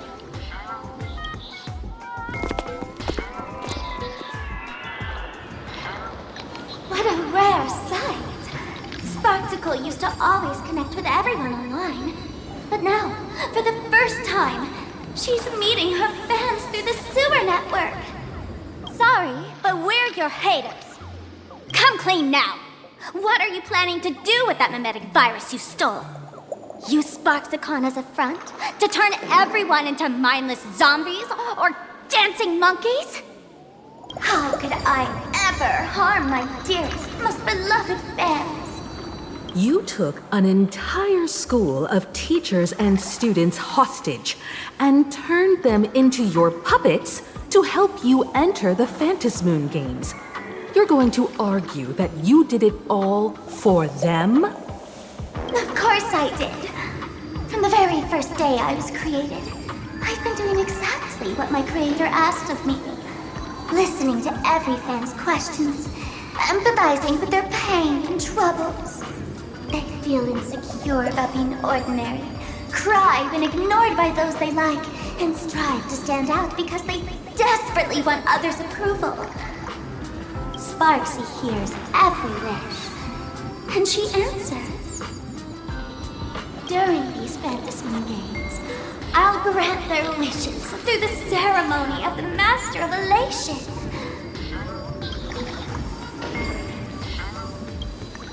No, I'll give each of them a choice. The choice to become me. Because deep down, every one of them longs to become Sparxie. To wear this dazzling mask, capture the internet's attention, and bask in praise. You must have heard that saying. In the future, everyone gets their 15 minutes of fame. Now, that moment has come. Sparxie will turn every spectator into me! For reals? She plans to use a mimetic virus to turn everyone into herself? Oh, the answer was right there in the riddle all along. You know, I gotta say, that's very Sparkle. As expected of my imposter, you're absolutely bonkers! Sis, is now the time to be tooting your own horn, just thinking about being turned into a copy of you? I can't even force a smile. Bro, what part of this is elating? Oh? And who gets to define elation? The laughter, the fools, the IPC, or every me seeking joy on the Arcadian internet? Contrary to popular belief, the masters of the Phantasmoon Games were never us, the supplicants, but the spectators watching us. Sadly, the Inter-Astral Peace Network showed people other worlds in the cosmos. Once horizons widen, expectations climb. Nothing they hear or see feels fresh, interesting, or thrilling enough. And everyone fears that they're outdated, uninteresting, or unexciting in others' eyes. So the world's like a derailed train, racing toward thrills and madness. Nameless of the Astral Express. Am I wrong?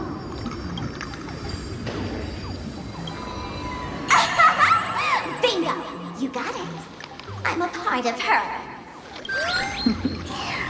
Wherever there's a screen, wherever my audience is, my eyes and ears will be there too. I want to see how far you in this outdated model can go. The harder you struggle, the more spectacular it'll be when I live stream the Astral Express crew's derailment at Sparxie. I'm looking forward to your resistance, Nameless. Oh, heads up, everyone! She's getting serious.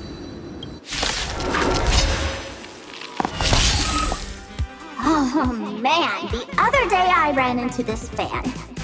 They insisted on showing me some gallows humor, jokes they found online, saying they were absolutely hilarious. But all he did was show me a video of someone being killed by the Antimatter Legion, then burst out laughing. Come, let's all enjoy this gallows humor together!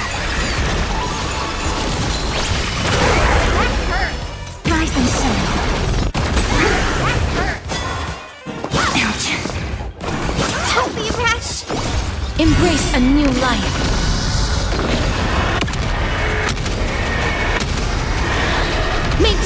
Jet dust!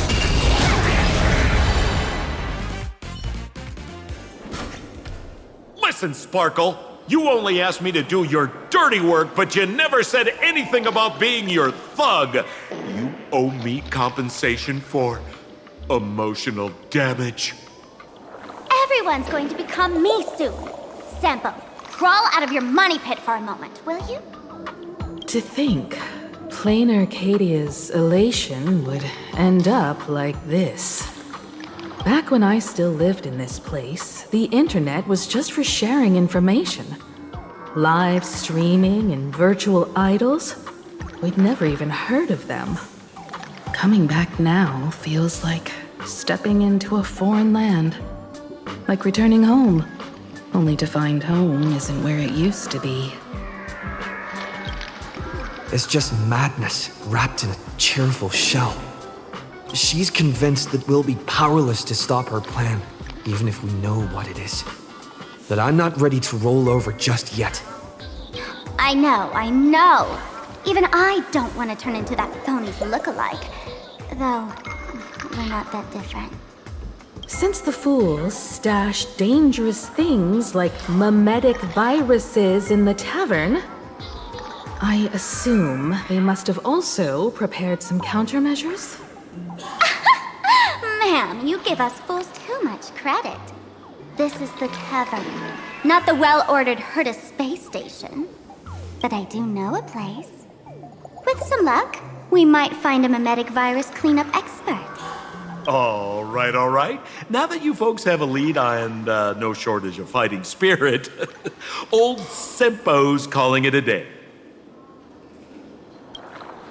The Astral Express always has a way of handling crises, doesn't it? With big shots here, a sidekick like me doesn't need to steal the spotlight. Oh, if you run into trouble, you can always ring old Sempo then. I'll even give you folks a special discount, sort of. Well then, farewell, everyone. So, where are we heading next? Let's check out Fatal Joke.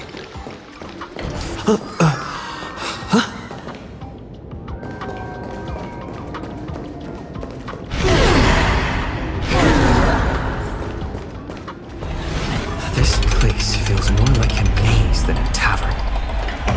Well, it is a space-time maze, after all.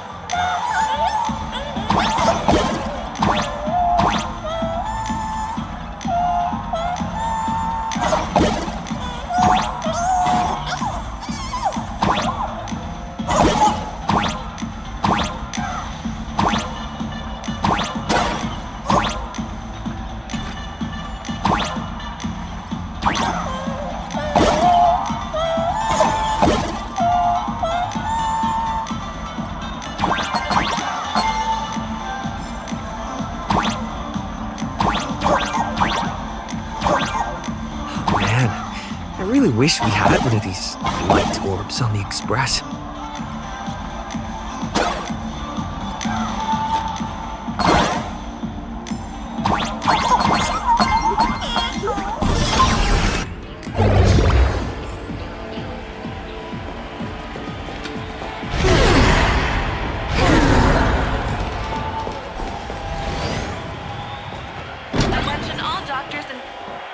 Why is there a hospital hidden inside the tavern?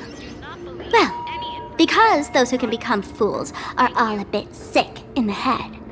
Not your regular headaches and fevers, but matters of the heart.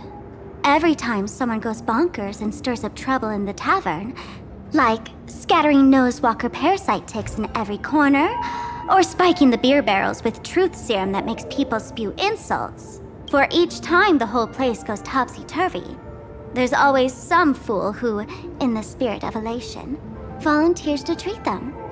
Yep, they They get sent right here to Fatal Joke. Strange. Why isn't there even a fake doctor around today?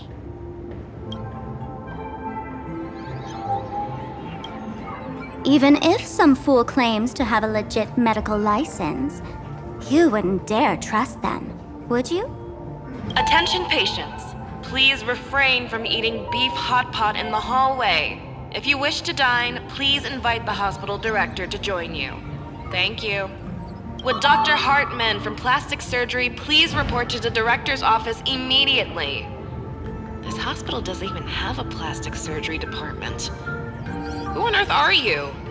Dr. Zhongshan from Mental Health Care, please report to Exam Room 1. We're 1 player short for cards. Thank you. Is this a theater or a hospital? Alert. Patient detected ahead. Patient detected ahead. Please line up in an orderly fashion for registration and wait for the doctor to begin consultations. Patient number 01, Akavilli. Is there a Mr. Akavilli?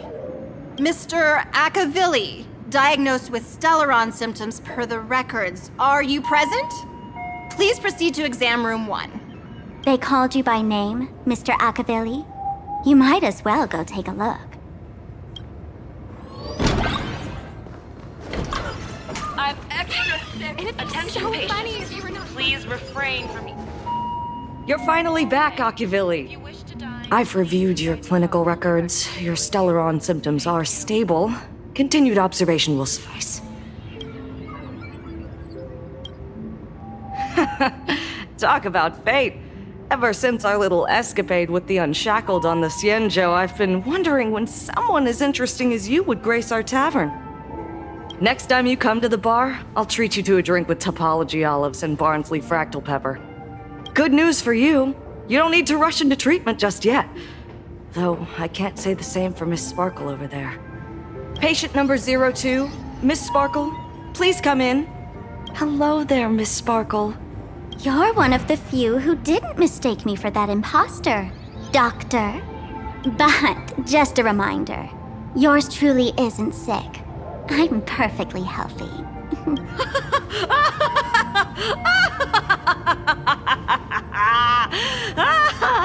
Oh, everyone who comes here says they're perfectly healthy.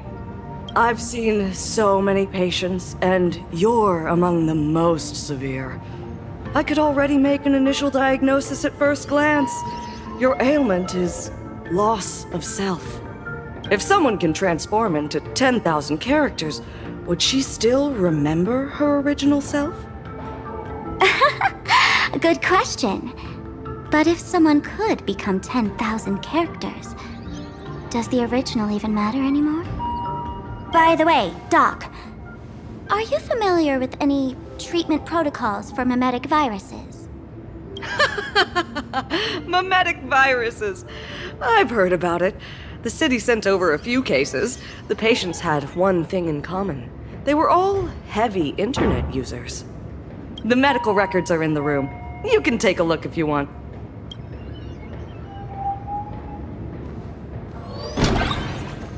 Is this duo mentioned? This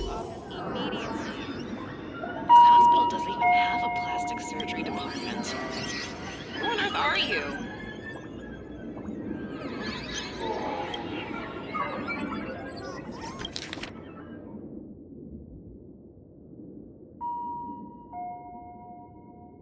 No way. Are these General Yao Guang's medical records?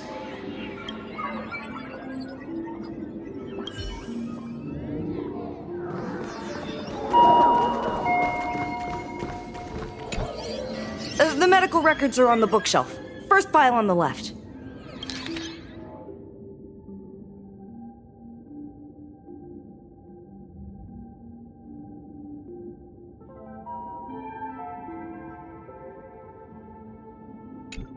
Are there already victims in the city? To eliminate the mimetic virus, helping Patient Zero face reality is a crucial phase of the treatment.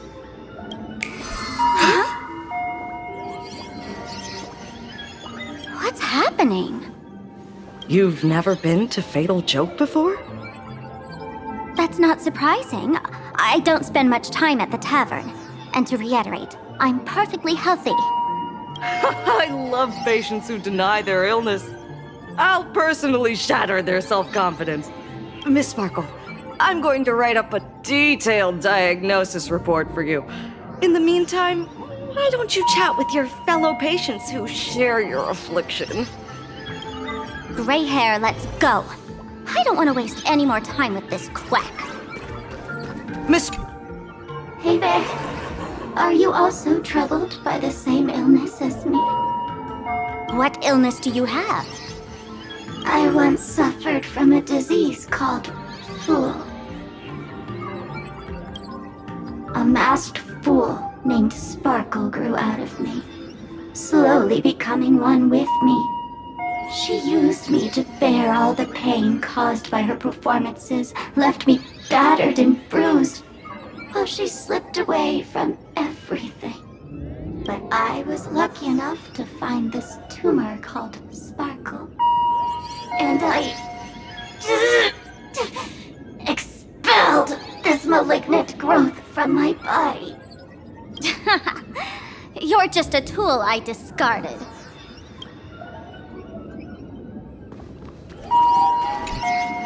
Sparkle, do you still remember me? More people got my name right today than in the past week. I'm so touched. I am your original mask. The Sparkle Roll Mask. The archetype of a bright maiden doomed for a short life. The avenger who perishes with her nemesis. The lover who dies for love. The young artist driven to madness. You used me to win fame, applause, and countless eager gazes. So why would you cruelly cast me aside? Please, wear me once more. The worst thing an actor should do is be tied down to one type of role. Do yourself a favor and stay down. The diagnosis results are in, Miss Sparkle. Attention patients. Miss Sparkle, I have your results. Your main components are madness, humor, and a theatrical personality. Unfortunately, the proportions are badly imbalanced. You're beyond saving. But the silver lining is your mask has fallen off. She's free of blast. And that's where everyone's misfortune began. None of the masks I've cast off ever had such strong opinions or such a temper. She no longer needs to be corroded by your cancer of rationality.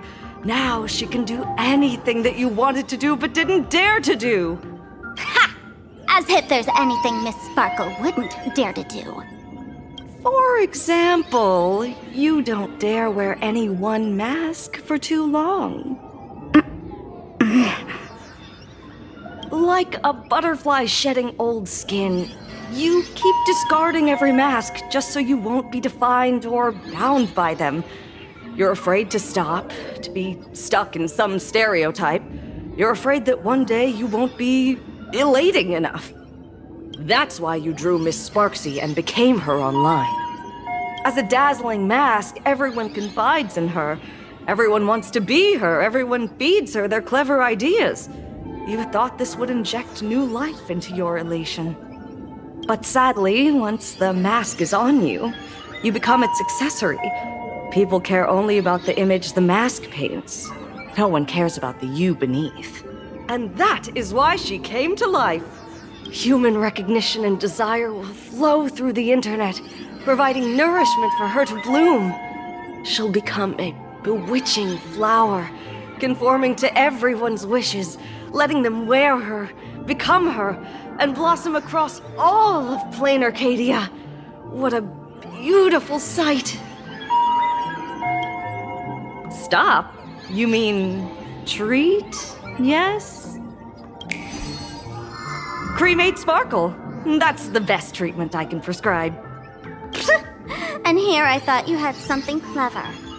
After all, there's only one radical cure for all suffering. Make oneself disappear, right? Miss Sparkle, don't think I'm joking around with you. I only misbehave outside the tavern. But here, I am a doctor, without quotation marks. My treatment is real and effective. Generally, when a fool vanishes, their mask loses its power and becomes a dead thing. You're two sides of the same coin, after all. But as for Sparxie, I can't say for sure. During SparxieCon, she'll be worn by millions of ordinary people in plain Arcadia, feeding her with sustenance and strength. Your window of opportunity is therefore fleeting. Go on, lie down on that bed and say goodbye to your friends. Press that button and the nurse will come wheel you away. There's a door in the tavern that absolutely positively leads to a still-burning star in Siduni Rama. The nurse will send you there and that'll be the end of it. And if I say no? Then I'll have to be impolite.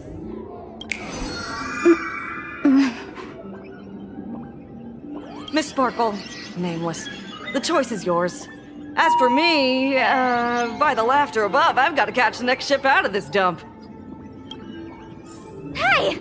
What's going on? Why am I pinned here? Gray hair. Ma'am, navigator. A little help?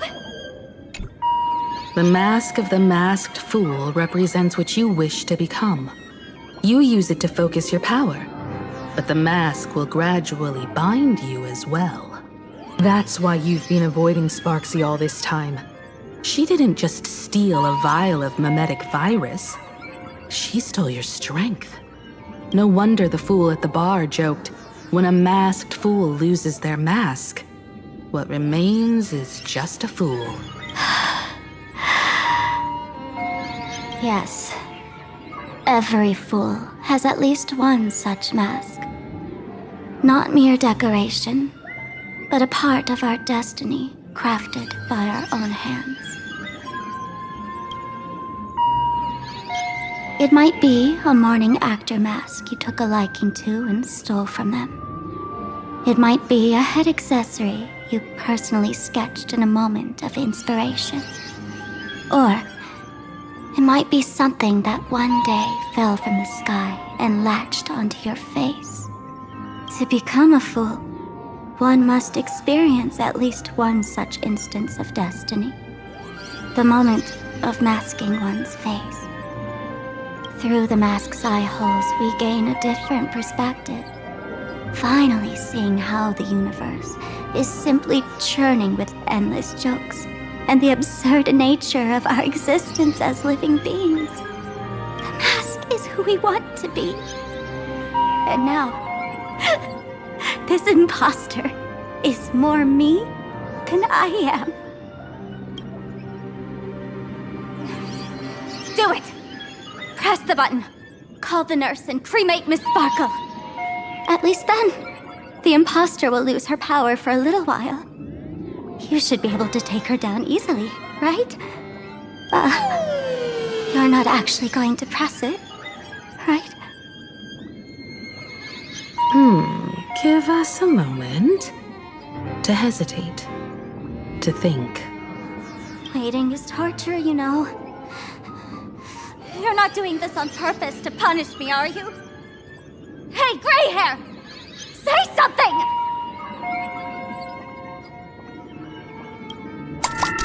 Hey! Gray hair! Have you forgotten our friendship? You'll make the button smoke at this rate. Too bad. I took the battery out of the button earlier while no one watched. It was a test, and you failed. Since the fool made her choice, she must have a plan to reclaim the mask, right? If you dare say no, I'll press this button and let the orbital cannon cremate you for real. Your sticky little fingers aren't fast enough to steal this battery, are they? There's a way. There's always a way. Miss Sparkle will definitely take responsibility and work together with everyone to stop SparxieCon. What's with this applause? Have we been watched the whole time? Bravo!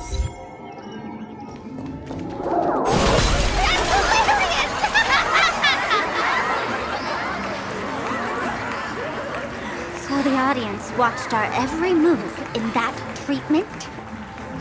Is this a hospital or a theater? That's life for you. While there's life, there's judgment. In every unseen corner, countless judging eyes are watching, diagnosing, and writing their own prescriptions. I must admit, Fatal Joke is a fascinating place. Real shame I didn't come check it out earlier. Ignore the spectators. They're just here for laughs. They won't help and couldn't if they tried. You said you had a way to stop Sparxie. Let's hear it. What's the plan? I've got a few anti-sparkle weapons in my collection. I've always had this premonition that one day Miss Sparkle would become an unstoppable terror in this universe. Someone has to find a way to stop me before that day comes. On a trip, I met a girl who shared my tastes. She had quite the knack to be a fool. In our battle of wits, she nearly turned me into sparkle paste using the local tumbleweed specialty. She also had a massive mech with beam cannons up the wazoo, ready to blast away any time. I quietly replicated those powerful goodies from my travels.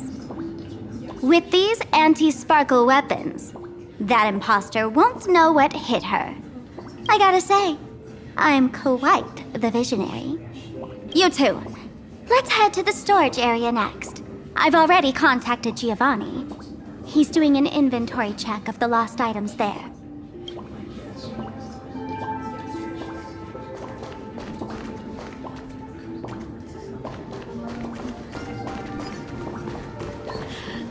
This is too much already.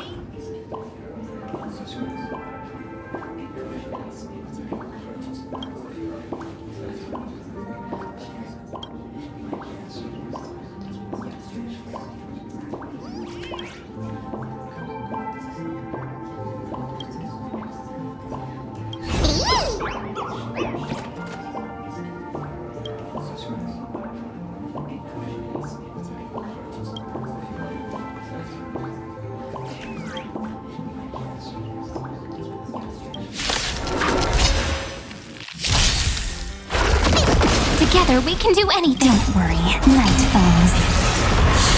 Good night. Flowers bloom for tomorrow. Next time it rains, I'll be there, umbrella in hand. Rise and shine. Time for some sweet dreams. Have some fun. Till we meet again.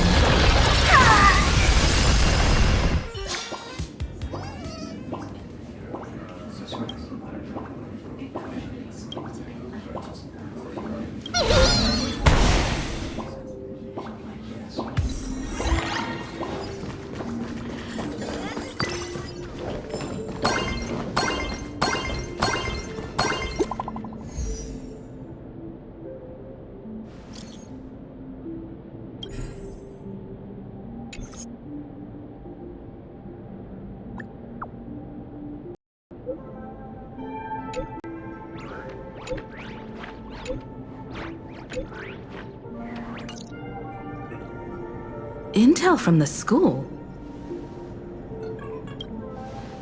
The Furbo journalist couldn't find March or Mr. Yang, but they did spot Sparxie taking down the wave mural in the school courtyard. Oh? That's noteworthy. Looks like Sparxie is busy making preparations too. But why do all this? Never mind her for now. Let's check out the Fool's storage area.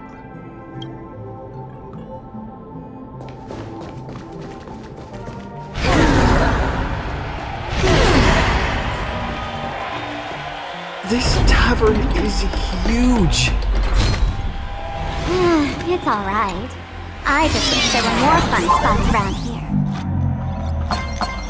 Wait, there are that many people under the dance floor?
What are you doing up there?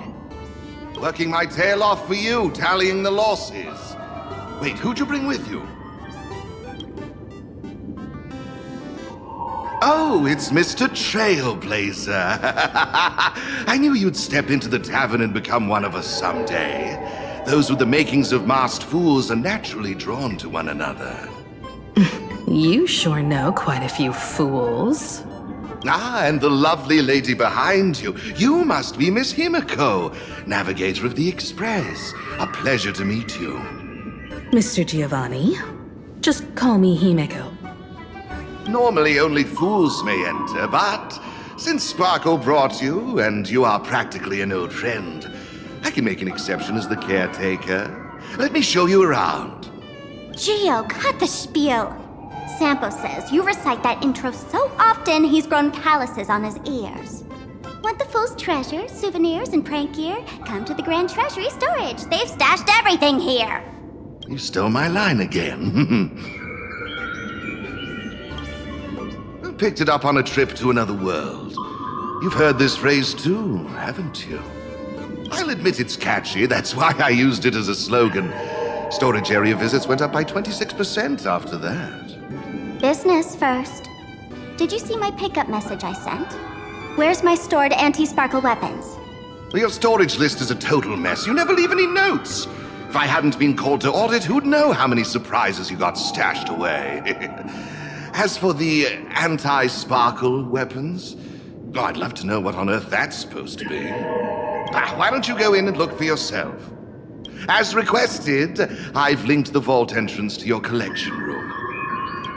Gio, did the imposter leave this behind? How should I know? I've been doing inventory all the time. Huh? What's this? Whoa. That's one massive stellar jade. Let's go in and take a look.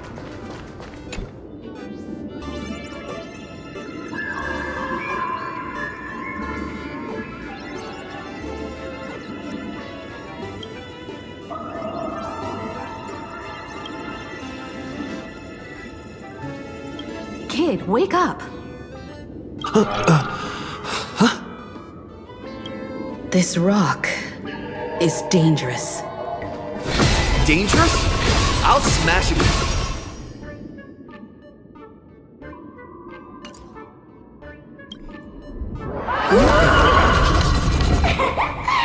Stellar jade is the perfect bait for catching the nameless. How generous of you.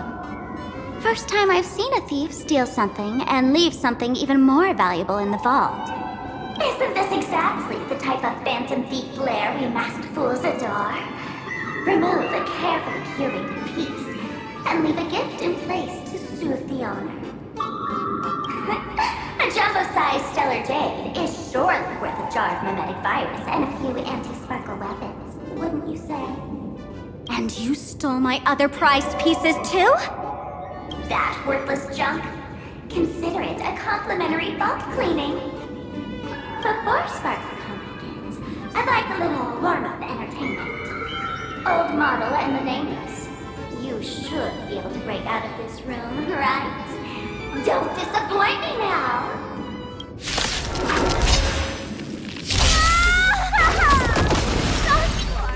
Game over!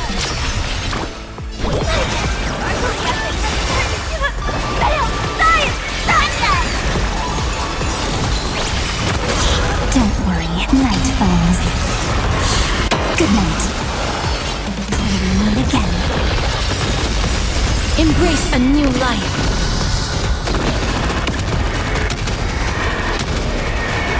May death protect us! Gio, the security here is an absolute mess. You're in no position to talk. Even the drinksmith here is a temp. Count yourself lucky I'm kind enough to help tally your storage. She didn't just steal my power and my collection. She completely destroyed Miss Sparkle's reputation. This is the worst day ever. A correction, Miss Sparkle's worst day so far. Wanna make fun of me? Go ahead.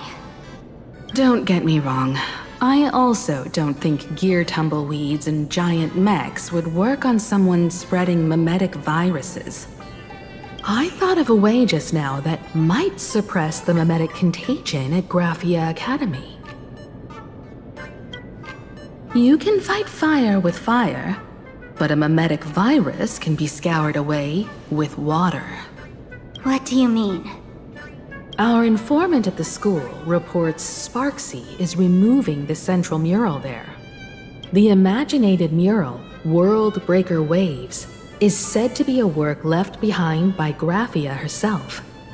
Legend says the wave comes from the Dove Brook river water she used to wash off her painting mistakes.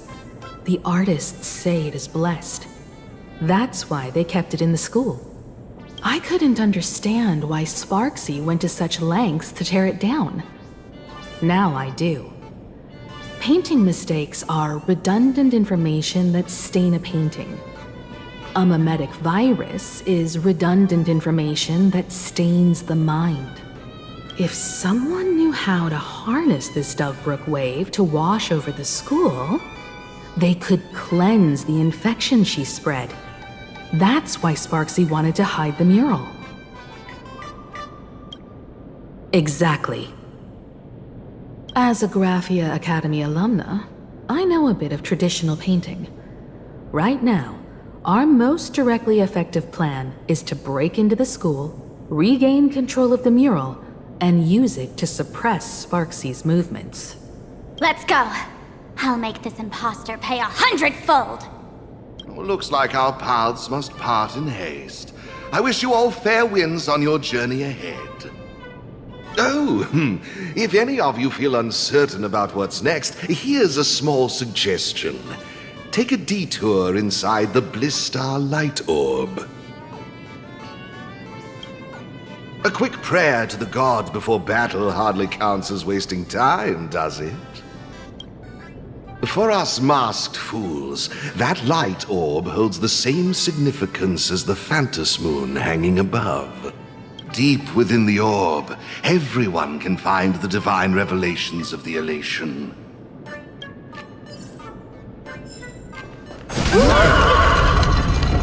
But this doesn't look like where we came in.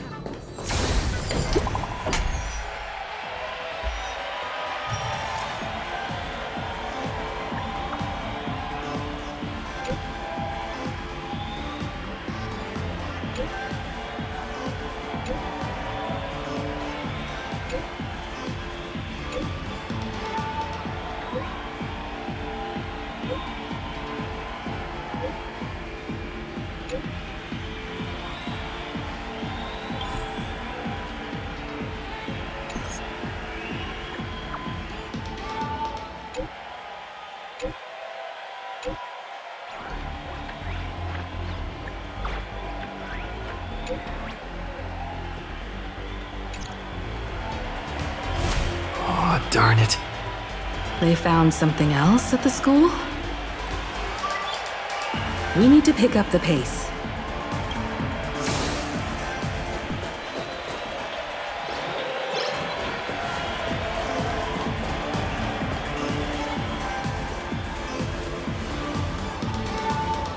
Giovanni said we could find the divine revelations of the elation inside the light orb. Don't tell me this orb is another tavern room. Bingo, your intuition's spot on. It isn't just a light-polluting orb. Think of it as a shrine for fools.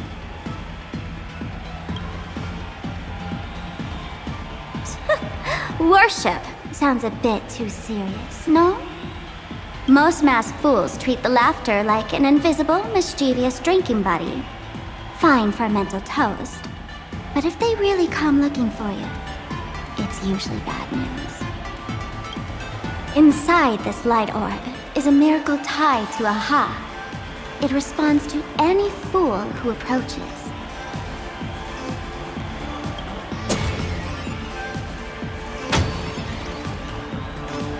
Let me show you something mind-blowing. Here we go. Open sesame!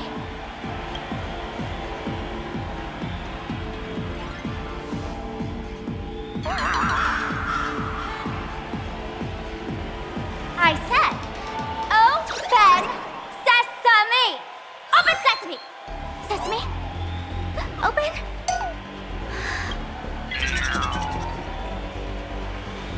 Hooray! So in their eyes, I don't even count as a masked fool anymore!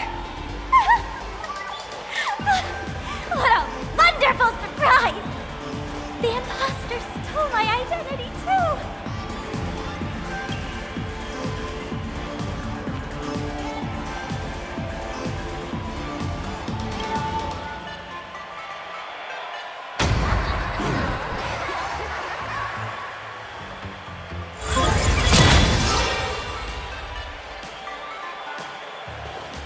The good news is, at least one of us is still a masked fool.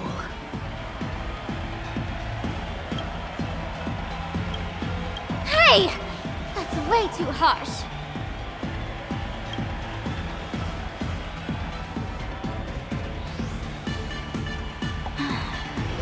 I hate to admit it, but gray hair, it's opened for you. The light orb has acknowledged you.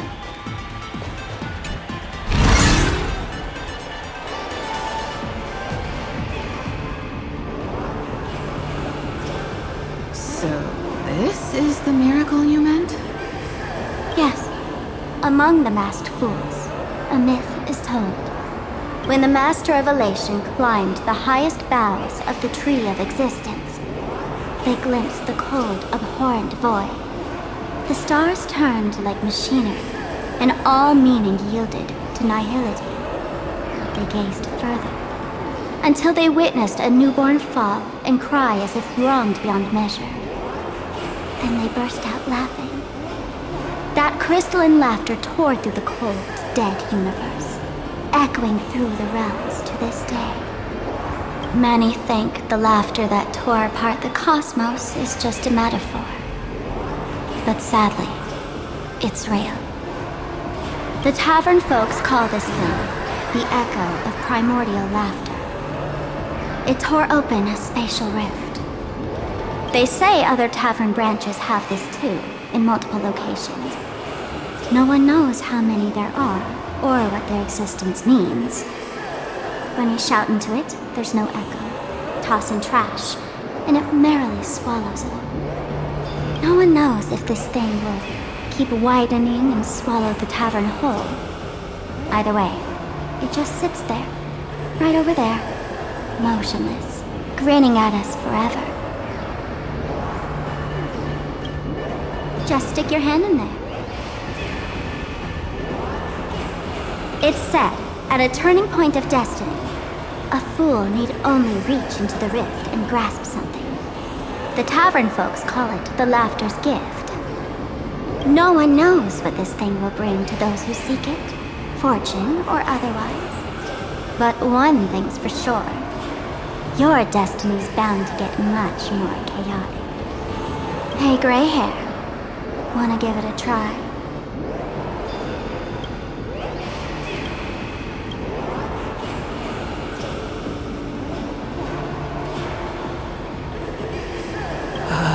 Akivili, have mercy. In Akivili's name, please don't hurt me. My hand doesn't taste good.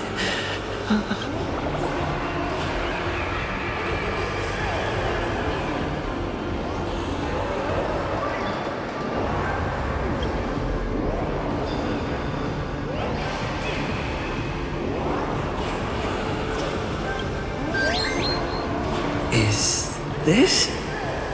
Huh? What's this?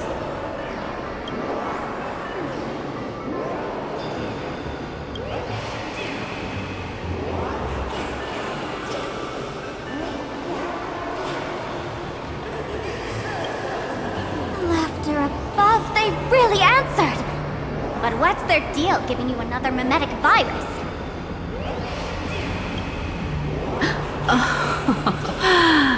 Now I get it. Audiences infected with the Sparxie virus naturally won't be able to resist Sparxie. We'd end up like that soon after breaking into the school. But if we're already infected with another mimetic virus, well, that changes things. And this banana serves exactly that purpose. To buy us some time to resist. The elation really has a twisted sense of humor, huh? Alright, let's move.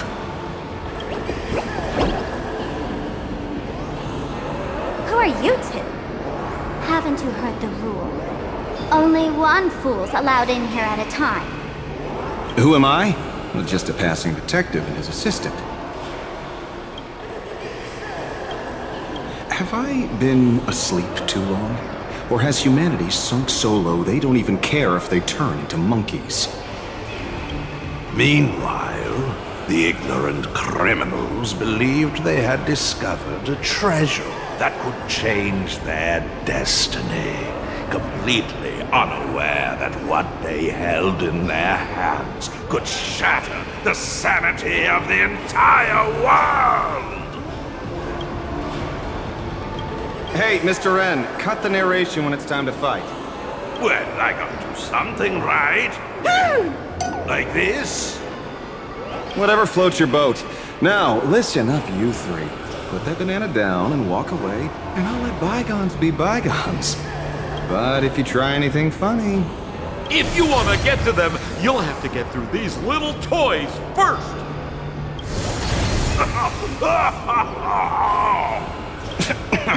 Are these folks really the Nameless?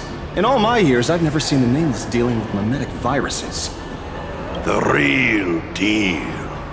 Just some Nameless passing through. Mr. Wren, I've got to go after them. You won't be able to keep up with me. Just head home and wait for the news. I swear, I won't let the tragedy that happened to you repeat itself in this world.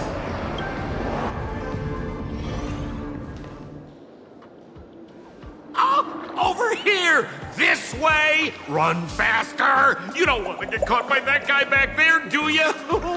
Yo, bro! Just how many troublemakers did you people manage to tick off when you landed? Good old Sampo came through with top-notch service, saving your lives in the nick of time. Thank you, Mr. Sampo. Now that we're all set, it's time to head to Graphia Academy for the rescue mission. Mr. Sampo, do you know which door in the tavern can get us back to the city the quickest? You don't even need to ask when it comes to knowing all the secret passages and shortcuts in this tavern. You won't find anyone who can match old Sampo. Then lead the way.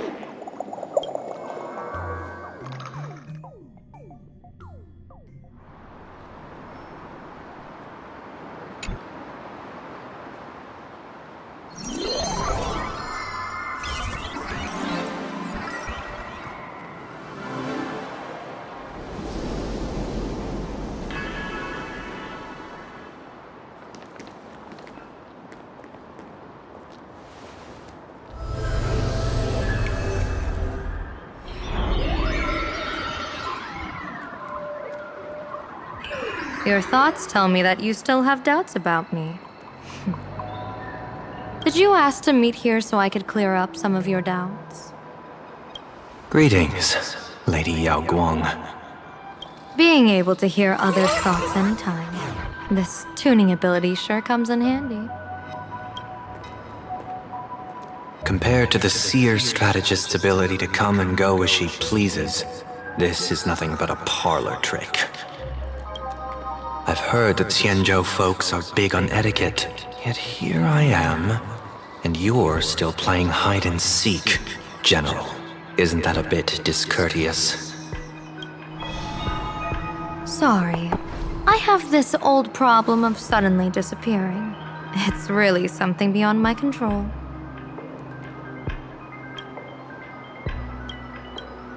As for the reason, I'm afraid I can't disclose it.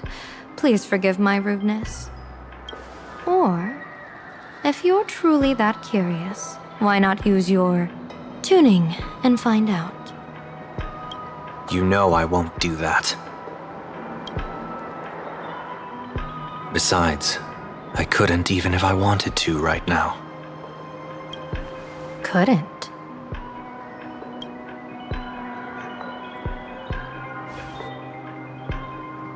At this moment, the crowd's thoughts are crashing over me like a tidal wave. I can't block out all this mental noise.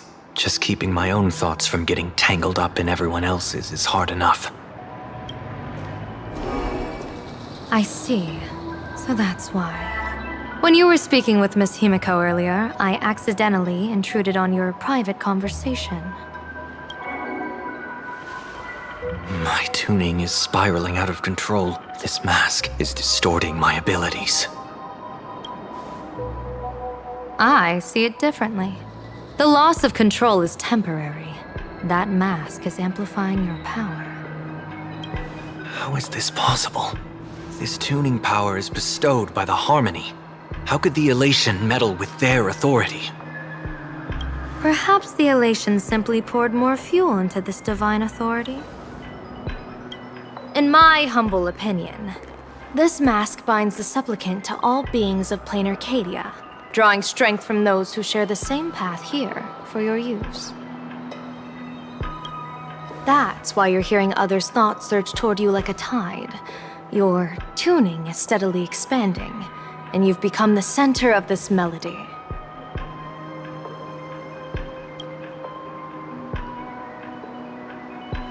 You sure gave me quite the gift, General. But why would such a precious gift be placed on my face? I need an honest answer. You want to know the reason? Didn't I explain it already? Your reasons about me make sense, but what I really want is your answer about yourself. General of the Yuchue, who sees into the future. Why not wear the mask yourself and personally step into the fray with its power?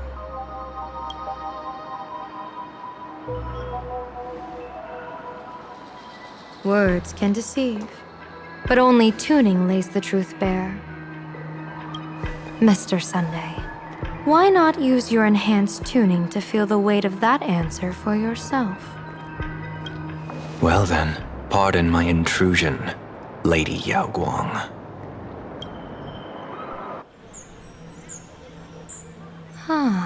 So this bird on my shoulder is the manifestation of the tuning's resonance? Exactly. And these symbols I see floating above people's heads would be the weal and woe signs you mentioned, General? That's right. To become an Arbiter General, one must undergo 3 ceremonies. The Rainbow Ordainment, the Rainbow's Gaze, and the Bestowal of Spiritus. Only then can one truly take up the mantle and live up to the title. When I was appointed as the Yuchue's general, I was bestowed with the Rainbow Spiritus called Kala Chakra Sky Plume, which represents the vision of the hunt among the 7 aspects of the rainbow. A symbol of foresight, verdict, and self-discipline. Thanks to that, I gained the Eye of Ishvara, which allows me to read the flow of destiny. Since the day I arrived on this world, every person I've seen bore a crimson woe sign above their head, without exception. Within days at most, a catastrophic disaster will befall this place. So, that red glow rising from the edge of the city is... The blazing light, formed by the convergence of all those woe signs in plain Arcadia. In that case, General, it's all the more reason for you to wear the mask. Once your sight into the future is strengthened, you won't need to fear the deathly omen in your readings. Mr. Sunday, have you heard the diviner's iron law? Never divine the same matter twice. In Penacony, diviners also warn clients beforehand. You can't ask for another spread just because you dislike the result. There's a reason for that, isn't there? Divining the future is, in essence, a form of observation and calculation. It's an interference with the future. Each reading drives the murky future towards a definite outcome. A collapsed quantum state, even if that outcome isn't to one's liking. To be honest, when I set out for plain Arcadia, I had fully intended to personally participate in the Phantom Moon Games. But the moment I laid hands on the mask, I understood the consequences of wearing it. Once this miraculous item is donned, the Eye of Ishvara would transcend mere sight and permeate throughout this realm. The Kalachakra sky plume would predict the future of all beings at tens of billions of instances per second. You're saying that simply by your observation, our future would become fixed. Indeed, just like how the Wisdom Walker expounded the way of destiny, anchoring the fated moments.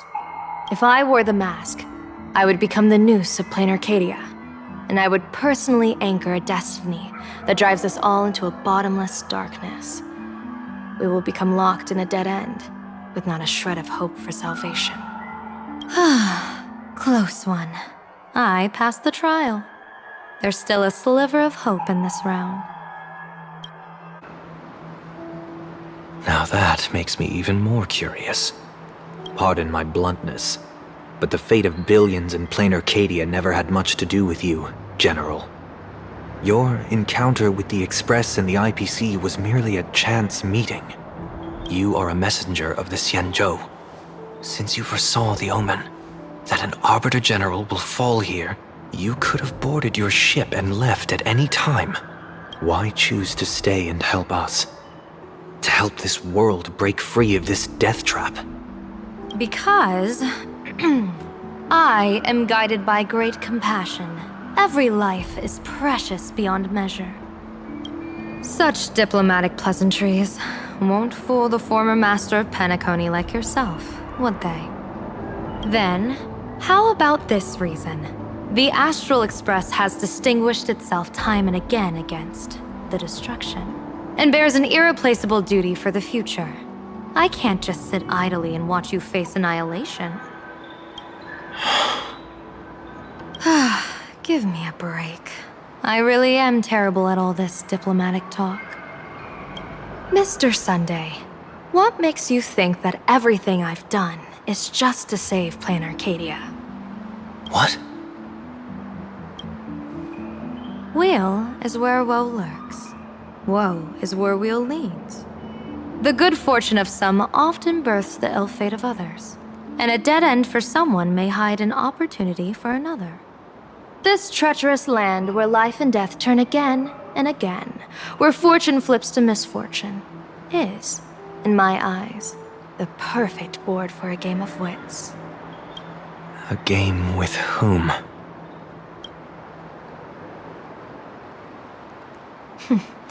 With the gods. Mr. Sunday, have you heard of the Battle of the Fenghu 30 years ago? I've heard rumors of that war, but not the details. General, are you suggesting plain Arcadia is now facing dangers just as perilous as the Xianzhou Fenghu was back then? You got that right. 30 years ago, the Abundance Axis broke our lines and invaded the Fenghu homeland. The abominations awakened a living demonic star, intending to sink the Xianzhou Fenghu. With no other options, the Alliance staked everything on my junior soar's plan to operate the astronomical observation device, the Cloud Peer Telescope, to signal the rainbow for aid, using their Lux arrow to strike down the demon star. Whoever operated the Cloud Peer Telescope would not return. It was to be a one-way trip. So, your junior soarer. You guessed wrong. The one who offered his life was my master, who taught me divination. It was Master Jingtian, then the Yuchui's Master Diviner, and the only high official authorized to operate that device. He accepted his fate and ventured to the Fenghu. Going with him into certain death were Yueyu, the previous Yaoqing general who guarded the Cloud Peer Telescope, and the Verdant Knights under her command. I was responsible for assessing the entire plan's feasibility and mending its gaps. I activated the Decalite reflection barrier, calculating and casting lots again and again. I watched as the starlight, representing countless possibilities, flickered within the reflections, faint, wavering, until the vast shadow of a pondering god swallowed them whole. And they vanished into the abyssal dark at the edges of the universe. And in that moment, I understood that I had cemented my master and countless soldiers into an inescapable doom.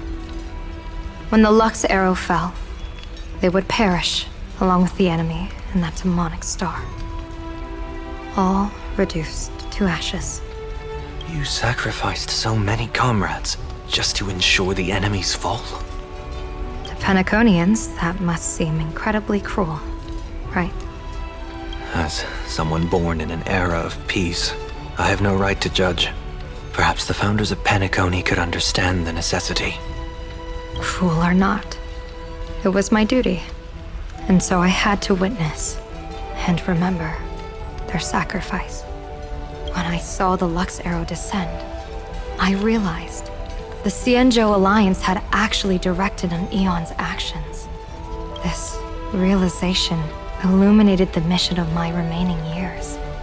In this cold, merciless cosmos, when you're trapped in despair, an Aeon's intervention is often the only hope.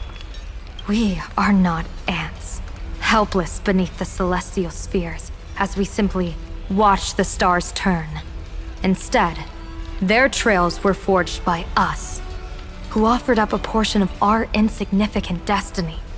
Even beings as mighty as the Aeons can be pulled by our will. Is this what you want to do in plain Arcadia? Indeed. I will seize those starlights of possibility I once buried with my own hands. Just like the Battle of the Fenghu 30 years ago.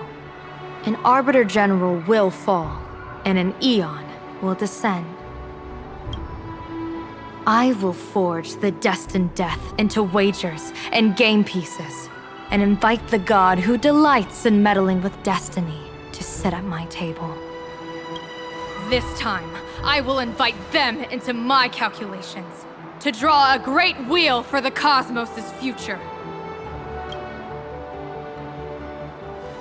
Mr. Sunday, surely you can understand this mad idea of mine, having once reached the divine throne of order yourself.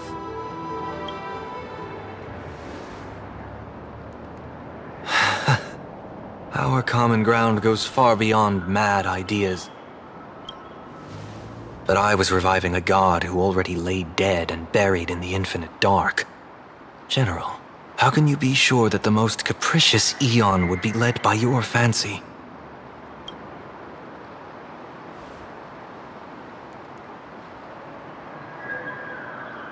Have you heard this myth about the elation? They say Ahab once climbed to the highest bough of the Tree of Existence. gazing out. They saw stars turning coldly, like machines, and the meaning of everything yielded to nihility. Only the cry of a newborn made them burst into laughter. Mr. Sunday, answer me. Why did Aha laugh?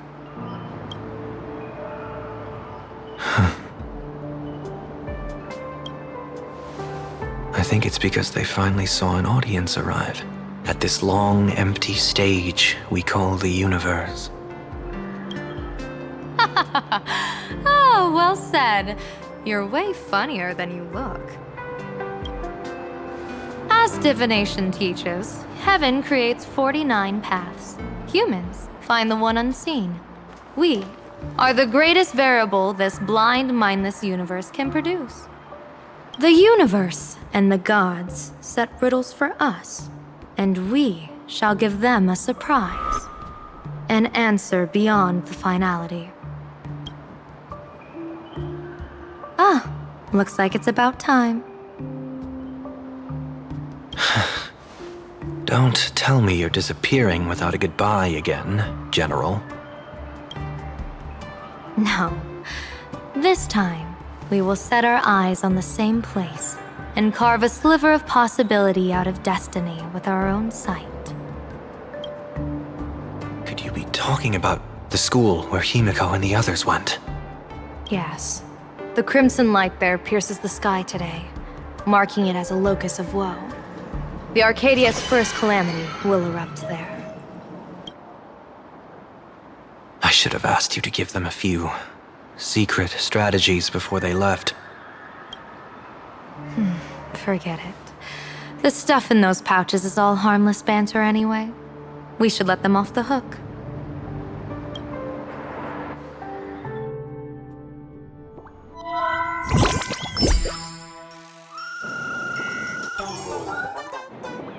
Hello everyone! Welcome back to Full Wish TV's special news segment, Arcadian Morning Report! I'm your host, Poofy! Hi everyone, I'm your host, Smelly! It's been 3 hours since our first supplicant, Miss Sparxie, announced her entry into the Phantom Moon Games. The performance she announced to all her fans, SparxieCon, is also about to begin. How curious! Plain Arcadia's day-night cycle was completely scrambled in ancient times. Graphia Academy's location just happens to be bathed in light. So, in broad daylight, what kind of fireworks show does Miss Sparxie have in store for us? Who knows? Maybe she'll blow the school sky high in a blaze of fireworks. After all, at the Phantom Moon Games 15 years ago, Graphia Academy also. Hey, Senior, you can't joke about that! Dear viewers, our apologies. Let's move on to news about other supplicants. According to the Department of Aberration Defense's staff, during a routine inspection of the Phantom Moon courtyard, 2 additional mask shapes manifested on the altar. In other words, 2 more supplicants have appeared!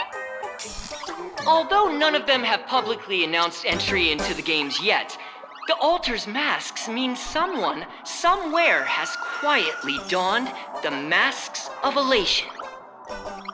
As for the 2 masks, Department of Aberration Defense staff describe one as a raccoon and the other as some kind of bird. A raccoon mask, huh? Hard not to think of the Astro Express that just arrived in plain Arcadia.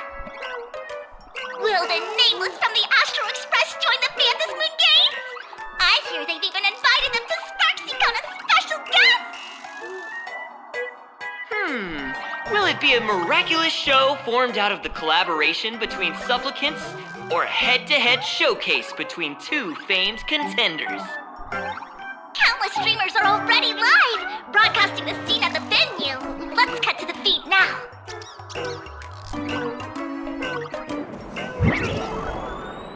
Oh! Look, it's the nameless from the Astral Express!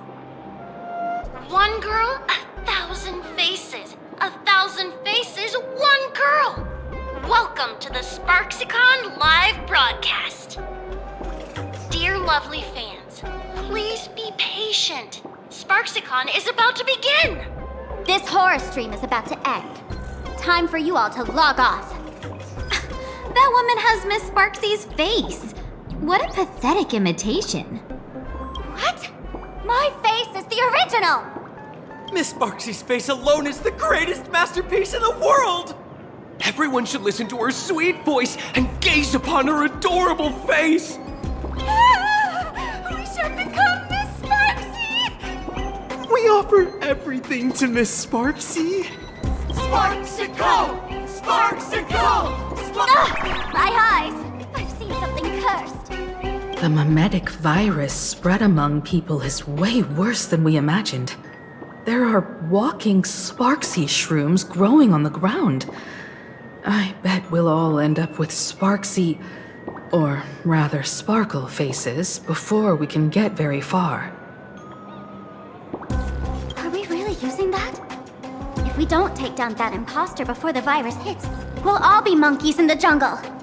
Become a fake of a fake or a carefree monkey. Your call.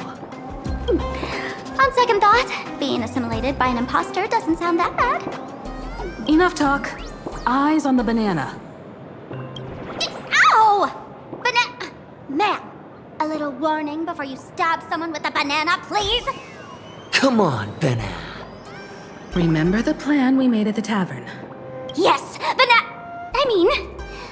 we dig out the imaginated painting Sparxie hid, then use waves to give Graphia Academy a good banana wash over.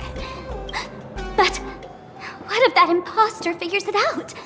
Just try to keep her busy and buy us some time. Let's do it!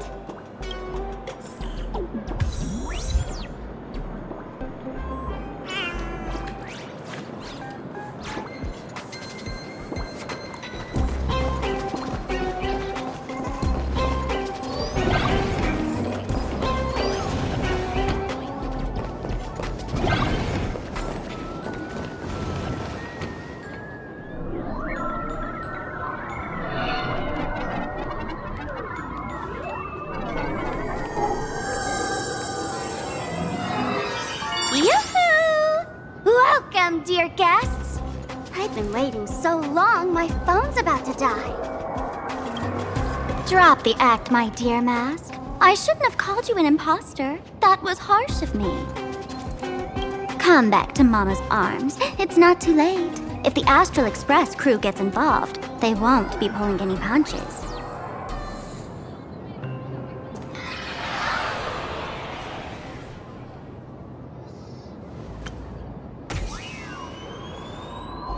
Of course I get it. Surrendering now would ruin the stage you so carefully set. Total buzzkill, right?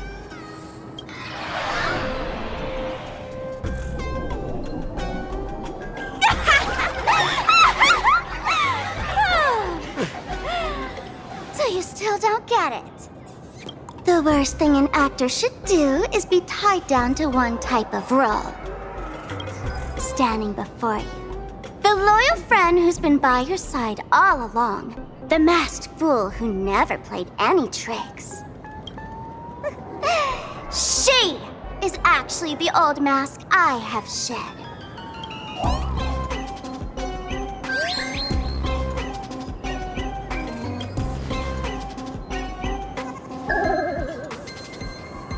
Haven't I been telling you all this time? She's just an old model. No wonder the light orb in the tavern didn't react to Sparkle.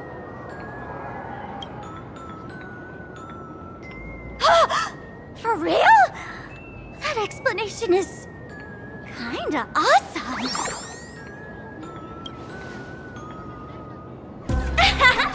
Look at those expressions on your faces. This is the best opening act for SparxieCon ever! I shed that old mask, and with it, the weak, timid, all too human me. This new me will break free from all shackles, gather my fans' wish power, and stride onto the stage of the Fantasy Moon Games! In return for the wish power offered by everyone in the Arcadia, every supplicant must show them what elation truly means.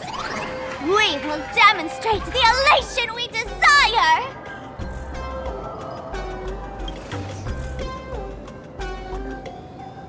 There's no coercion involved anywhere in this. It's a simple yes or no, like scrolling to the bottom of the terms of service. Want attention, talent, quick cash, universal praise? Download the Sparxie virus. Ta-da! Click confirm, and you're set. Isn't that exactly what they crave? Elation in 3 minutes flat? Nameless, you're doomed to lose. You can't stop what people desire. We can't stop their desire. But in this stream, we'll show this Arcadia world another possibility. What did you just say? We'll show everyone watching the live stream the elation of the Astral Express.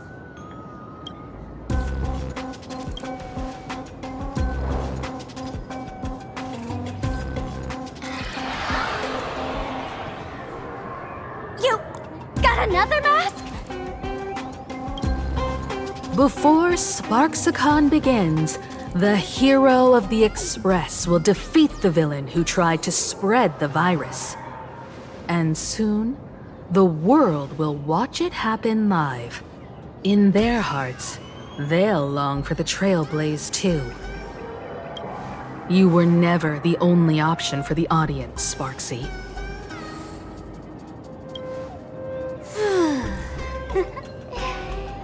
You know why I can't stand heroic stories? You lot always wave the flag of justice, then stomp all over the fun with brute force. The elation has nothing to do with justice, and you haven't won yet.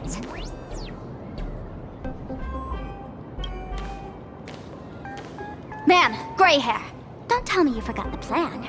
I'll stall her.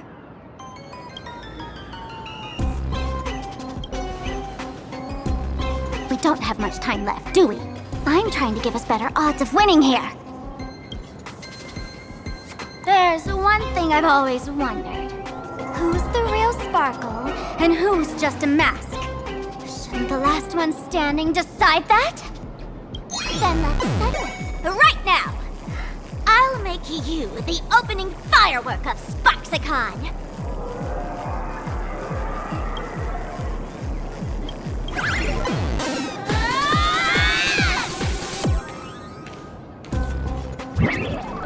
Unbelievable! A girl who looks exactly like Miss Sparxie just rushed in and started throwing punches! Could she be a high-grade lookalike rival? Looks like when it comes to top-tier V-Streamer wars, the fanciest fights are fought the old-fashioned way. Hey, friends! Over here! Look this way! Is that March's voice? Over here! Mr. Yang and I are in the art classroom! While Sparkle keeps her busy, let's regroup with March first.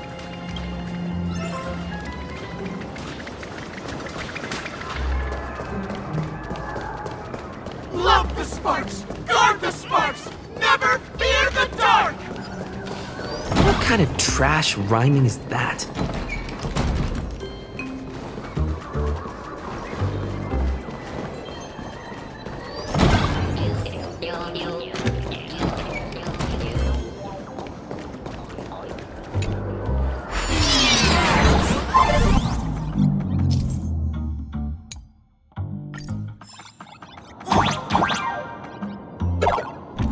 Move this platform, and you should be able to get up there.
here. March, I'm just so happy you're safe, Bana. After he escaped the school, I figured he'd bring you back. So while Sparxie was away, I found a classroom to hide in. The students around here have been acting weirder and weirder. Good thing my heart is pure and untouched, so her tricks don't work on me. Hold up. Were you two just talking with some weird verbal tick? What? You actually used that Penaconian mimetic virus to counter Sparxie's influence? I don't care if the Express turns into a Sparxie train or a monkey train. I want no part of either. What about Welt? Is he all right? Mr. Yang, it's our friends. Come on out. You look perfectly normal, though. So that Professor Welt he saw in the news...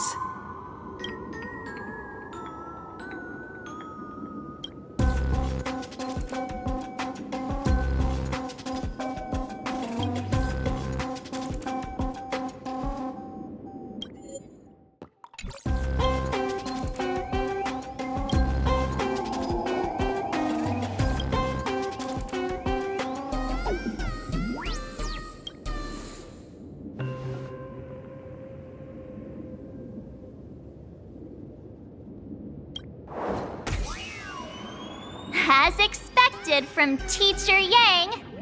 We might have a lead on the other two painting pieces. Have you seen... Furbo, Nana? You mean... a Furbo? We sent a local reporter into the school, but his luck turned sour, Nana. Sparxie caught him red-handed. Before he was taken away, he managed to take a photo of the library. I want to check it out with him. What about me and Mr. Yang? Now that we have a lead, no way we'll just sit here doing nothing. That's the plan. Let us know right away if you find any leads.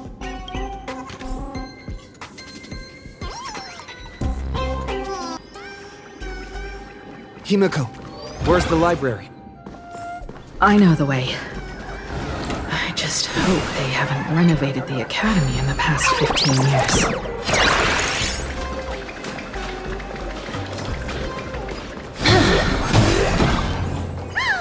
The Express crew is here! Please follow my live stream to... Please give Miss Sparxie lots of likes!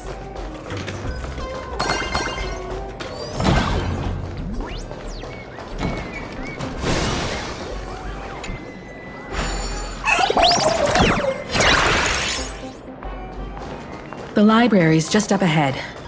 Finally, I can get away from all these... We're here, Bana. But I don't see any waves or moon. Where could it be? Like I'd ever tell you.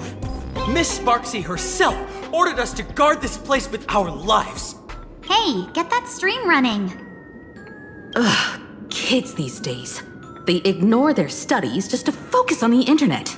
As an alum of Graphia Academy, it's my duty, as tradition dictates, to give you all a proper extracurricular lesson. Hey, juniors, ready to roll?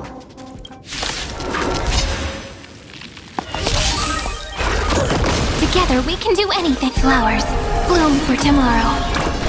Have some sunshine. Thanks. All energized. Dash it! Try some sun.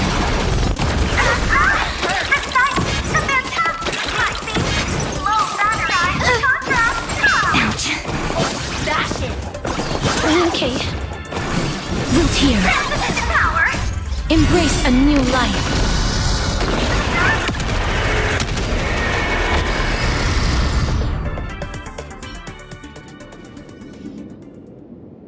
Where could they be hiding the landscape painting? After all, it's an image Nana'd thing. Once sealed in a scroll or something, it'll be a pain to retrieve, Bana.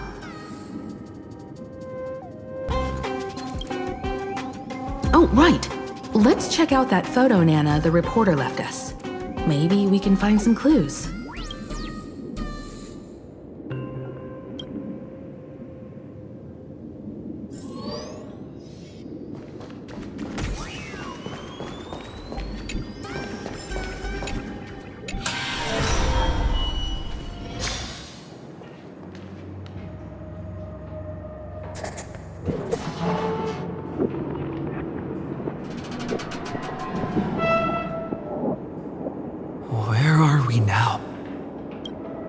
This place looks just like any other classroom.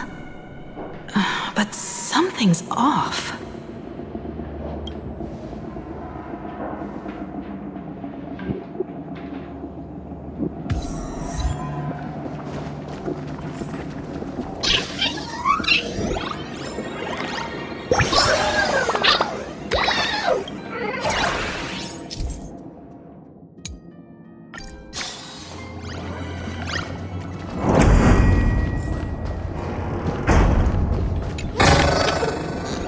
To make something with it. But what to make? So this is where they stashed the wave.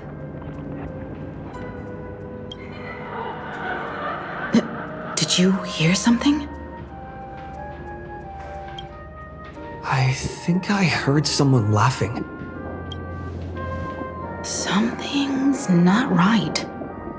Is there something hidden here?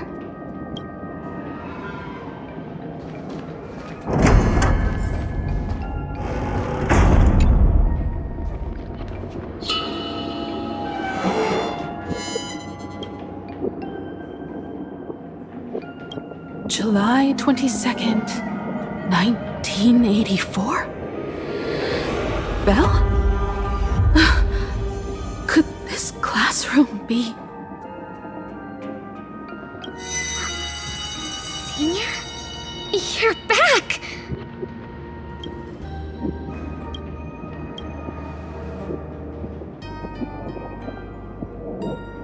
Belle? And you are? But how is this possible? It really is you, Senior! You look so different.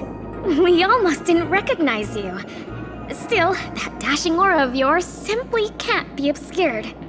And so many of us, we've been here, waiting all this time. I'm so sorry. I was gone too long. It's unforgivable that I never came back to visit you all. You apologizing so seriously? That's not like you at all, Senior. Yeah. After all this time, the least I can do is smile. But all of you are already dead. Himeko? These students... who are they? They're the shadows cast by my past regrets. Young lives buried here by a tragic accident. What? Oh no, Senior, he's here! That thing is coming! Wait, what did you just say? Everyone, hide! We mustn't let that monster find us! Run, Senior! The Herald of Death is back! Belle!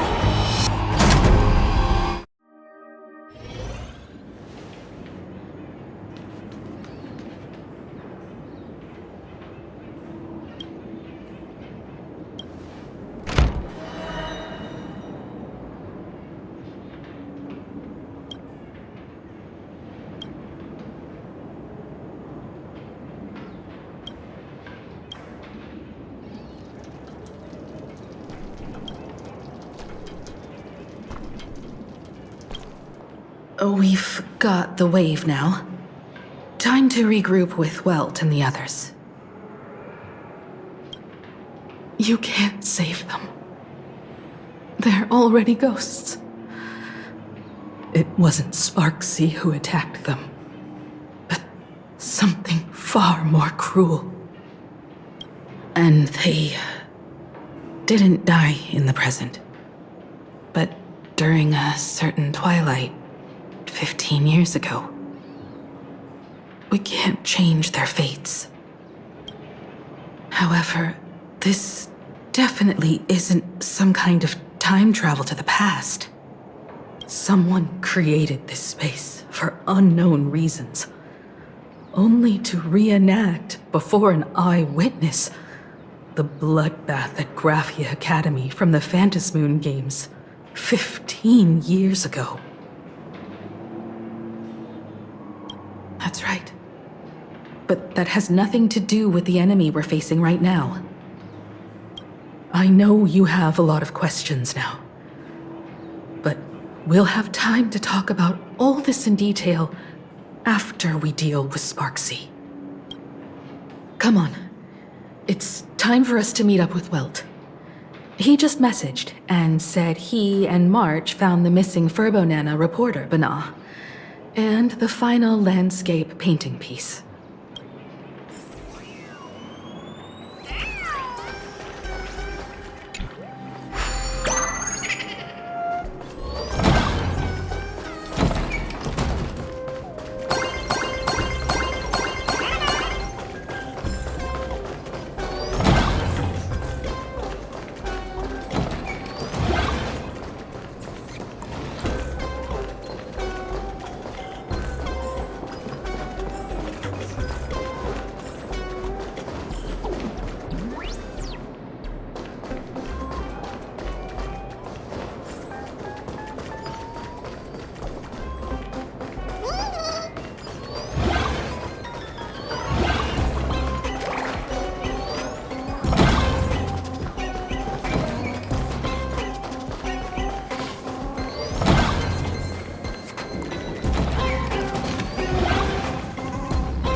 Got here in time, or you would have ended up as a target practice dummy. Beep boop. This Furbo nearly bit the dust. President, you're here! You're gonna give this Furbo some hazard pay, right?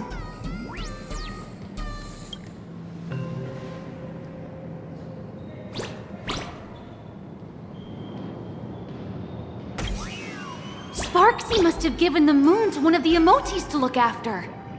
She really went all out, didn't she? The whole gym's full of moons. Now what? Be it Sparkle or Sparxie, both are equally just as headache-inducing. All right, everyone. Let's round up these emotes and take a look.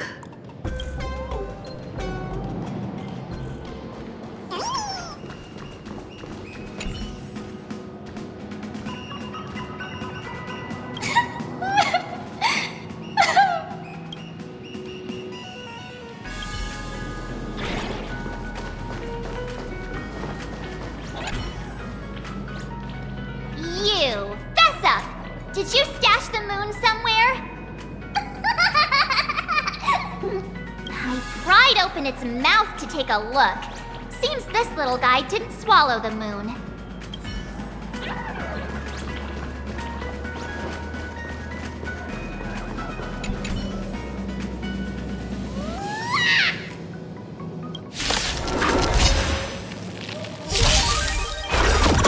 Don't worry, night falls. Good night. Together we can do anything. The future is great. Till we meet again.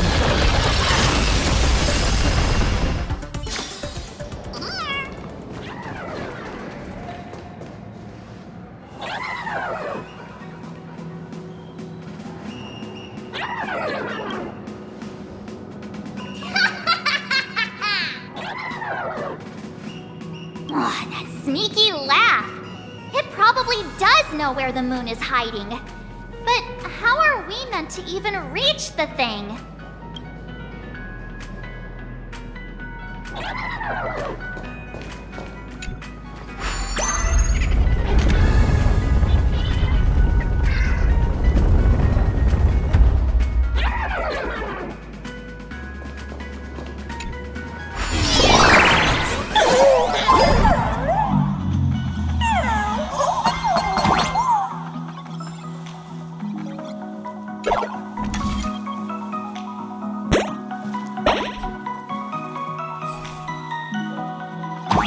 The gym.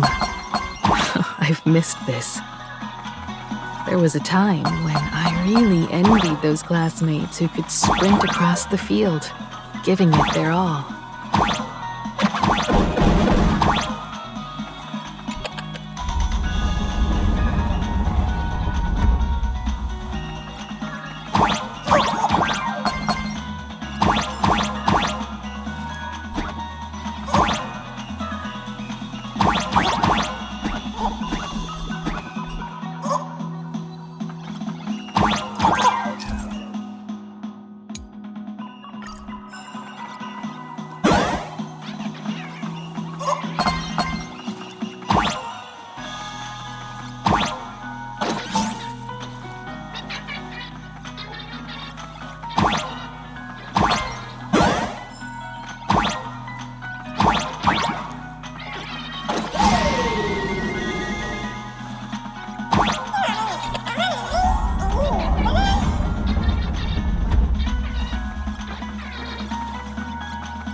Isn't this Himeko's alma mater too?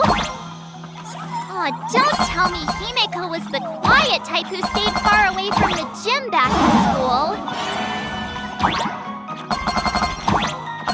Not quite. I'd already graduated by the time I started feeling this way. Due to some circumstances, I went back to my father's school to work.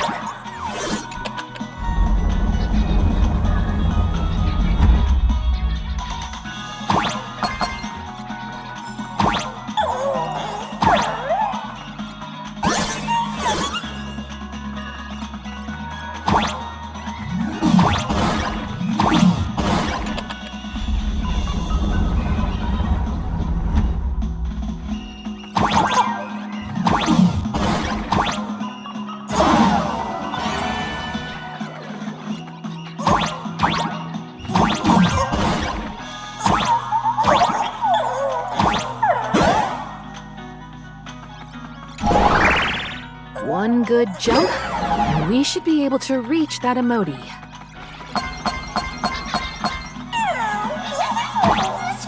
Miss Sparxie gave it to me to guard! You can't have it!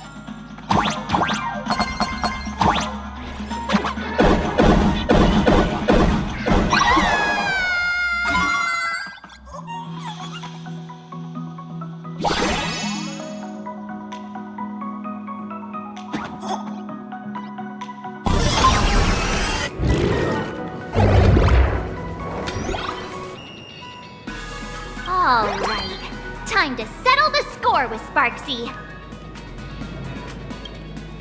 Since Sparxie dared to target the Astral Express, treating us like stepping nanostones in the Phantasmoon games, she had better be ready to become a spoil of war herself. He and I will head to the atrium next, piece the imaginated landscape back together, and help Sparkle take down Sparxie. Welt, March, I'm counting on you to protect the students at the Academy. Dovebrook's waves should suppress the mimetic contamination they're experiencing, but they might panic and run into the combat area. This time, I truly hope no innocent people get hurt during the Phantasmoon games. Don't worry, Miss Himeko. Mr. Yang and I have got this. You better give that girl a taste of her own medicine for messing with us like some comedy act.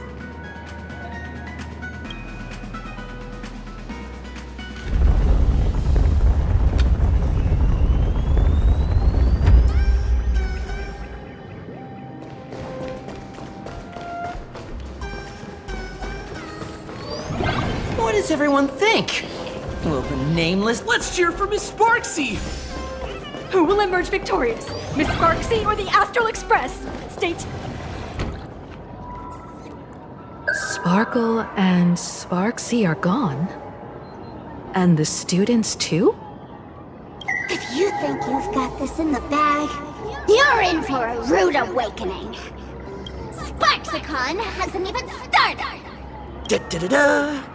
Time for your SparxieCon Grand Finale! Because I, the Nameless of the Astral Express, will challenge you as a fellow supplicant and crush your elation.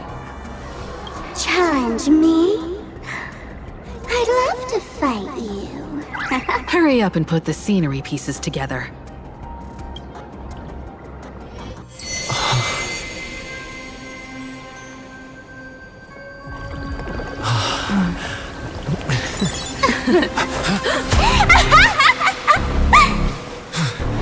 That annoying old model has already fallen asleep. Soon, there will only be one sparkle in the world. Or maybe everyone will be one.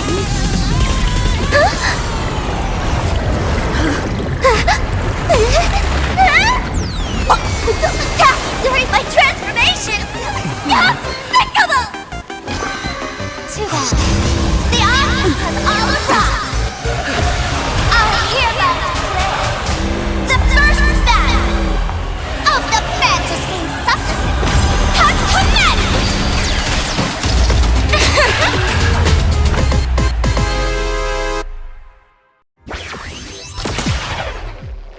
Starting!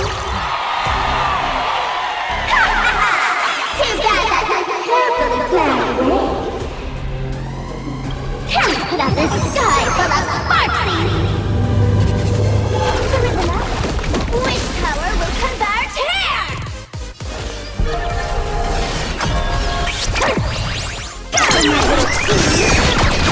Lygus, dispel the gloom, destroy the skies! Thanks. I'll energize. Cyberbolt! Show me the way! Embrace a new life. Meet again. Shadow voice.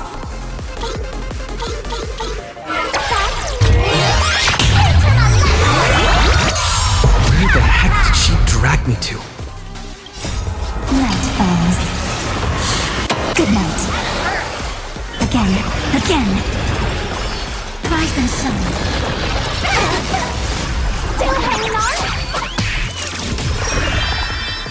Did everyone really take good care of Sparxie? May death protect us! As you wish.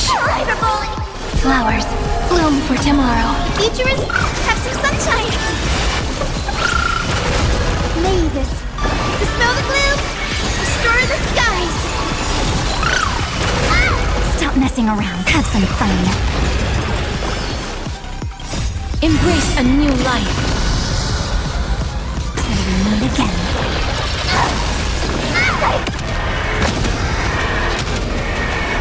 May death protect us! Memories waiting to be woken up by a shooting star. Remember me with love. May life and death sprout new buds. This is eternity! Embrace a new life. Darkness with me.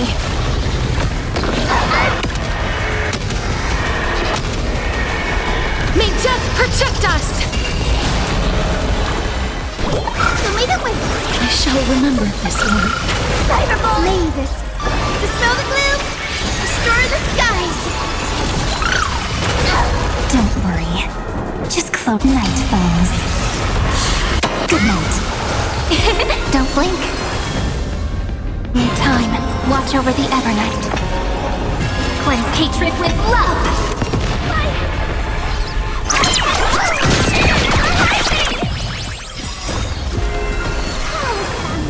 Nameless, surpass my popularity!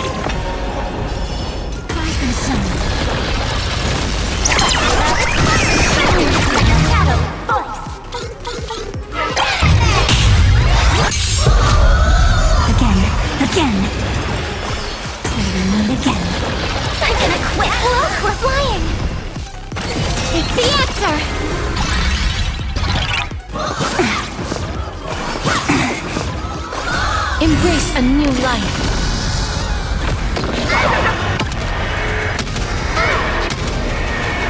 May death protect us! Guide with the rainbow bridge. Have some sunshine. Please choose as you wish. Support Sparxie. Treat our guests nicely. Rise and shine.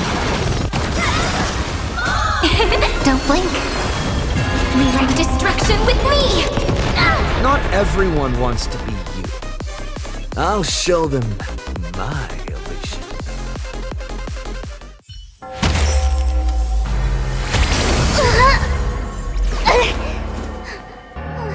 Sparxie isn't over yet.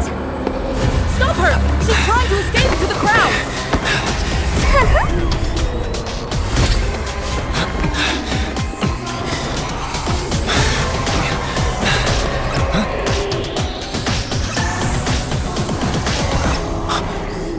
No need to panic, you two.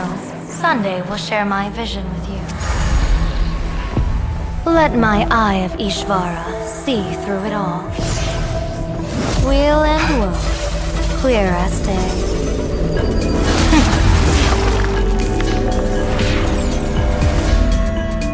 I see where the culprit is.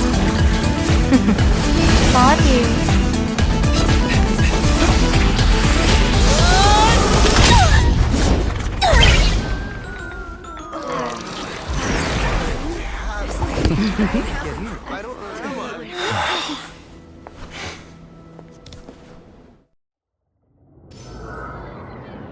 Are you okay?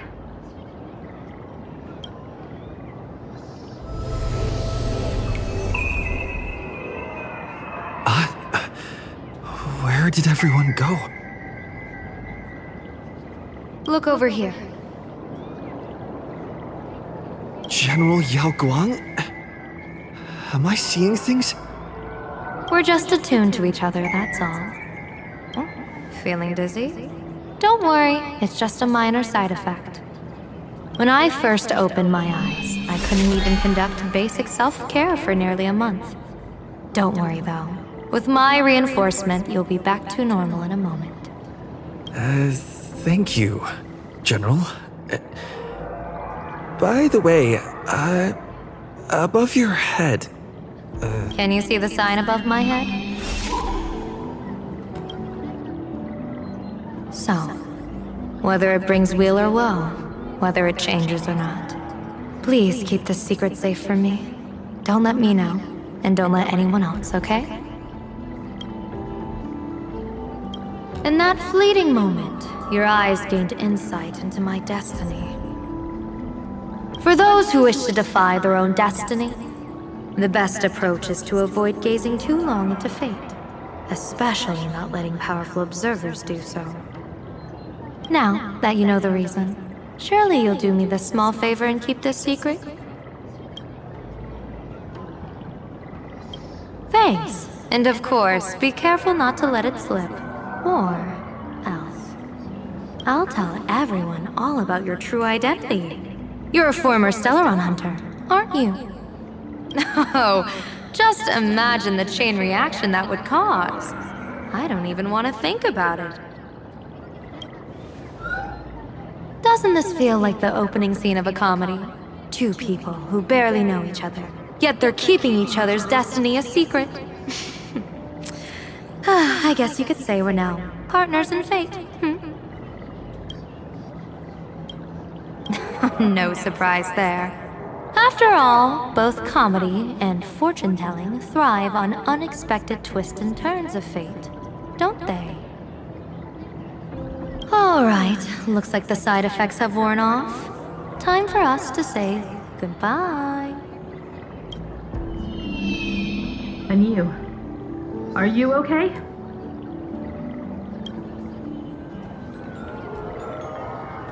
What just happened? I was so confused. I couldn't see a thing. All I remember is Sparxie and the Nameless got into a fight. I saw everything! The Nameless from the Express smashed Sparxie right into the wall with one swing! That strength was unreal! That was such an epic fight! As expected from a cosmic hero! That was seriously awesome!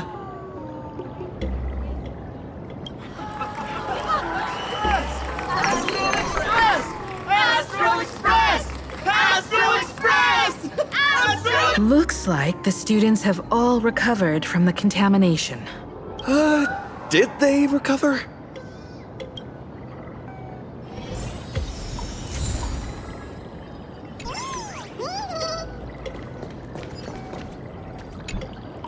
When she absorbed me, I thought it was all over.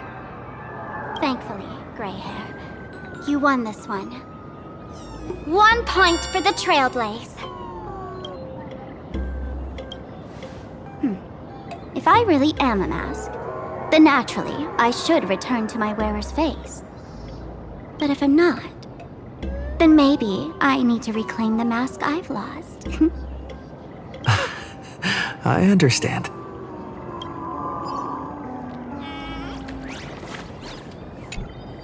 Sparxie probably didn't expect that the first miracle of the Phantasmoon games wouldn't be everyone becomes her, but the Express hero defeats the villain spreading the virus.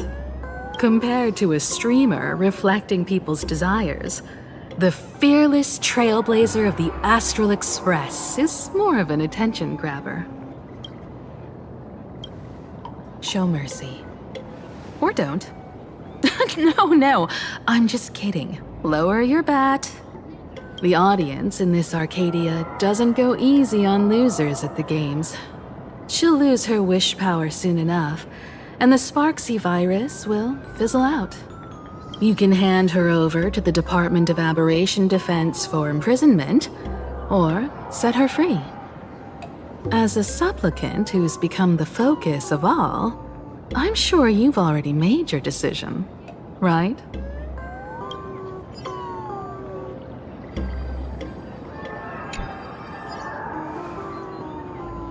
So, Victor, here to claim your prize? Very well.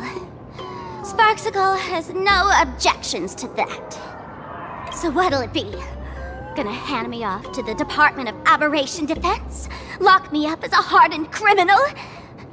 But knowing you, you're not that heartless, are you? Or maybe you want to take away my streaming account as punishment. I'll livestream 24/7 and sing praises of your valor. All right! Let what belongs to the Graphia family return to the Graphia family. But don't let this little win get to your head.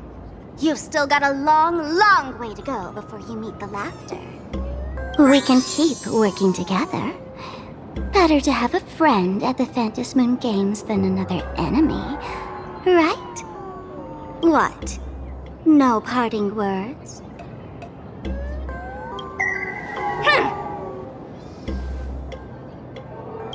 How do you like this ending, Sparxicle? Old model. You and your powerful supporters won this one. I've got no comeback. As a mask, what do you plan to do with your original self? Who's the mask and who's the original? Shouldn't that be decided by the one left standing? Your plan is finished. Your relation has been eliminated. You're the one who should be called the old model. That elation isn't mine. It's the elation everyone chose. And besides, wasn't it your idea in the first place? What? You told me to leave you behind. You also told me to take the idea and its relevant memories and go chase my dream. That's totally something Miss Sparkle would do. How do you like this ending, Sparkle? How does that joke go again? Take the mask from a masked fool, and what's left but a fool? But take the fool out of a masked fool, and all that's left is the mask. Come on, Sparkle. Time to end this little charade. No show is complete without a curtain call. Shall we become one at last? Bang! Ladies and gentlemen, are you having fun? A friendly reminder from Miss Sparkle. Don't underestimate the Phantasmoon Games. You won't get another opening act as spectacular as this Sparxicon, you know.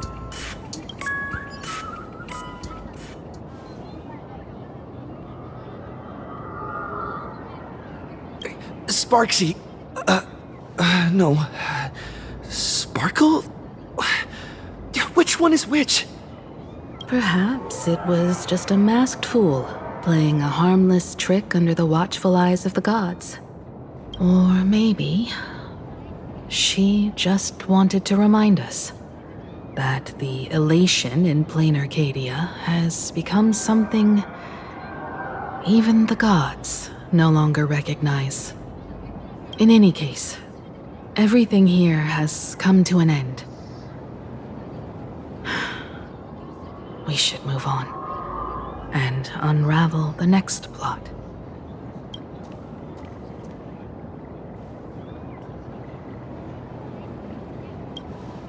Indeed. I want to investigate and find out who exactly created that place and why.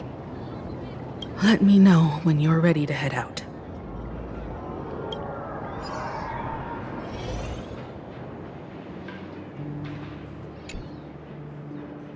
This place. It's like nothing ever happened.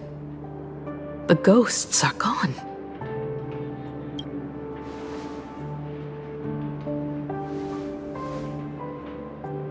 "15 years ago, during the last Phantasmoon Games, I participated as a supplicant.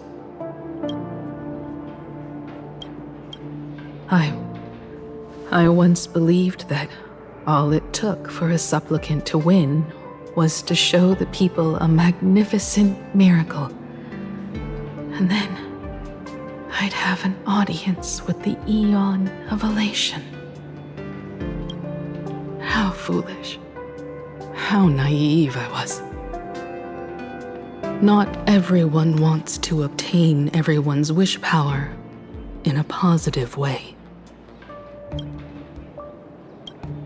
On July 22nd, year 1984 of the Arcadian calendar, a supplicant harboring immense malice stepped into Graphia Academy.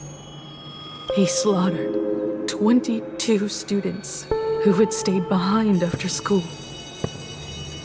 Then went on to Dovebrook District,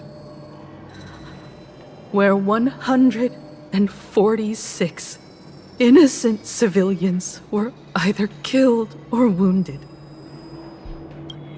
That killer moved like a deranged artist, leaving corpses, imprinting his signature mark. The Bloody Bloom. The media dubbed him the Herald of Death.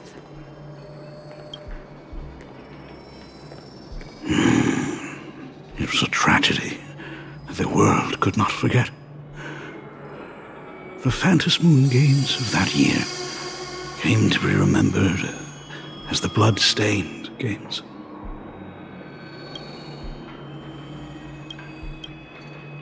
So many parents lost their children. So many people lost those dearest to them. One of the victims was my very own daughter. Upon my return, I stood before the grave where she was laid to rest. Her name was Himeko.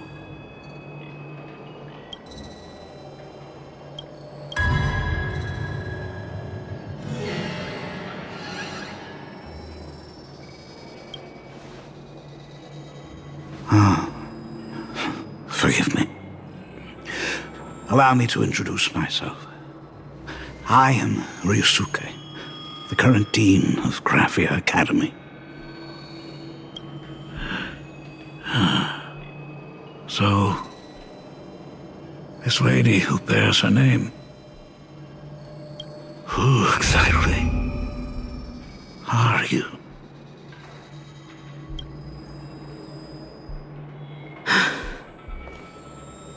"15 years ago, when I made up my mind to join this Phantom Moon Games, my father wasn't with me. Even as I fought for my life against the Herald of Death, my father was still off somewhere, wandering the cosmos. Strictly speaking, ever since I can remember, his presence in my life has been as thin as the air in space. So, I would ask you, who bears his name, who exactly are you?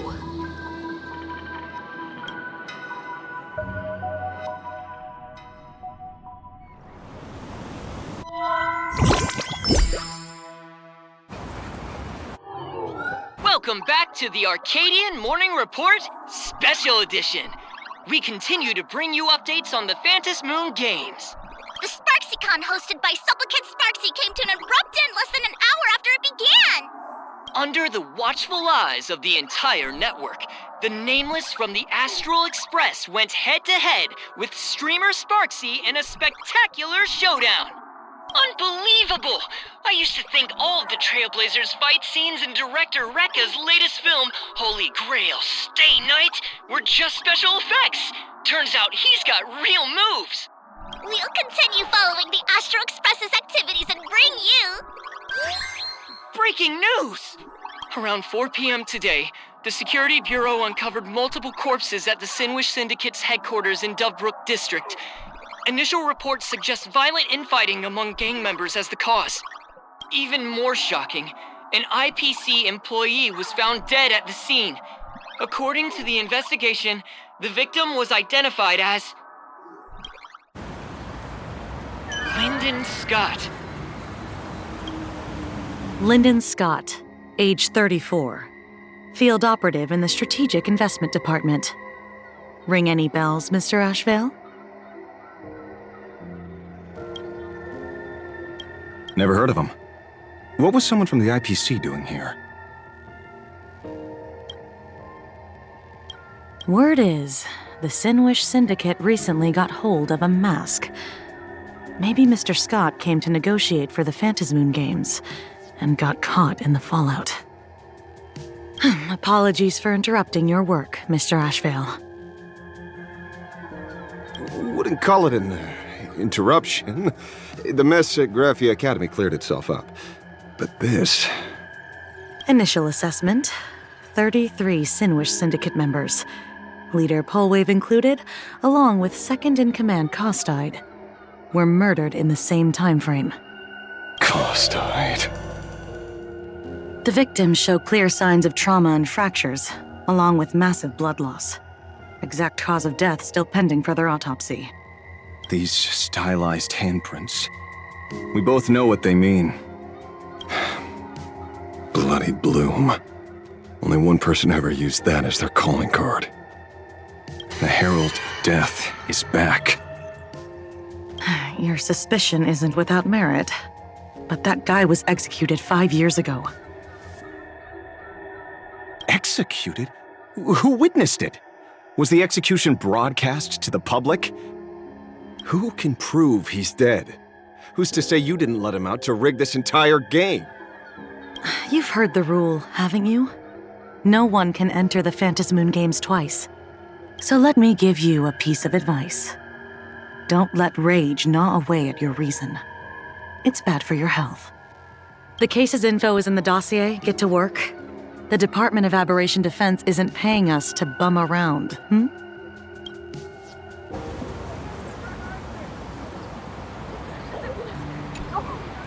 Rage sparked quietly in the detective's chest, and not even the wind from Dovebrook could dispel the metallic tang of blood clinging to his nose. When he first heard the Synwish Syndicate had obtained the mask, a grim premonition stirred within him, but he never expected it to be the omen of a friend's death. Mr. N, he's no longer with us. Now he's just a body, another nameless casualty buried beneath a headline. People only care about the stars twinkling above, about the epic tales of the eternal conflicts among the cosmos' great figures. Compared to all that, who would mourn a small-time thug from a petty gang? What should we do next? I've been slacking off for far too long. It's time to make a choice. Mr. Ashveil, if you're calling now, may I assume you've accepted my offer? You are right, Miss Pearl. I'll join the games. Assuming you still need me, of course. My offer still stands. Just like 15 years ago, the same omen returns. There are signs the Phantasmoon games are spiraling out of control again. Mr. Ashveil, I ask for your strength to steer these Aeonic games back on course. All I have to offer is a heart set on revenge. Today, 33 citizens of Planacardia and one IPC colleague perished under mysterious circumstances. Someone is imitating the Herald of Death's methods, attempting to interfere with the games. Only victory can bring solace to the fallen. No. What consoles the dead is only justice.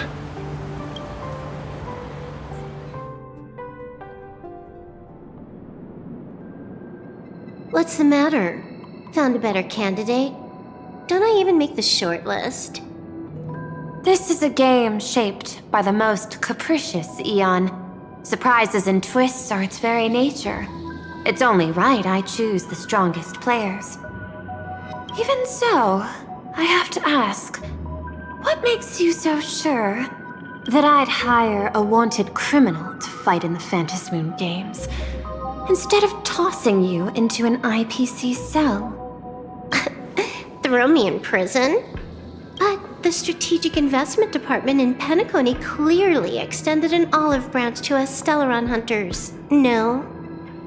Changed your minds already? You suits sure turn faster than a page in a paperback. So let's cut the fluff. Give me a mask. Call it your first strategic investment in us. What do you say? Understanding comes first, then the investment. Tell me, how do you plan to earn my trust? Apologies in advance. Before I came to meet you, I broke into your collection room. I know what you've been working on. Oh, imaginate. Tell me, have you heard of Zero? Greatest hacker and most feared player in all of Punk Lord? Some say she's an emanator of elation, while others say she enters the dark zone created by Mythos, as if it were her own backyard. She caused Punk Lord's data meltdown, and infected IPC branches in 28 segmenta, isolating them from each other. Most information about Zero is half true, half false, much like the rumors surrounding you Stellaron hunters. But one thing is certain. Zero suffered a major downfall, and is now a prisoner of the IPC. It's obvious she left a deep impression on you. Traumatic, even.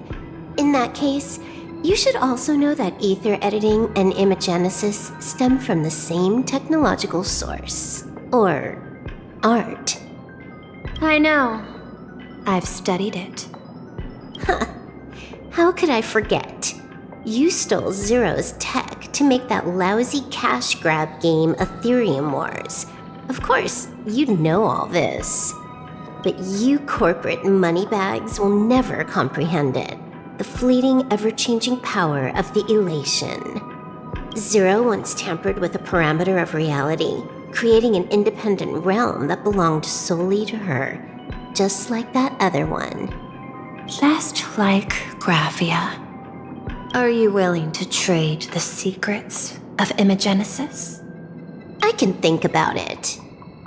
Deduction. You may be lying. I've heard that those who join the Stellaron Hunters have long since abandoned the path they once walked. Who knows? You're in the Arcadia of Elation. Wouldn't it be a waste not to test your luck?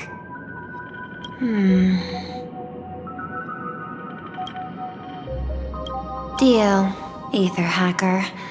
And to seal it with confidence, let me show you a little trick of the trade. A hacking trick?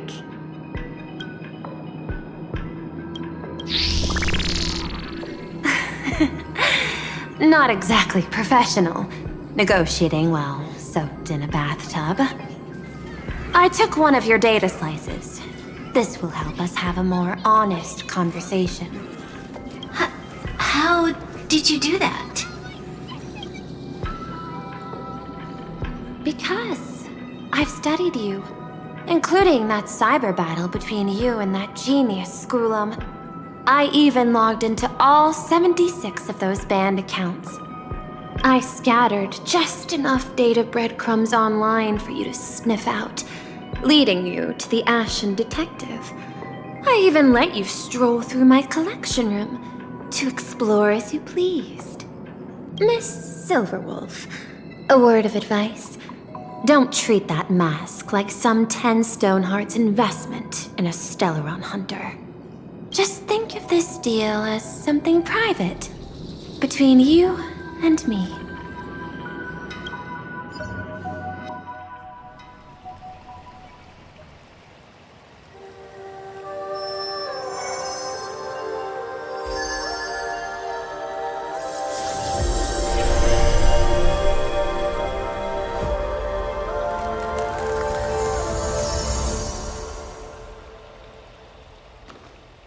What the heck?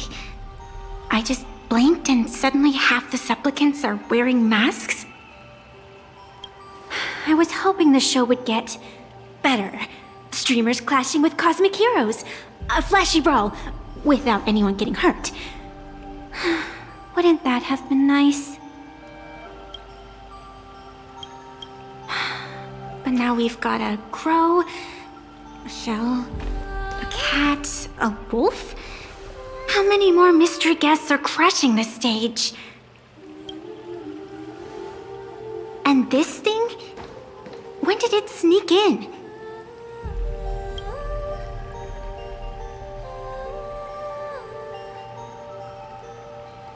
In the end, everything always spirals into the abyss. But you're the rare exception. Your first battle wasn't bad for a greenhorn protagonist.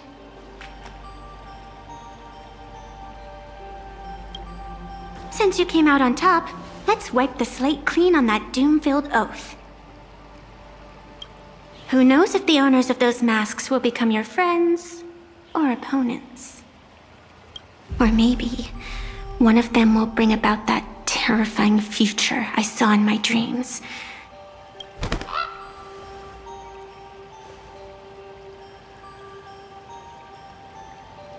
Little one, how'd you find your way here?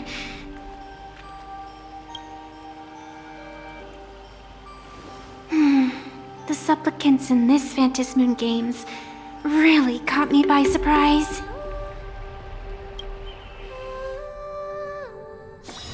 Why don't those people in the Go Home Club...